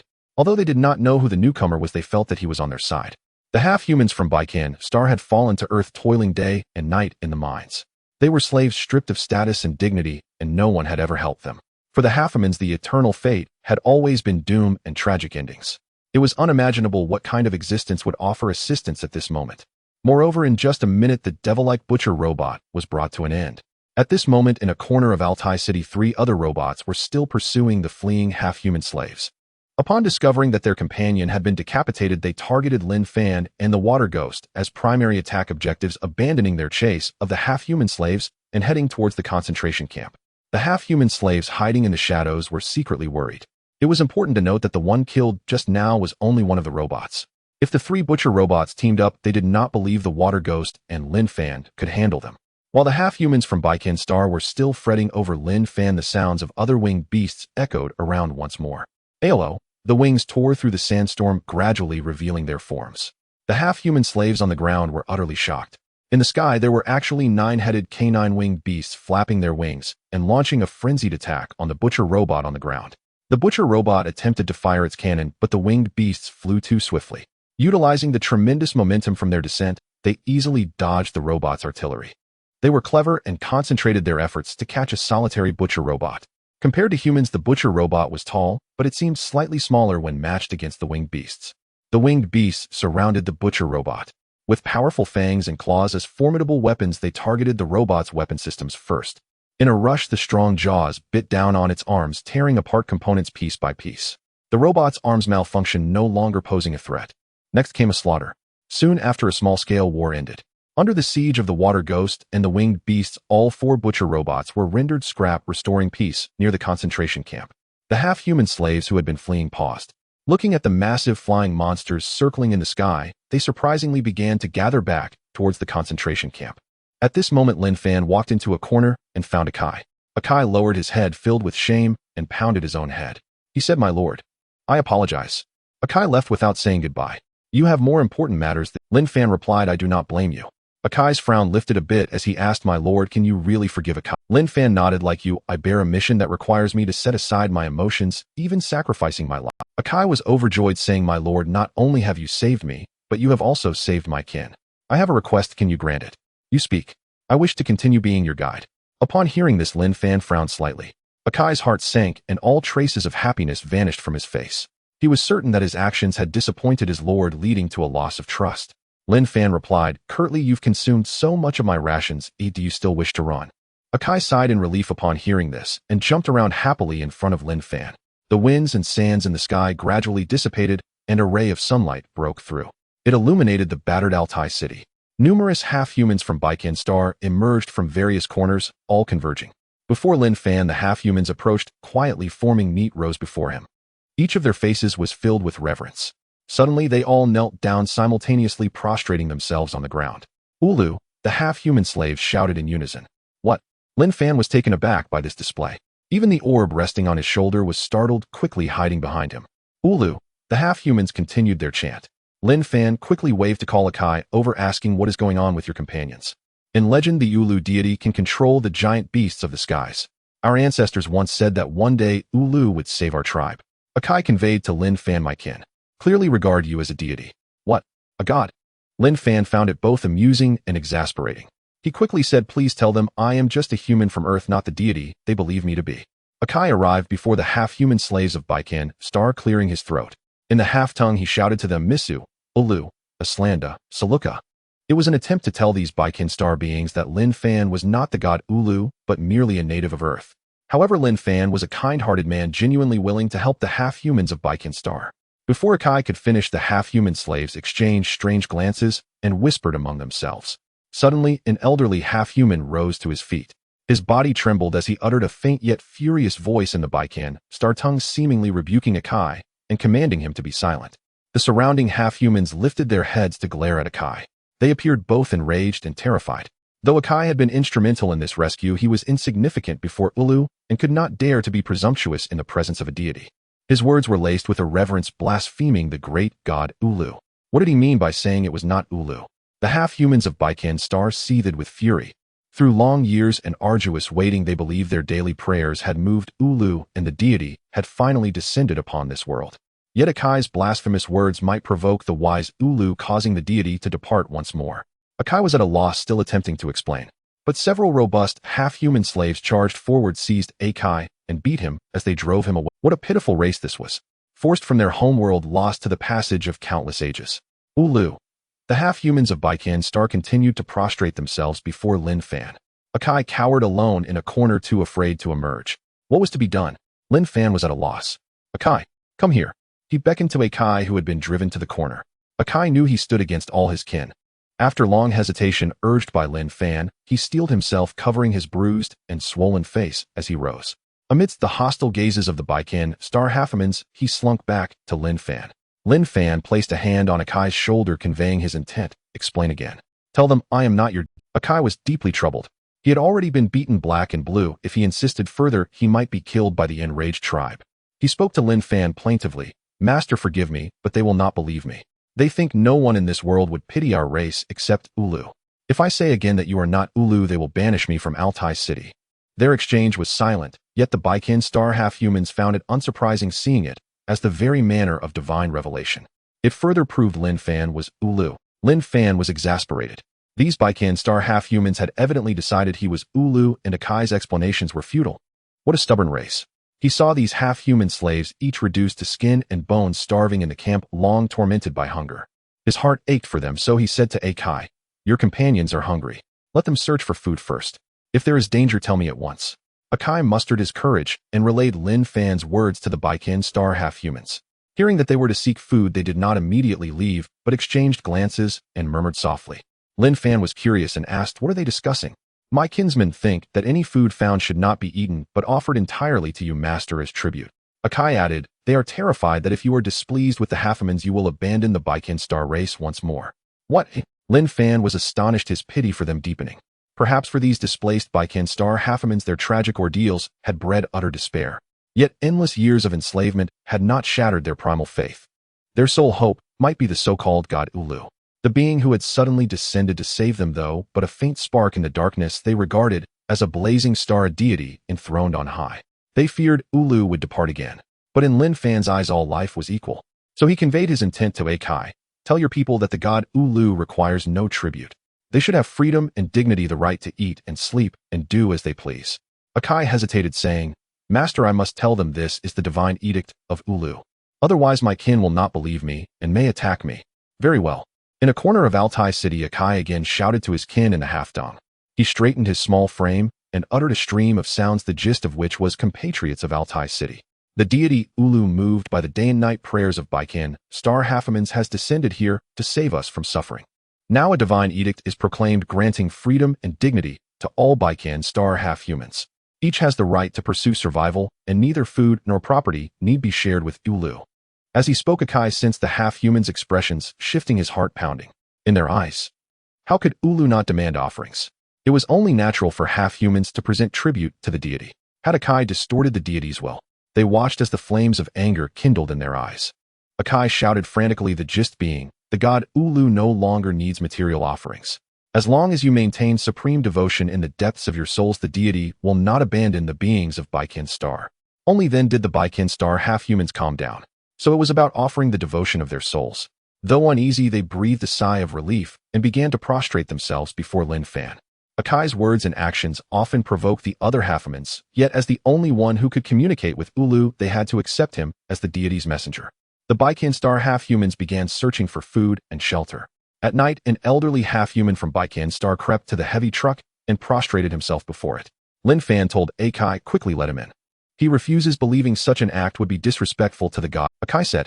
Lin Fan had no choice but to descend from the truck and help the elderly half-human to his feet. He asked Akai, who is this? He is our half-human elder, named Moda. He is your devotee, master, firmly believing you are the god Ulu who will save our race. Lin Fan studied him closely. Wasn't this the same elder who had ordered the half-humans to drive Akai away? Elder Moda, noticing Lin Fan's scrutiny, beamed with joy. The man was so overcome with excitement that his body trembled as he babbled in the half-tongue. Lin Fan could not understand him and had to ask Akai, what does he want from me? Master, Elder Moda wishes to speak with you. He asks if you permit his presumptuous words. It's fine, let him. So Akai and Elder Moda conversed. When they finished, the elder wrung his hands, anxiously awaiting Lin. Akai conveyed the message. Master, he asks if you are about to leave Altai City soon. Lin Fan hesitated, then said, tell him I must indeed go. For I have a mission, as you know. Akai relayed this to Moda. Upon hearing it, the elder's expression grew grave and urgent, yet his gaze toward Lin Fan remained devout. Unlike during the day, he did not rebuke Akai, but gripped his hand tightly, pouring out his thoughts with greater. Akai sighed and approached Lin Fan, saying, Elder Moda says that when you refused tribute from the Baiken Star halfamans, he guessed you would abandon them again. He also says our tribe has always been utterly devoted to Ulu, never renouncing our faith, even in the mine. Therefore, he begs you to give the half-human tribe another chance. Lin Fan scratched his head, saying, "It's not that I want to abandon everyone. I wish to help your race. But I have a mission and cannot stay long in Altai City." Akai looked troubled, saying he does not see it that way. "He came to beseech you not to forsake the pitiful race of Baikin Star. Wherever you go, take the half-humans with you. They will serve you unto death." Lin Fan frowned deeply, saying, "Tell him I am going to Fort Maslow, the very place that once enslaved the Baikin Star half-humans. Its dangers are clearer to them than to me. Moreover, I am going to seize something vital, a mission fraught with peril. Advise him to abandon this notion." Akai turned and conveyed Lin Fan's words to Elder Moda. The elderly half-human, instead of showing any fear, lit up with joy. He chattered rapidly with Akai, then prostrated himself again, crying out, "Lu, what's wrong with him?" Lin Fan was puzzled. Elder Moda just said that the half-humans are very familiar with Fort Maslow. He is willing to lead all the half-humans to follow your steps. Akai paused, then added, "He says the half-humans fear not death. Ulu has granted them freedom and dignity, the only light in endless dark ages. The half-humans are willing to offer their humble strength. If they die following the great god Ulu, it will be a supreme glory." Lin Fan shot a meaningful glance at Akai. Akai shook his head helplessly. Elder Moda's faith in the Ulu deity is unshakable. He firmly believes that only our revered Ulu will extend a helping hand to the half-people of Baikin Star in their darkest hour. And you, sir, are that deity. Lin Fan took a deep breath. He never imagined he would be mistaken for a god by an alien race. Yielding to Elder Moda's earnest pleas, Lin Fan reluctantly agreed to his request. Thus, the scavenger team, originally just Lin Fan and Akai, suddenly swelled by hundreds of Baikin Star half-people. Elder Moda, brimming with excitement, departed joyfully. Soon the news spread to every Baikin Star half-person in Altair City. The Ulu deity would no longer abandon them. Many half-people wept with emotion. Inside the heavy truck, Lin Fan asked, "Akai, what do we do now? Altair City isn't safe. Though the robots here have been defeated, more will arrive in about 3 weeks. What are they coming for?" "To transport the half-people slaves from the concentration camp to the mines of Maslow Fortress." Lin Fan frowned. "How many miners are in the mines?" "I estimate there are still over 10,000 half-people in the mines." 10,000. Lin Fan murmured, pondering. Not an enormous number, but certainly not a small one.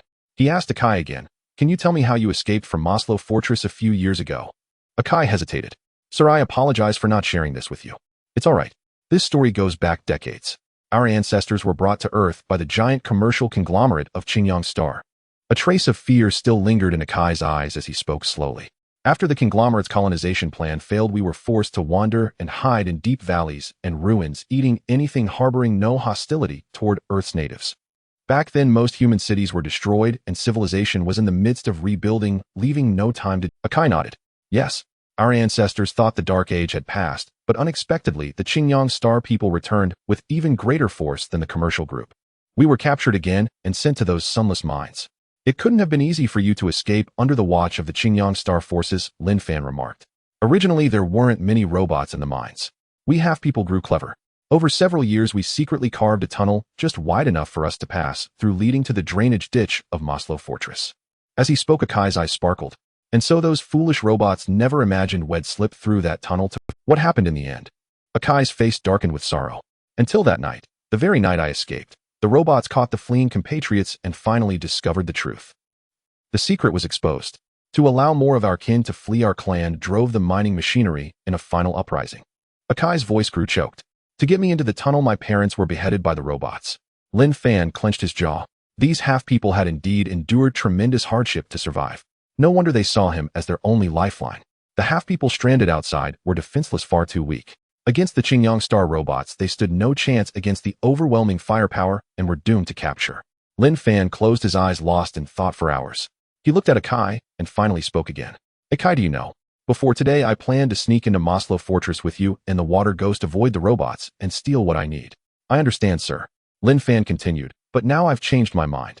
Akai scratched his head. A glint flashed in Lin Fan's eyes. "Now I intend to assault Maslow Fortress and rescue all your kin trapped in the mines." Akai was stunned. He stammered, "Sir, you mean?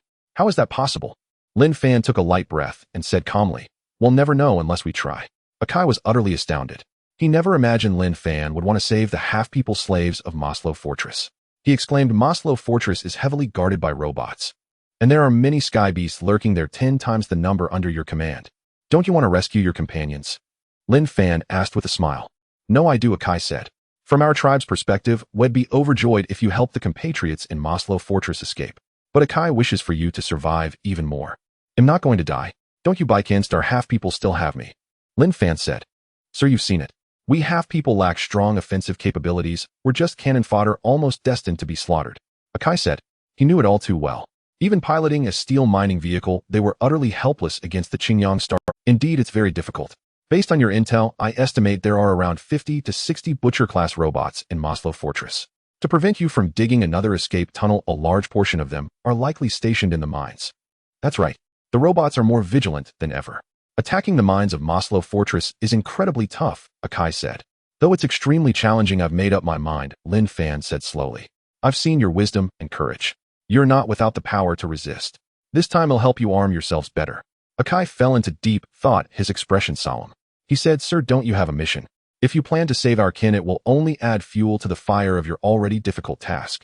Actually, I have my own selfish reasons, Lin Fan said gravely. My mission is daunting with almost no certainty of success. But there's something even more important worth doing. Destroying the uranium mines of Maslow Fortress. Destroy the mines? Yes, that's my goal. While rescuing your kin, it'll also blow up the mines. These uranium mines are a vital source of nuclear fuel for Qingyang Star's starships, like a cancer. No matter how dangerous, I want to eradicate them. So that's it. Akai murmured. The next day, Lin Fan had Akai summon Elder Moda. He gestured to Akai. Tell Elder Moda the plan.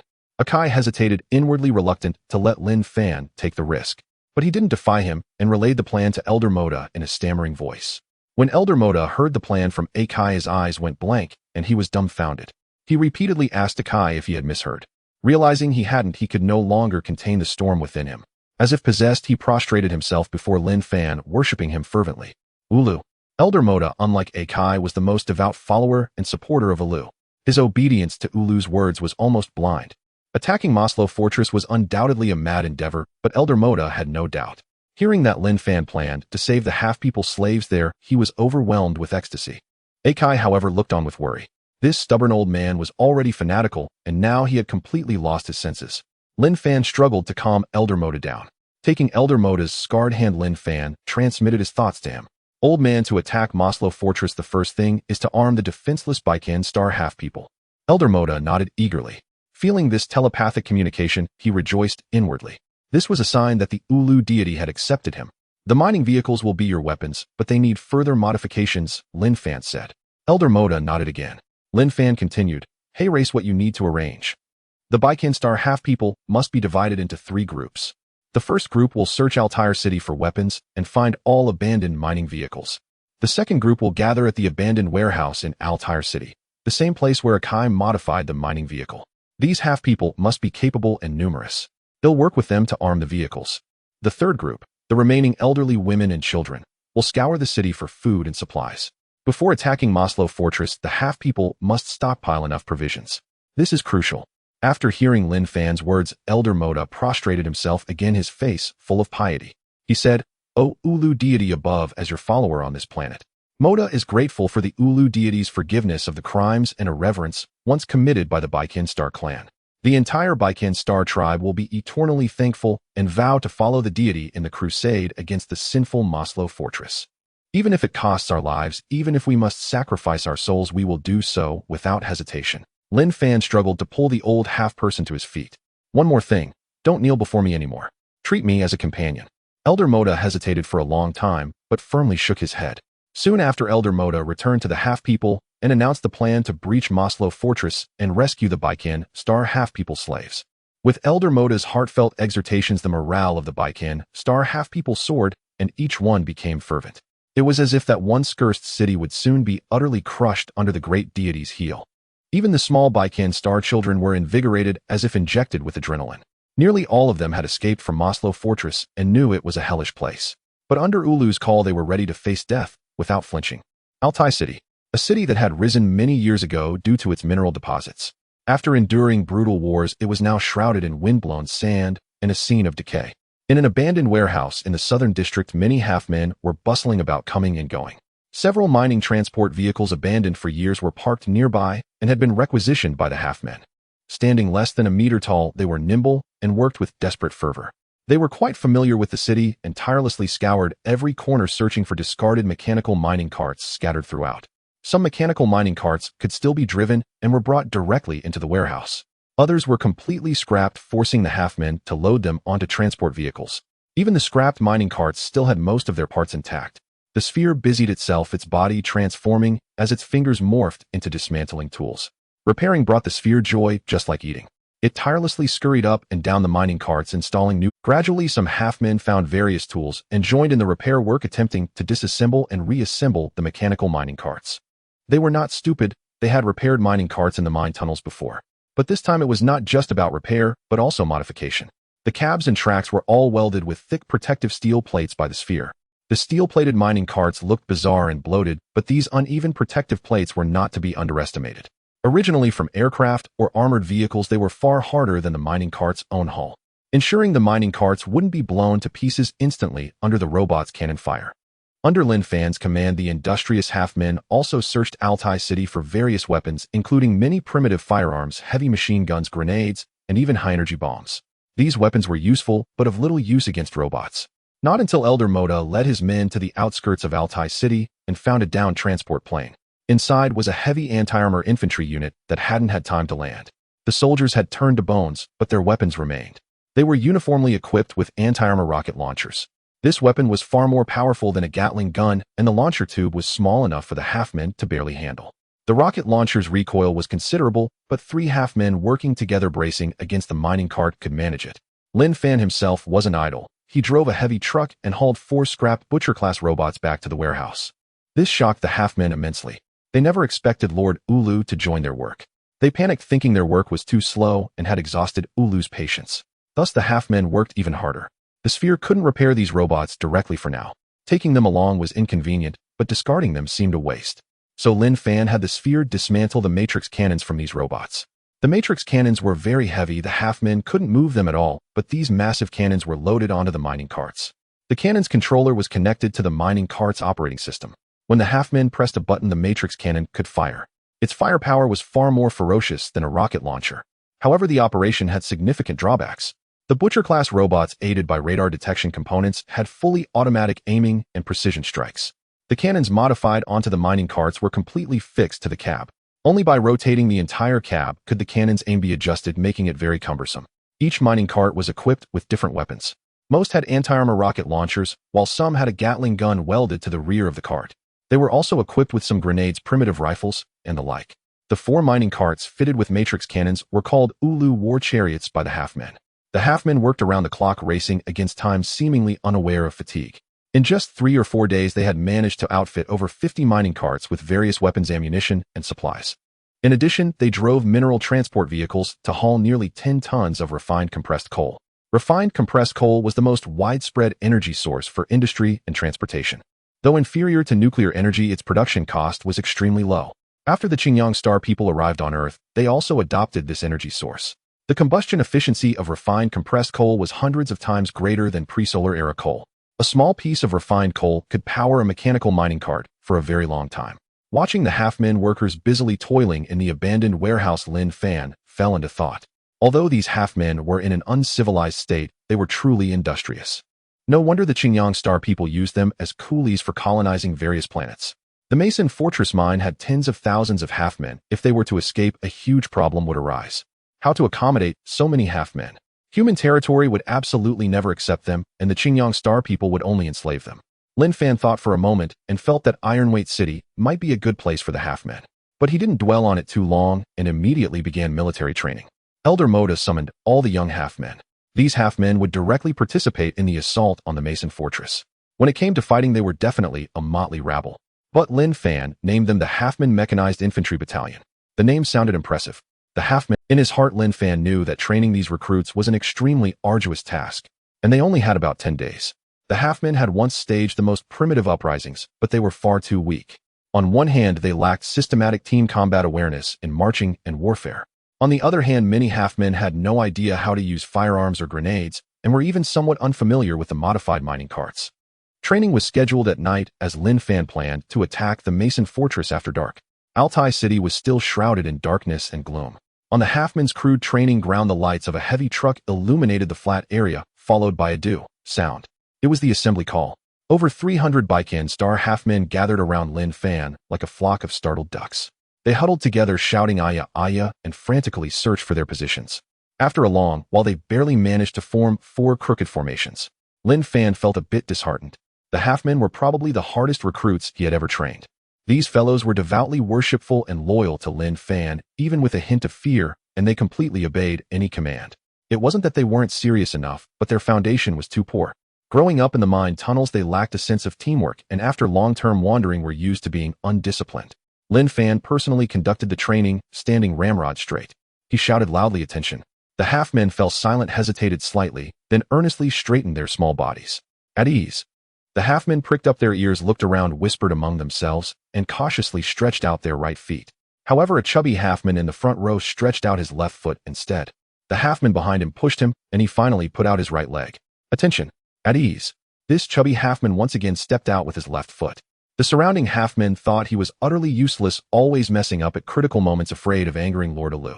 The chubby half-man felt quite embarrassed and slowly withdrew his foot. Unlike the half-men around him, Lin Fan did not scold him. Looking at this dull-witted half-man, he merely gave him a gentle glance. Instead of feeling relieved, the half-man felt even more ashamed and even angry, slapping his own head hard. But Lin Fan knew that this fellow was quite diligent. He arrived earliest and left latest. He just couldn't tell left from right and marched with the same arm and leg forward. However, Lin Fan's demands weren't high and time was running out. He shouted to the half-men, "Begin throwing practice." Led by Akai, the half-men moved row by row to an open area to practice throwing stones. This was to train for throwing grenades and also served as a warm-up. Soon formal target practice began, with Akai coordinating and Lin Fan personally instructing. The half-men fired primitive rifles. However, their marksmanship was terrible. They often fired blanks, rarely hitting the targets. The rifle's recoil was significant. After firing one shot, it took a long time to steady themselves. Yet with a swoosh, a bullet pierced through the darkness and hit the target. The surrounding half-men were astonished. The one who hit the target was named Yuanqiu, a warrior among the half-men. During the mine uprising, he had driven a mining cart to block the robot's advance, losing an eye in the process, earning him the name One-Eyed Yuanqiu. It was the chubby half-man's turn. He stepped forward with clumsy steps, carrying a heavy rifle as tall as himself. The half-men worried. Would this guy mess up again? Hopefully he wouldn't shoot his own people. The chubby half-man stuffed a food crumb into his mouth and chewed. He raised the rifle, his eyes wide open, and took aim. Bang! He actually hit it. The makeshift target wobbled precariously. Lin Fan was quite surprised. He clearly saw the bullet hit the target, and very close to the bullseye. The chubby half-man was delighted, bowed to Lin Fan, and grinned foolishly. Lin Fan thought to himself that this chubby half-man was no simpleton, and he gave him a thumbs up. The half-men found it unbelievable. Seeing him receive Ulu's praise, they grew somewhat envious and muttered quietly. They all thought that this guy couldn't even walk properly. Hitting the target must have been pure luck. The chubby half-man was unconvinced, glared fiercely at his disbelieving brethren, and wanted to try again. A smile tugged at the corner of Lin Fan's mouth as he let him continue. Ulu. The chubby half-man prayed, raised the rifle again, aimed and fired. The moment he fired, his body was jolted by the rifle's recoil. Luckily, he was very stout and wasn't pushed back. The bullet hit the target again, right in the bullseye. Lin Fan thought to himself that this chubby half-man truly couldn't be judged by his appearance. He then walked over to the chubby half-man and placed a hand on his shoulder. "What's your name?" "Ulu. Lord, they all call me Fatty." The chubby half-man was communicating with Lin Fan for the first time, extremely nervous, and his speech became hesitant. "Have you used a gun before?" Fatty nodded and said, "To be honest with Lord Ulu, when Fatty was wandering in the ruins, I used one to kill wild beasts. But it's completely useless against robots." "Of course it's useless." Lin Fan thought for a moment and said, "Fatty, try the rocket launcher. If you can still hit the target, it'll make you a platoon leader for the half-men." "Platoon leader? What's that? Can you eat it?" Lin Fan was amused and said, "Over 90 half-men make up a platoon, and you'll be their head." "Lord Ulu, is that true?" Fatty pointed at the surrounding half-men and chuckled. "If I become platoon leader, will they have to listen to me?" "Of course. You must not only teach them how to shoot, but also command them during the attack on the Mason Fortress." "All right, I will definitely hit it." A glint shone in Fatty's eyes. Having been mocked by his peers all his life, this was finally his moment to hold his head high. Then Lin Fan handed Fatty a rocket launcher. With the help of 2 half-men, Fatty cheerfully hoisted the rocket launcher. He examined the armor-piercing shell, hefted the launcher's weight, and fired. Boom. With no support, the 3 half-men, unable to withstand the rocket's recoil, tumbled to the ground. But the armor-piercing shell hit the target. Then it shot toward a distant broken wall, completely obliterating it. Many days passed. The haze and sandstorms of Altai City had rarely dissipated. In the days before departure, Lin Fan conducted a mobilization. Over 50 armed mining vehicles slowly emerged from the ruins, resembling mobile small fortresses, a sight both spectacular and imposing. The half-humans now had an army, albeit small in scale. The elderly women and children among them had also gathered, each trembling with excitement. This was perhaps the first armed force of half-humans ever established on Earth. Half-humans had either been fleeing or enslaved. Oh, when had they ever possessed an army of their own? Nearly 300 half-humans were divided into 4 platoons. The first platoon was led by the water ghost robot, the second platoon leader was Akai, the third was Gang Shi, and the fourth was Pang Dun. All of them were personally selected by Lin Fan during the recruit training. They possessed unwavering will and sharp minds, standing out during the drills. The half-human soldiers initially did not understand the title of platoon leader, but they were all genuinely envious. It was a title personally bestowed by Lord Ulu. The half-human platoon leaders also drove Yula-class war vehicles equipped with matrix cannons. These mining vehicles had firepower barely matching that of the Capricorn robots and would be a crucial force in attacking the Maslow fortress. In addition, each platoon possessed over a dozen armed mechanical mining vehicles. Each mining vehicle had a crew of 5 half-humans, 1 driver, 1 primary weapon operator, 2 assistant operators, and 1 grenadier or demolition specialist. Do not underestimate these armed mining vehicles. Their primary weapons were anti-armor rocket launchers capable of posing a certain threat to robots. The remaining weapons were a mix, grenades and heavy machine guns, which could at least provide some covering fire. Inside the cabins, the half-human soldiers stood solemnly at attention. Now they were no longer prisoners to be slaughtered in concentration camps, but dignified, half-human warriors. Though short in stature, each one burned with high morale. Perhaps the Maslow fortress was a hell holding unbearable and bitter memories. Yet these diminutive half-humans from Baikan Star showed no fear. At Ulu's command, even if it meant braving a mountain of blades or a sea of flames, they would charge forward without hesitation. The mining vehicles lined up in a row on the open ground outside the warehouse, exuding great momentum. The abandoned warehouse outside Altai City was the starting point for Ulu leading the half-human warriors to conquer the Maslow fortress. It was also a solemn and sacred moment. Silence fell over the scene, and none of the half-humans present made a sound. Akai leaped down from the Yula-class mining vehicle and strode to the front of the formation. Shouting at the top of his lungs on behalf of Ulu and in the language of Baikan Star, he delivered a passionate final pre-battle speech. Akai's voice echoed across the training ground. Warriors of the half-human mechanized infantry battalion, we are about to depart, heading for a distant battlefield. Ulu tells me to let you know we fight not for ourselves, but to liberate our brethren. Perhaps we may never return, but our compatriots will forever remember our names.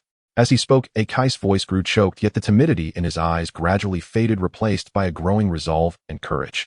Fight valiantly, advance fearlessly, and build the future of Baikan Star's half-humans with our flesh and blood. The half-human warriors shouted, Ulu. Elder Moda had never witnessed such a scene. He was deeply moved. Then at his call, the elderly women and children among the half-humans knelt down and joined in the chant. Ulu, Ulu. Their voices were thunderous. Their expressions were complex, a mix of hatred and reverence. They were grateful for Ulu's bestowed blessings, yet bitter about the atrocities committed by the Capricorn people. Having suffered persecution for years, the half-humans had never dared to resist the Capricorn thugs. But now with the emergence of the god Ulu, their hearts had finally amassed enough courage to tighten their grip on their weapons. Suddenly, a screech pierced the air. A winged beast appeared in the sky. The half-human women and children fell into panic. This winged beast was far weaker than Red Robe and his companions. Its body was gaunt, its wings tattered. Yet clearly visible on its abdomen was a crescent-shaped red mark. It was not one of Ulu's winged beasts, but a scout tamed by the Capricorn people. Evidently, the winged beast scout had taken the half-humans for prey. Spotting the half-humans on the ground and inside the mining vehicles, it swooped down toward them. In the eyes of the winged beast scout, half-humans only knew how to flee and scurry, utterly devoid of resistance. Yet it was mistaken. In the past, even the strongest half-human would have fled in terror. But this time they did. The half-human mechanized infantry moved. Mining vehicles sped forward, shifting formation. They shielded the panicked half-human women and children, forming a wall of steel. Over 20 mining vehicles equipped with heavy machine guns fanned out in a pincer formation, locking onto the winged beast's direction and firing wildly. Countless bullets streaked toward the winged beast scout. The half-human's marksmanship was poor. It dodged most of the bullets. However, many still struck its body, and wailing in pain. It was puzzled, even enraged. These were supposed to be a weak race, yet they dared to open fire. Often bullied among its own kind, it could not bear being taught a lesson by such diminutive half-humans. Spreading its wings, it climbed higher before diving again. It would teach these insolent half-humans a harsh lesson and destroy all these mining vehicles. Yet, just as the winged beast scout closed in, an anti-armor rocket was launched. In an instant it sensed the threat. Panic surged through it, and it hurriedly veered away. Still the anti-armor rocket, with a thunderous blast though it avoided a direct hit to its vitals, its tail was caught in the explosion. Losing balance, it crashed headlong to the ground. The unfortunate winged beast scout conceded defeat. It understood now this group of half-humans was not to be trifled with. They were nothing like the helpless half-humans in the mines. Struggling to its feet, it tried to flee. But a low cry of a winged beast echoed across the sky. Looking up, the scout saw 10 dark silhouettes appear in the sky. It knew it could not escape. The half-humans, seeing the large creatures in the sky, also showed great reverence and stepped aside. These were the winged beasts protecting Lin Fan, held in high esteem by the half-humans. Red Robe swooped down and landed beside the winged beast scout. Upon seeing Red Robe, the scout was both startled and overjoyed, letting out a submissive low cry. However, Red Robe's eyes blazed with fury. Baring its fangs, it bit down on the scout's neck. The scout let out a pained howl. Burying its head on the ground, its body trembled, its eyes filled with terror. Fortunately, Lin Fan approached Red Robe and transmitted his consciousness to it. He said, "Red Robe, wait. Don't kill it just yet. Perhaps." Red Robe slowly released the scout's neck and turned its gaze to Lin Fan. He said, "Little one, it bears a grudge against me, and it dared to attack the new subordinates you've recruited. It cannot be spared. You know each other. Yes, we were once comrades. What happened?" "This matter must be explained from the beginning," Red Robe said. "Once my tribe occupied the Maslow fortress, but was defeated in a war. This creature originally belonged to our tribe.